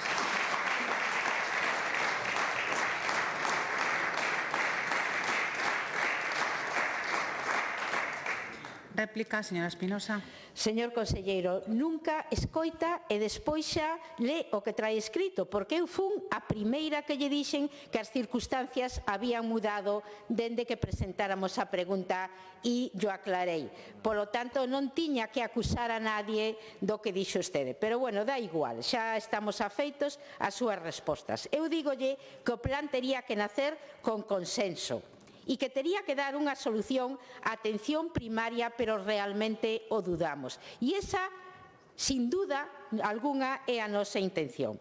Pero mire, tamén lle digo que o mellor o plan traía unha trampa encuberta para que de novo botaran as culpas ao Goberno de España, porque decía realizar unha proposta ao Estado para promover a homologación cunha formación que non especificaban, por certo, a profesionales que non tivesen o MIR. Unha trampa onde a Sicadra unha vez máis querían confrontar co Goberno de España. Eu lle pregunto, e agora lle pregunto como médico, non lle pregunto como conselleiro, cree vostede que un curso de 4 meses, como dixeron en algunha ocasión, vale para sustituir unha formación como a que usted recibiu?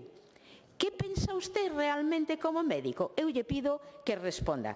Cree sinceramente que unha decisión deste tipo non pode afectar e pôr en peligro a nosa calidade asistencial? Está disposta a Consellería a respetar os direitos adquiridos polos profesionales á hora de pensar nun novo plan? Claro que respetamos a negociación, como non a vamos a respetar, pero creo que tamén usted debe dar transparencia ante este Parlamento e contestarme a estas preguntas xenéricas. Nos pedímoslle que traballe nun plan que dé resposta ás necesidades sanitarias galegas, pero que responda tamén ás lexítimas reivindicacións, ou mellor dito, demandas dos profesionales da sanidade. Espero que así o fagan por o ben da sanidade pública galega.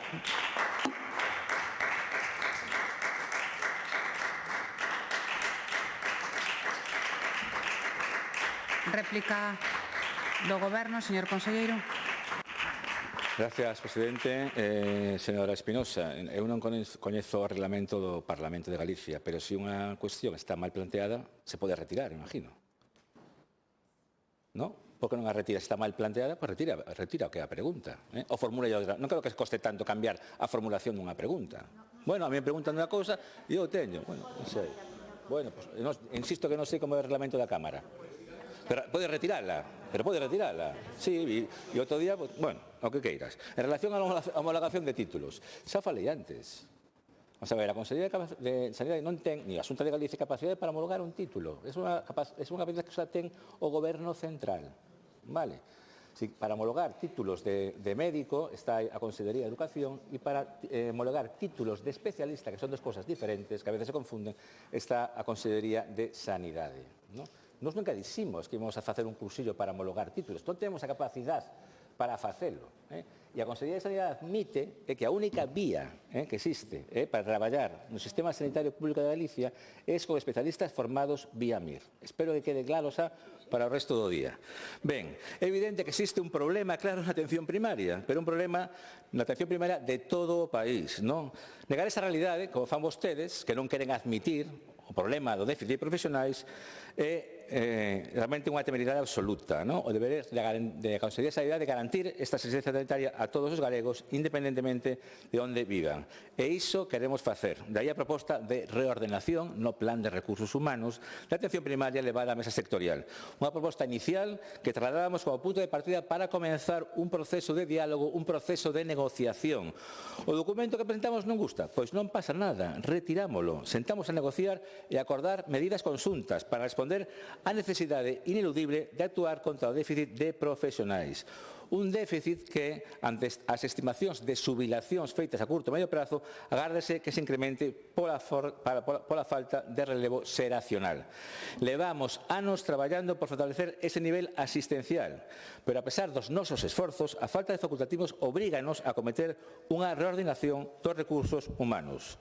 Pero mentre o Ministerio non fixa esos criterios marcados para facer ese plan, estrategia xeral de reordenación e atención primaria, nos teremos que tomar medidas. E o que fomos feito? Podes asegurar que este goberno non vai tirar a toalla. O pasado pleno do Consello Interterritorial de Saúde solicitamos a celebración, insisto, dun pleno extraordinario para abordar a necesidade de profesionais sanitarios e, porque, como lle dixen, defenderei onde faga falta e ante quen faga falta a necesidade de tomar medidas contra o déficit de especialistas. Señoría, insisto que por nós non vai a ser. O noso objetivo é acadar solucións que nos permitan garantir a cobertura nos centros de atención primaria galegos. Por a nosa parte, reitero a vontade absoluta de diálogo e de garantir tamén o que é a continuidade asistencial. Moitas gracias.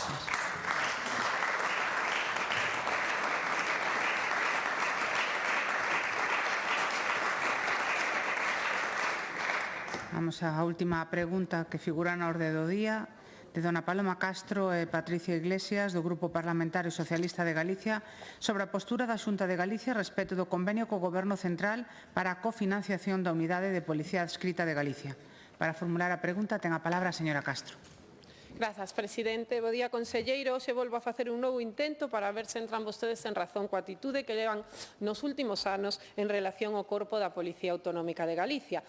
E vostede máis eu sabemos que só hai unha vía legal posible, que é asinar un novo convenio co Estado, xa que o actual está caducado dende o ano 2008. Porque así o manifestaron, ademais, dende o Ministerio en moitas ocasións. A última vez que fixeron vostedes unha proposta foi en xullo do ano 2024. E porque así o están a facer tamén outras comunidades autónomas do Partido Popular. Ademais, miren, a Comunidade Autónoma de Madrid firmou no ano 2022 con Isabel Díaz Ayuso un convenio nas cláusula terceira se obrigaba a cofinanciar o 50% das retribucións básicas e complementarias e o 100% da complemento de productividade especial. A Comunidade de Andalucía, con Moreno Bonilla, no ano 2025 firmaron un convenio que o compromiso da Xunta de Andalucía era 50% da retribución básica, da retribución complementaria de destino específica e o 100% de outros conceptos como mantemento de instalacións, incentivos ao rendimento, incentivos específicos ou elementos de seguridade persoal.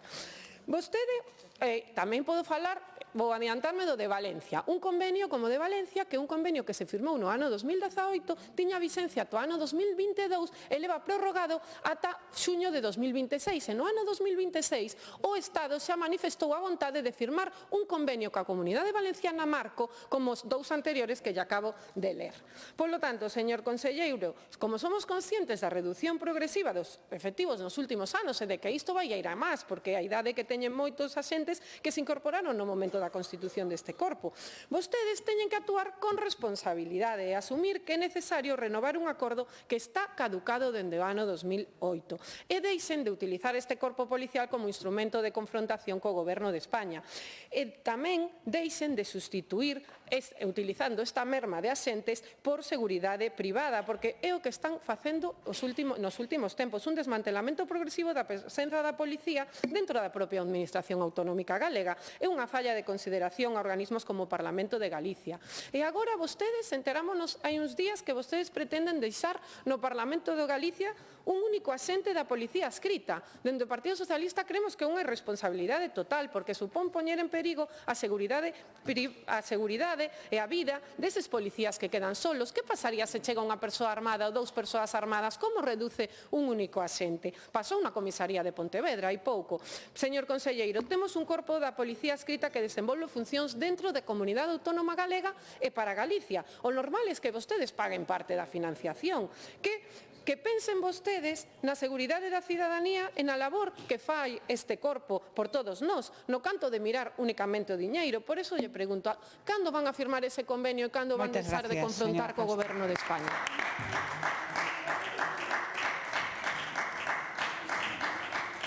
Para darlle resposta, ten a palabra o señor conselleiro de Presidencia, Xustiza e Deportes, don Diego Calvo. Moitas grazas, presidente. A verdade é que sempre tentamos, ou por menos sempre tento chegar ou tender máis pontes que levantar muros. E con vostede a verdade é que o intento. É certo que non o consigo e ás veces casi parece que vamos hacia atrás. Di vostede que é unha irresponsabilidade. Non. Irresponsabilidade é o que está facendo o Goberno a día de hoxe. Sabe vostede que nos expresamos sempre, decimos en todos os foros que nos creemos e defendemos a unidade de policía adscrita. Señoría,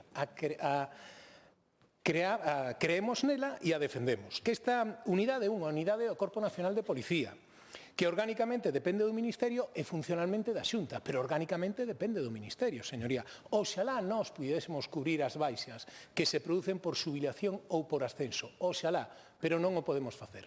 Dende o primeiro día que chegamos aquí, empezamos a falar co Ministerio dicíndolle que efectivamente dos 500 postos que hai no catálogo había 350, fai un ano e pico, que estaban cubertos, pero o resto non, e necesitábamos cubrilo. Sabe vostede que o Ministerio, porque desto xa yo comentei na última comparecencia de orzamentos, o ministro, amigablemente, se ofreceu a cubrir 50 postos inmediatamente en comisión de servicios, mentras que non se firmaba o novo convenio. Nos lle pedimos dende o primeiro momento que ese novo convenio que ofrecía o Ministerio non era viable para a Xunta de Galicia. Fala vostede do que fan outras comunidades e chega a decir cousas que non son certas. Só firmou Andalucía. Pero, en primeiro lugar, hai que ver as circunstancias de todas e cada unha das comunidades autónomas. Pon vostede como exemplo a Policía Autonómica de Madrid. Sabe vostede cales son as funcións da Policía Autonómica de Madrid? Claro, non o sabe. Por eso fala tan alegremente. As funcións da Policía Autonómica de Madrid, máis aló de protexer a Presidenta e os edificios da Administración Autónoma, non fan nada máis. Non ten nada que ver coas funcións que desenvolve a unidade de policía adscrita en Galicia. O que propón o Ministerio é que a Xunta de Galicia pase de invertir preto de 5 millóns de euros na súa unidade de policía adscrita a pasar a ter que invertir máis de 15 millóns de euros na mesma unidade de policía adscrita. Nos lle dixemos que eso non era viable e que podíamos tentar chegar a un acordo, pero é o Ministerio que se cerra en banda. E vostede, cando foi a pregunta, introduce un tufillo, por non decirlle outra cousa, que di cando vamos deixar de utilizar a unidade de policía adscrita como arma contra o Goberno. Non é verdade. Nós falamos dende o primeiro día con todos os responsables do Goberno. E o fixemos sin facer declaracións públicas.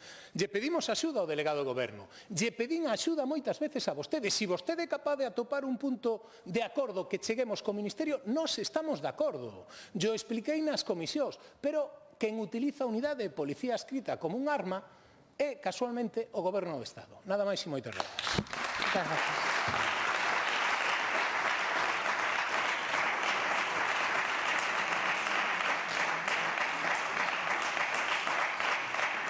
Réplica, señora Castro. Grazas, conselleiro. Eu sí que podo axudarles a ter un consenso co Goberno, que vostedes que se asusten á legalidade. A legalidade é ese convenio marco co que están firmando todas as comunidades autónomas. Porque é o que establece a lei tamén. E porque di vostede que mandaron unha carta que iban a adiantar 50 efectivos. Claro, no momento que se firmara o convenio, adiantarían eses 50 efectivos e logo se negociaría coa Xunta o incremento progresivo da policía adscrita. E sabe por que teño razón? Porque así o fixeron tamén en Andalucía. No momento da firma, adiantaron 70 e logo foron acordando o incremento progresivo. É a cláusula segunda do convenio de Andalucía. E teño aquí as dous convenios, o de Andalucía e o de Madrid. O que quere o Estado é que vostede se asuste. E a verdade é como non vamos a entender que a Xunta de Galicia cofinancie un corpo que desenvolve unha actuación dentro de Galicia e para Galicia? Porque, mire, son 10 millóns de euros máis ou menos o custo que suporía asumir o 50% dun orzamento da Xunta de 14.240 millóns de euros. Se falo da globalidade do presupuesto da Xunta, porque ao final a Policía Adscrita realiza un servizo público que afecta a todas as áreas. Afecta a Presidencia cos escoltas, afecta a Xustiza, afecta a política social levando a cabo o traslado dos menores, afecta a igualdade coa protección das vítimas da violencia de xénero, afecta a medio ambiente coa vigilancia forestal, afecta a Consellería do Mar coa esa labor contra o furtivismo que están a facer, ou incluso a turismo garantindo a seguridade do camiño. Polo tanto, señor conselleiro, entren vostedes no raciocinio que é cumprir a legalidade, firmen un pacto, firmen un convenio, porque levan vostedes, independentemente da merma que existe dos efectivos da Policía Adscrita, dende xuño do ano 2024 sen facer unha proposta. Estamos en novembro do ano 2025. E, sobre todo, non sustitúan este corpo por seguridade privada, porque non ten de longe a mesma formación e porque estamos a falar de institucións públicas. É unha degradación tanto de nivel como en outros aspectos de seguridade.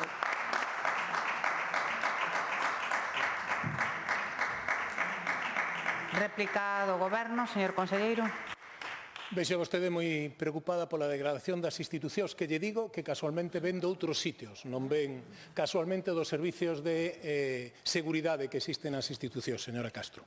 Pero vostede minte, iba a decir que erraba, pero non, minte. Porque non é certo que non trasladáramos ningunha proposta. E máis, di que a última proposta foi, apunteino en xullo do ano 2024, non é verdade. Estivemos no Ministerio reunidos o presidente Rueda máis eu co ministro e o secretario de Estado. Non llo contaron. Pois estivemos reunidos en febreiro do ano 25. E ali lle expuxemos cales eran as razóns polas que nos entendíamos que entre a proposta que facía o Ministerio e a proposta que tiña a Xunta de Galicia podíamos chegar a un punto de entendemento. Lle chegamos a propoñer que os novas incorporacións á Unidade de Policía Adscrita seguísemos esas condicións que o Ministerio impón ao resto, ás comunidades que firmaron, que non firmaron todas, só firmou Andalucía. Señoría, só firmou Andalucía, pero de novo minte, ou non llo contaron. Dixemos que as novas incorporacións segundo as condicións que establecía o Ministerio e o que xa tiñamos que seguíramos no mismo convenio. Era un punto intermedio entre o que aspiraba o Ministerio e os que aspiraba a Xunta de Galicia. E sabe que pasou? Nada. Que dende febreiro que estivemos no Ministerio e non fixemos publicidade da reunión, non acordamos nada porque queríamos resolver un problema. Fomos recibidos polo propio Ministro, o Secretario Xeral, que despois dimiteu. Non tivemos máis contestación. Lle volvimos a escribir unha carta dicindo de ministro, levamos non sei cantos meses esperando. Eu teño moito respeto polas funcións que fai a Unidade de Policía Adscrita. O que pasa é que se non houvese Unidade de Policía Adscrita, sabe vostede quen tiña que facer esas funcións? O Corpo Nacional de Policía ou a Garda Civil. E iso que lle dixemos ao Ministerio, oiga, vostede nos está abocando a que non exista. Pois se non exista, a ver como fai. Nos empezamos a recortar as funcións que se fan casualmente porque somos conscientes da dificultade que hai e porque queremos prestar un servicio de garantías. Por eso creíamos que a primeira función da que se podía prescindir era esa. Está perfectamente cuberta. Non se preocupe pola súa seguridade. Non se preocupe, que se fai falta veño a defendela. Non se preocupe. Agora ben, hai outras funcións que non, escoite, hai outras funcións que non están no estatuto e, sin embargo, as está prestando a Unidade de Policía Adscrita. Se non levamos a cabo esas funcións previamente comunicado á Delegación de Goberno e ao Ministerio, quen vai a ter que cubrilas? O Corpo Nacional de Policía. Como vai a facer o Ministerio para asumir todas esas competencias se xa a día de hoxe, por moito que digan, teñen menos efectivos dos que realmente son necesarios? Pois os custes para o Ministerio van a ser moito máis elevados. Polo tanto, a proposta que poñemos era unha proposta ganadora para todos, señoría, para o Ministerio e para a Xunta de Galicia. Ya comentei a vostede o día da comparecencia en orzamento, pero parece que entrou por unha orella e saliu pola outra. Nada máis e moitas gracias.